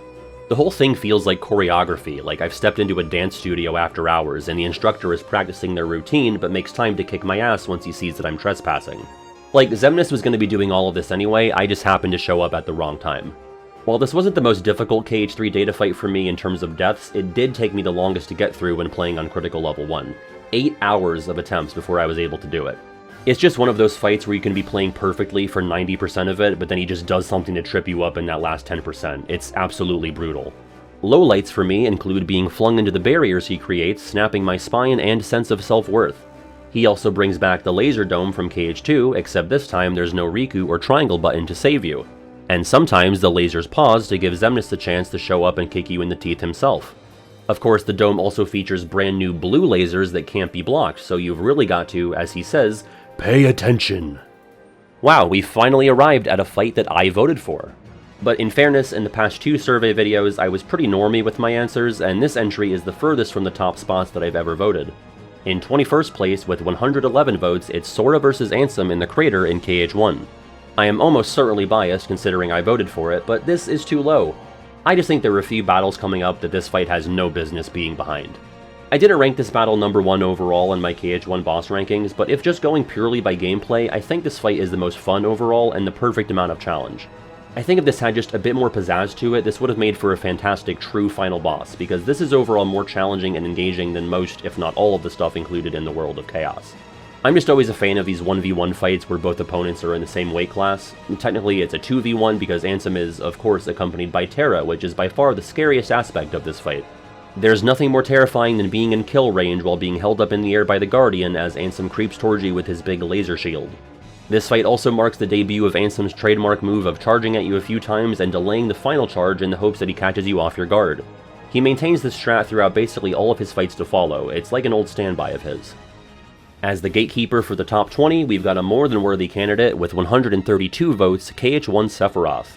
Everything I said back when we talked about Cloud applies to Sephiroth basically tenfold. I didn't know who Sephiroth was or what a Final Fantasy VII was, but I did know that I was in deep fucking shit. If the cutscene followed by One Winged Angel kicking in didn't send that message effectively enough, the Masamune slicing my face open frame 1 made it crystal clear.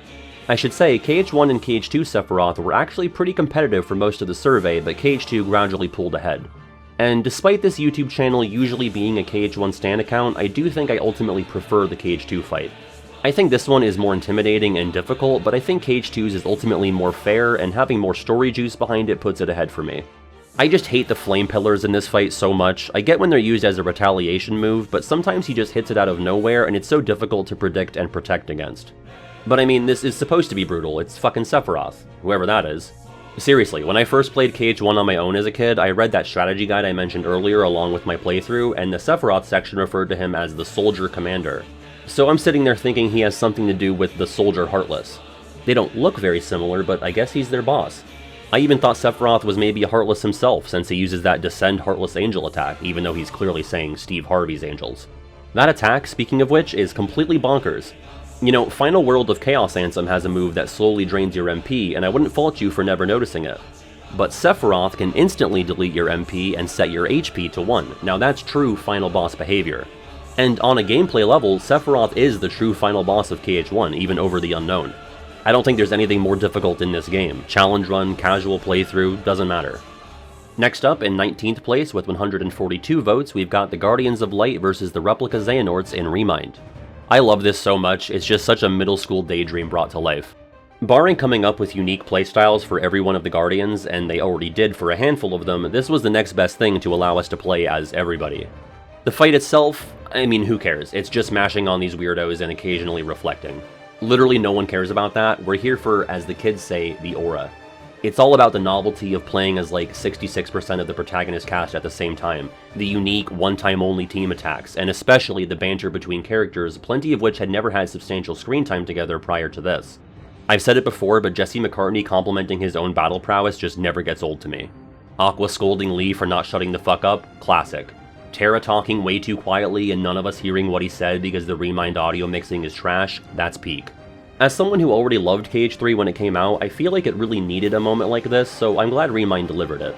The cast of characters has become so big over the years, and with this game finishing off so many of their arcs, I think a segment where you get to at least control a bunch of them to an extent was sorely needed.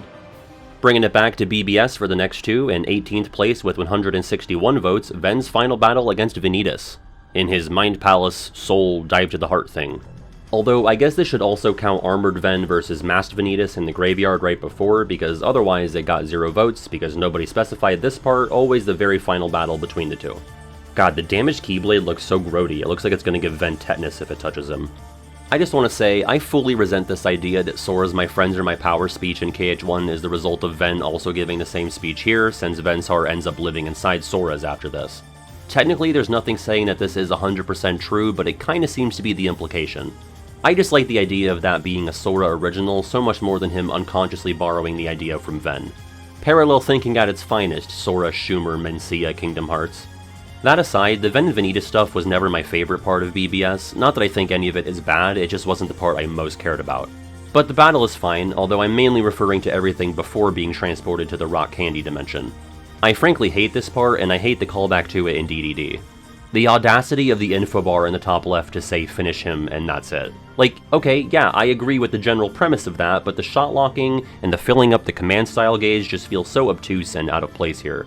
But apart from that, the environment of this dual Ven and Vanitas platform is cool, and it sure feels climactic. I just wish it wasn't, again, a flip the Monopoly board moment at the very end. And with just one more vote, in 17th place is another BBS final boss, Aqua vs Terra Xehanort in Radiant Garden during the final episode. Which is not the final episode, because there's another episode after it in Final Mix called the Secret Episode. I've always hated that, but I guess they sort of wrote themselves into a corner before putting Final Mix out. But yeah, this fight is among my overall favorites in BBS, and definitely my favorite Aqua fight, so I'm glad the audience gave it this much love. I love the bookends of Aqua and Terra fighting at the end of the base game, since the game essentially started with their duel in the Land of Departure, and Xehanort was there for that too, so it really all comes full circle. Subtle thing, but I like how it's dark out in Radiant Garden for this fight, which is pretty unradiant of it, and I don't know if it's literally just nighttime or Terranort's darkness casting a giant shadow over the town, but cool vibes regardless. The first half of the fight is solid, but the second half, where Terranort reveals that he has control over the Guardian, that had 2010 Patty popping off. They don't make a big meal out of it, but it's not just cool in the moment, it reframes the Guardian's appearances alongside Ansem in the older games too. A bit overkill for him to pile-drive Aqua from the Exosphere though. I also think this fight is a great balance of challenge. Not a pushover, but not like something you ram your head against for hours. Last note, I really like the cutscene after this battle, and I ultimately prefer it as the ending to the game over what we get in Final Mix.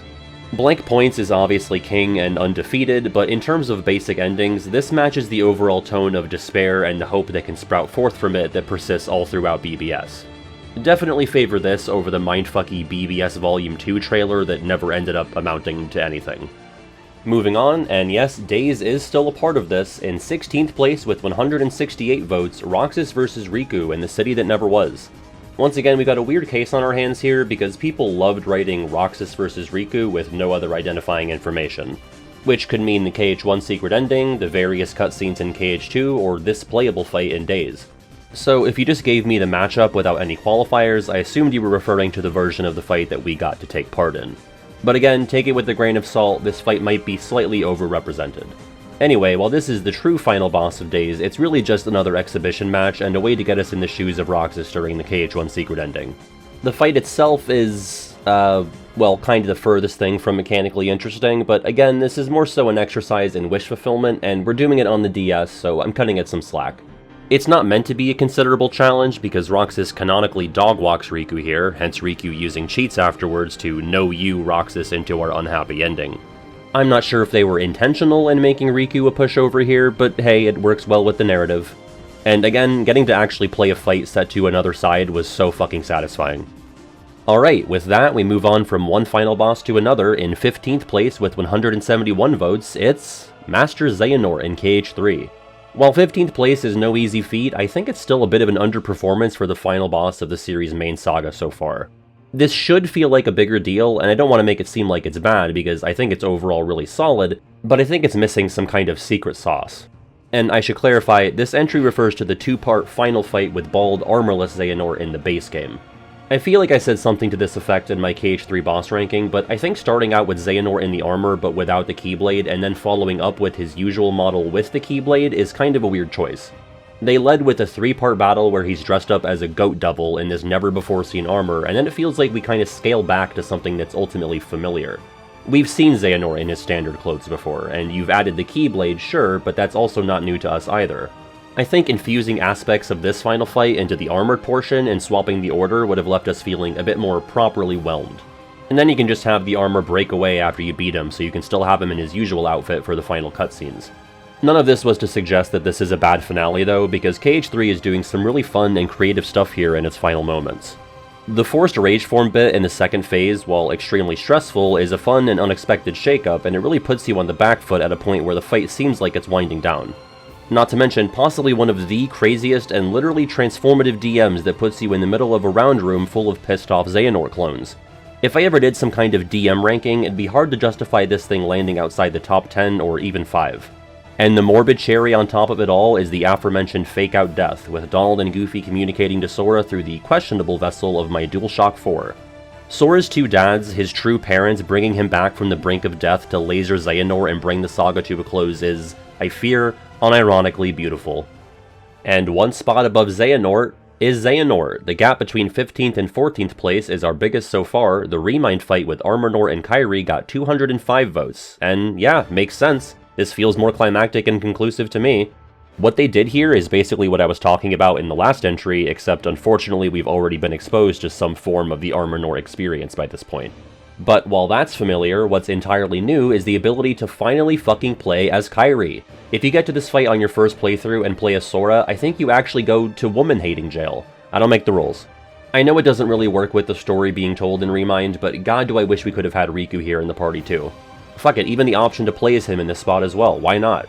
Again, the game should uninstall if you don't pick Kairi on your first go-around, but the option would still be nice. Because we still haven't had all three of them kicking ass together during gameplay, and these characters were first on our screens during George W. Bush's first term, like, Jesus Nuclear Christ. And speaking of nukes, Xehanort is blowing up the entire fucking arena. This is seriously one of the most stunning fights in the series. All of these crazy attacks paired with Kairi's really fun and scrappy playstyle make this battle feel so cinematic and, for lack of a better word, epic. Not Epic Games, though. I was so excited when KH was released on Steam, by the way. I literally killed my Epic Games launcher before I did anything else. Anyway, I really hope at least some of KH4 has us playing as Kairi with an expanded moveset, because I think this fight is just so much fun and long overdue. Next up, with 210 votes in 13th place, annoyingly, given her number, is Data Xion, which makes this the most popular Data fight across both KH2 and 3. I'm not sure if I would have predicted this to be the case. Certainly top 5, but its closest competition was exactly 100 votes away, so it wasn't particularly close. But it makes sense. Remind even builds up this fight and keeps it locked up until you beat every other Data battle besides Master Xehanort. And if you said this was the most challenging of the Data fights, I wouldn't look at you funny.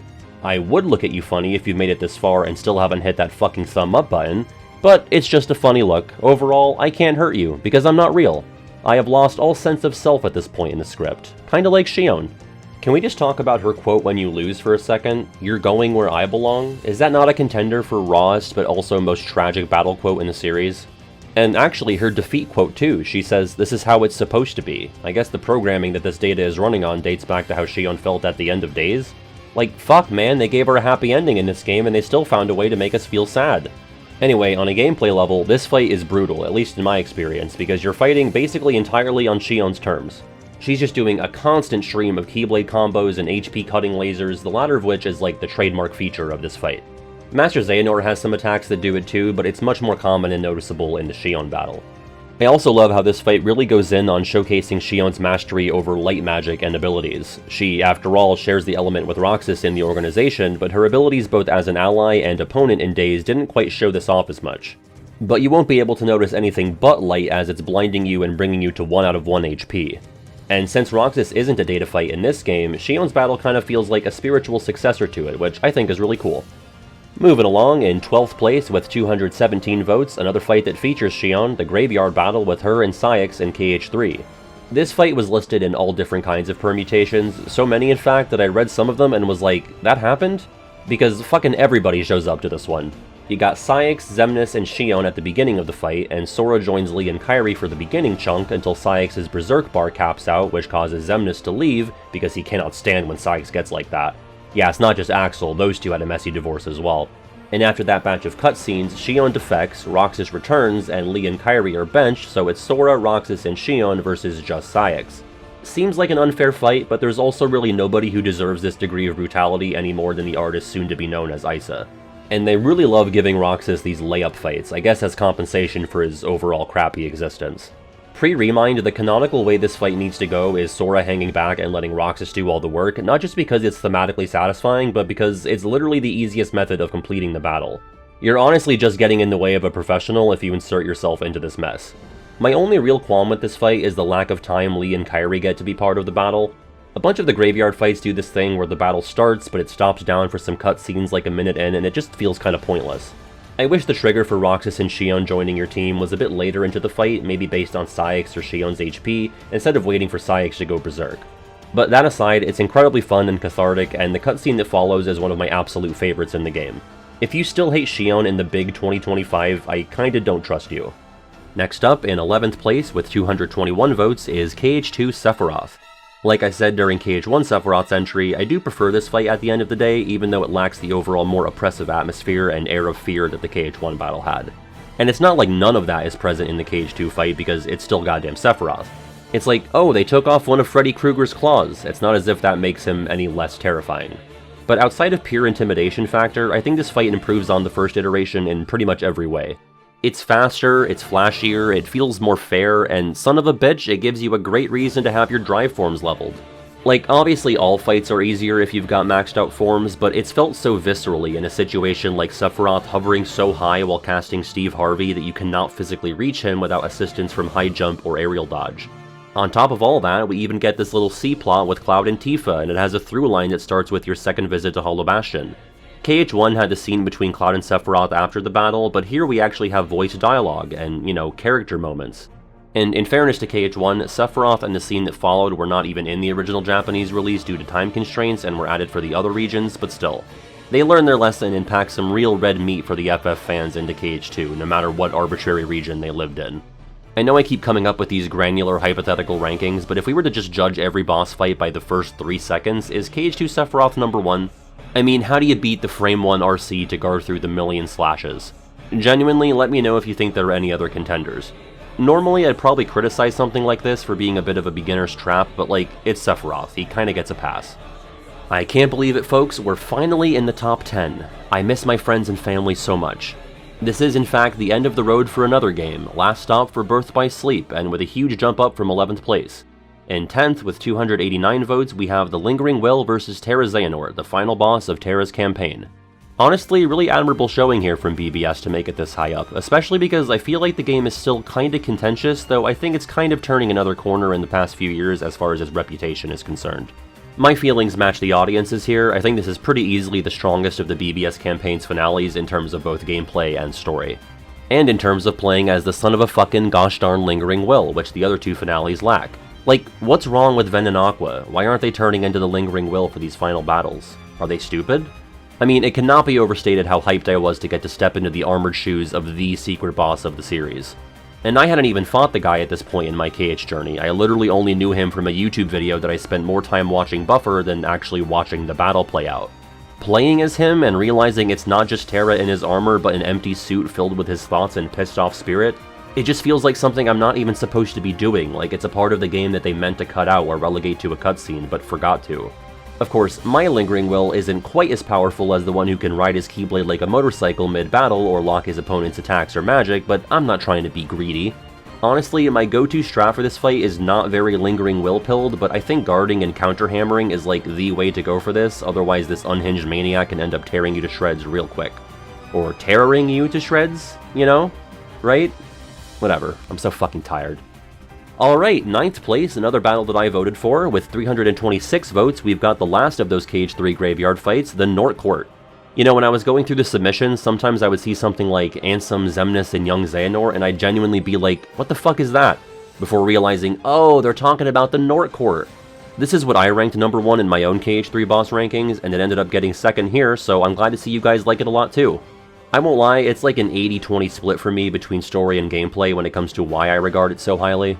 It's still a really fun fight. I love the synergized DMs between the 3 Norts with a bonus Nort in the background flinging Keyblades, but I'm mostly just salivating over the very idea of this battle taking place at all, more so than how it's physically playing out. I will extend this ungodly long video even longer if I'm allowed to talk in detail about the death scenes, especially Ansem's, so I'll cut myself off here, but also just the feeling of this fight is so powerful. It's just an absolute occasion, and it knows it. 3 main antagonists, and again really 4, all fighting you at the same time. This type of shit is usually saved for opening cinematics set to Utada songs, but here we are living it out. Again, as I said in that KH3 boss ranking, really wish Xemnas could have just not grabbed Kairi's wrist so it could have been her over Mickey to really sell the feeling of trio versus trio, because, come on, Sora Riku Mickey is nothing. It's not like it ruins the fight or anything, but it just could have been a tiny bit better with some of these pieces rearranged. And okay, fine, if I had one other nitpick, it's having the unskippable mini cutscene at the start of the fight, but only after the Norts let you get a combo or 2 on them. And then we have to watch Mickey and Riku get whisked away by the Keyblade Cyclones. If you're playing this fight in a normal playthrough, it's no big deal, but oh my god is it grating if you're retrying over and over during some kind of challenge run. If you're gonna have this sequence happen so early in the battle, you might as well bake it into the actual cutscene before the fight begins and skip this false start where I'm allowed to play for a little bit before we get this prolonged DM sequence. But that's just me putting the pat in impatience. Other than that, it's pretty much peak KH3 for me. Up next, in 8th place, just 2 placements away from fighting as Lingering Will with 331 votes, it's the fight against Lingering Will. And hey, what do you know, this is the first fight in the video that Kiwi voted for. You know Kiwi, right? Anybody who's anybody knows Kiwi. I mean, what is there left to say about the Lingering Will at this point? I'd say for about 12 years, he was the undisputed that bitch of Kingdom Hearts, and a lot of people still maintain that he, in fact, remains that bitch. While I didn't use one of my own votes on it, I can't deny that this is the most exciting secret boss, just in terms of being a taste of what was coming up next in the series. And it has some frankly killer gameplay to back it up. Like, this is basically your final exam as a KH2 player, and the first time I tried to take it, I thought to myself, maybe I should have been held back a grade or two. Lingering Will is calculus, and I am still working on fractions. I don't know if I've ever had a successful run against this guy where he uses the bow and arrow or the command locking move at any point in the fight. I just crumble beneath both of those attacks, and would oftentimes just throw the attempt out if I got hit with either of them. The fight really does feel like a test, not just on KH2's mechanics, but on the boss itself. You need to know Lingering William's likes and dislikes, his favorite brunch place, his favorite Green Day album. He strikes me as an Insomniac guy. The sheer amount of attacks that this fucker can pull out is insane, and it's a good thing there's so many, because the more options he has to choose from, the less likely it is that he slams you with one of those moves that you're just dog shit at dealing with. Oh, Donald and Goofy are present for this, by the way, as minor distractions, or if you're lucky, vessels for drive forms. I'm not 100% sure if this fight is even canon, but if it is, I doubt Donald and Goofy remember very much of it at all. Sticking with KH2 for lucky 7th place with 351 votes, it's the undisputed most popular mob fight in the series, the Battle of 1,000 Heartless. And like, yeah, how does any other non-boss fight even try to hold a candle to this? It has branding, it's sandwiched between some truly bonkers cutscenes, it has the reaction command equivalent of a knife cutting through hot butter. I don't even know what else to say about it besides, it's fucking cool. Like, way to fill me with unearned confidence, KH2, you put 1,000 enemies in front of me and I demolished all of them. I tried out for soccer after this, got stung by a bee, had an asthma attack, went home, haven't gone outside since. I wonder if it's too late to revoke that bee preservation dono. And speaking of regretting one's actions, right after this battle, Sora finds out, oh, killing Heartless is the bad guy's favorite. You could not have helped the bad guys any more than you just did, Sora. That's just brutal. It's like saving an animal shelter by redirecting a meteor, and the meteor lands on an orphanage. And there's me sitting there thinking, it's a shame about the orphanage, but man, I wish I had an extra save file right before that because that was rad as hell. I know those orphans won't get to see another day, but I've got a bunch of Rising Suns to enjoy. By the way, where the fuck did Donald and Goofy go? They dart off in different directions, but this is a really big area. Are they taking out 1,000 Heartless apiece too? Not according to Jiminy's journal. I bet Missing Link would have covered this.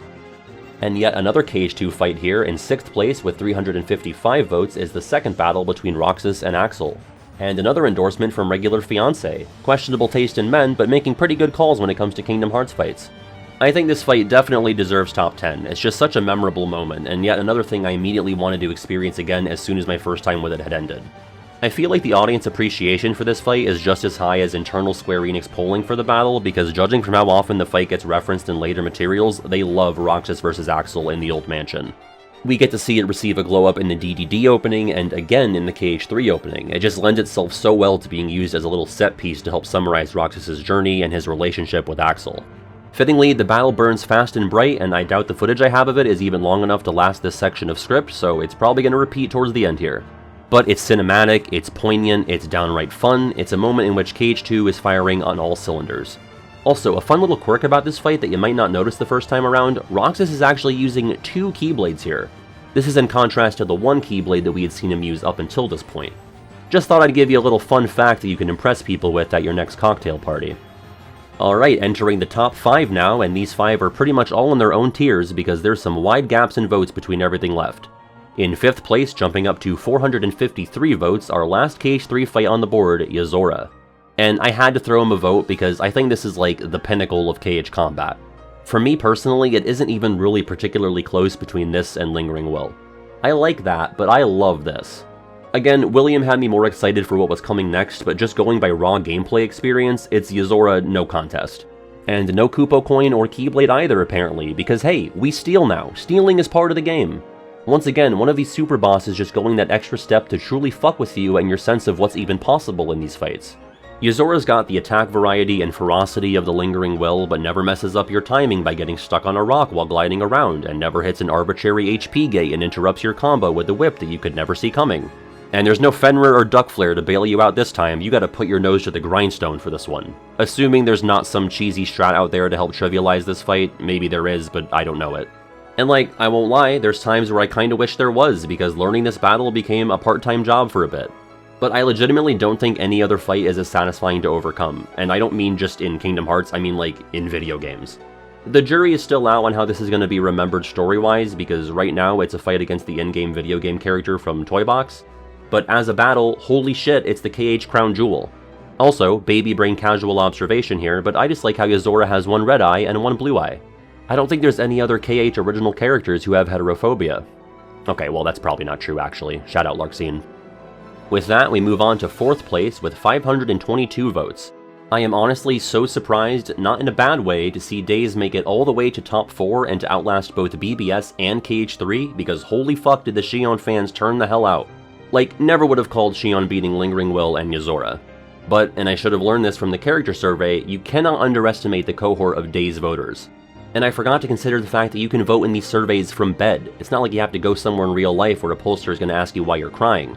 I can say these things, I have friends who are Days fans. I might even say I am one myself to an extent. You know the reaction image of Wesley Snipes holding up the gun while crying? This is the video game battle version of that. I mean, there's at least nothing else quite like it in the series. Seriously, it's like if you were playing KH2 and then in the last hour of the game, Donald and Goofy turn around, look at Sora and say, "Sorry pal, but we gotta kill you so we can take our place in the circle of life or something." Yeah, what he said. Look, these are the voices, folks. There are other fights that are more fun or flashy or cathartic, but I don't think there's anything nearly as emotional as Roxas vs. Xion. And on a gameplay level, it might be a comparatively lower bar, but I think this fight smokes everything else in Days. If nothing else, it's unapologetically ambitious. The fight's got 4 forms that take place across 4 different worlds with 4 different music tracks to boot. Just a tremendous amount of effort, not just in the sheer amount of variety the fight offers, but the attention to detail in the physical and visual design of Xion's forms and her moveset. Her forms often take direct inspiration from the world you're fighting in, and all throughout the battle, her attacks are directly derived from Sora's most recognizable moves from the first game.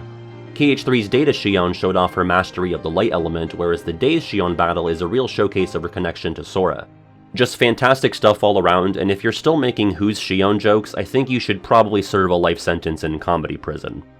And like I said, we're entering a whole new tier here for 3rd place, where we've reached our last KH1 fight. With 710 votes, it's Sora vs. Riku Ansem in Hollow Bastion. Once again, audience, we are in serious alignment here, because I also rank this as my favorite KH1 fight back in the hazy, misty year of 2020. I think if I had to use one word to describe this battle, it'd be notorious. I guess it's also Nortorious if you think about it. Boo! But also, this is what happens after the 50,000 word mark.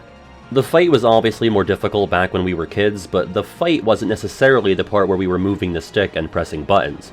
Sitting through the Everlasting Darkness cutscene over and over on original KH1 is like a rite of passage for the KH old heads. This was an unskippable, nearly 3-minute cutscene, mind you. By KH1 standards, that's like Metal Gear Solid 4 level shit. But because of that scene and the decent challenge this fight provided, we really got to sit with this moment, and I think that's why it scored so well. Because to be honest, it's good, though I don't think it's like an amazing fight as far as gameplay is concerned, but it's just such an important and iconic moment for the franchise. We've got the reveal of the twist villain, the resolution of Kairi's whereabouts throughout the game, and what's essentially the beginning of Riku's big goddamn redemption arc that would go on to last for pretty much the remainder of my childhood. And I don't mean to undersell the actual battle's strong suits, because it's still like an amazing no-bullshit sword fight like with Captain Hook. Except by comparison, this has even fewer gimmicks and variables, and no party members to help out either. Naturally, it's an extension of the earlier Riku fight, but remixed to be even, eviler.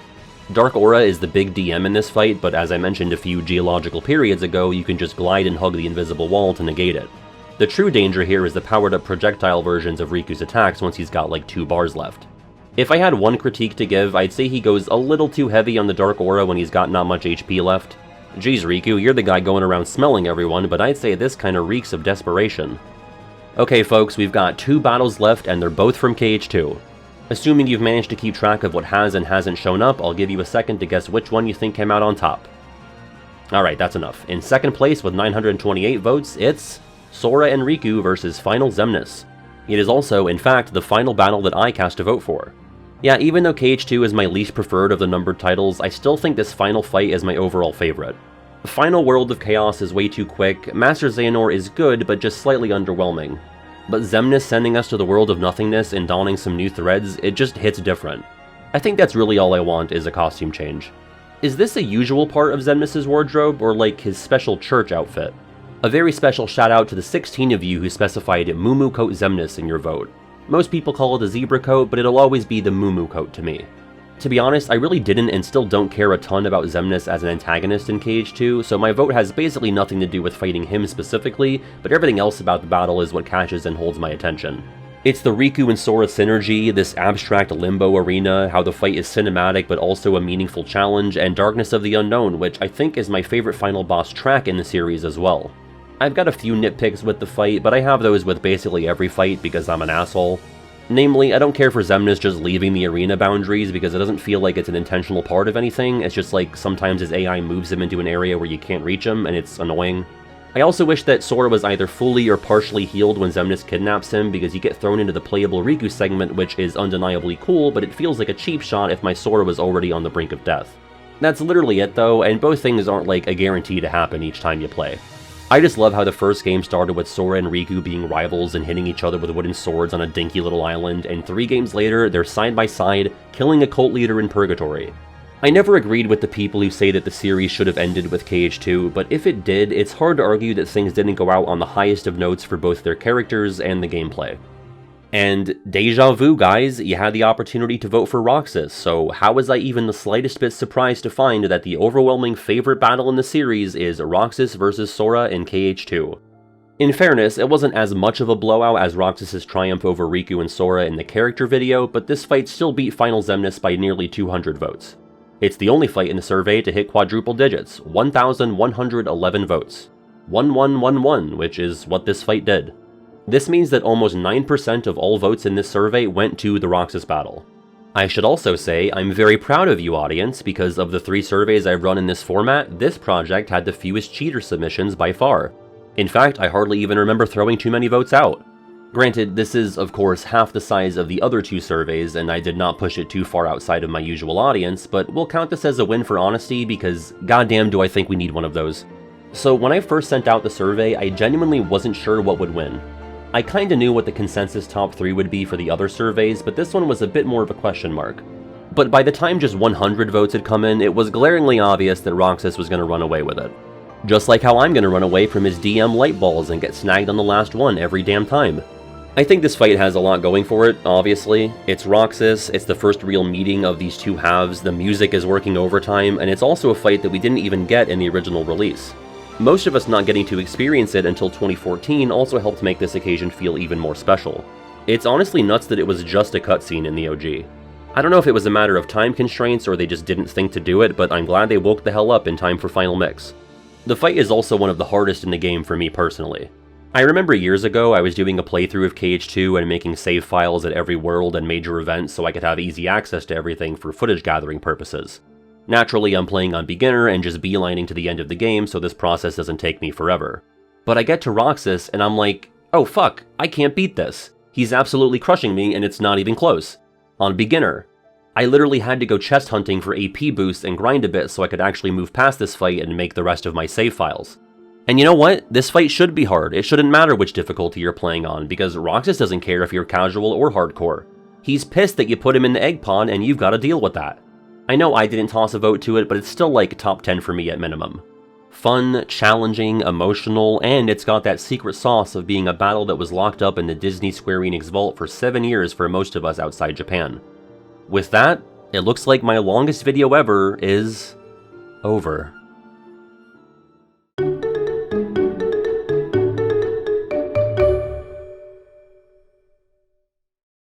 It really wasn't supposed to be this long, but at a point I got to writing like halfway through, I was like, oh, I've said too much about a lot of these lesser fights, but it was too late. It's not like I'm gonna cut all of it. I mean, I could have.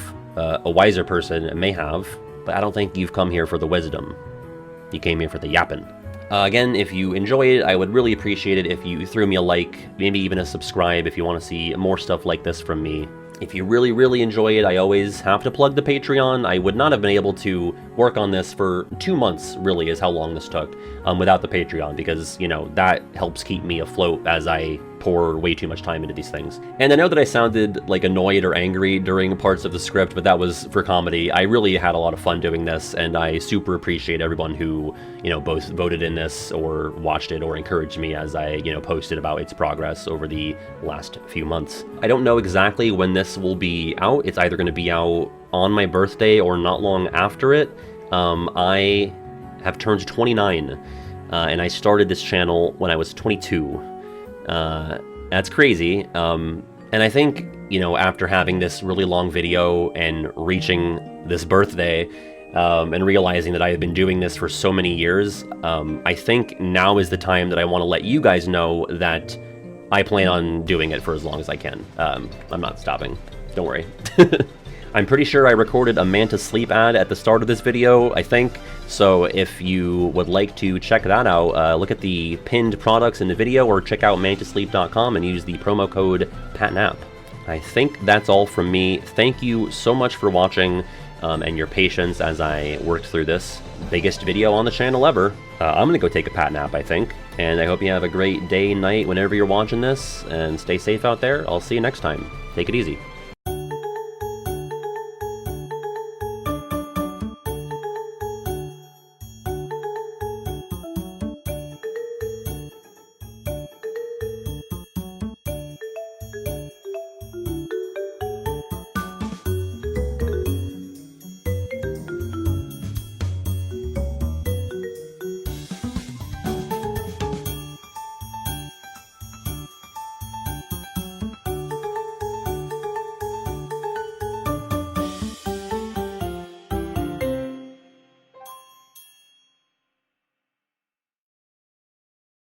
Still mad that you can't switch around Riku's magic shortcuts on a prepare and retry. Fucking Mr. Softy, every time I try to record.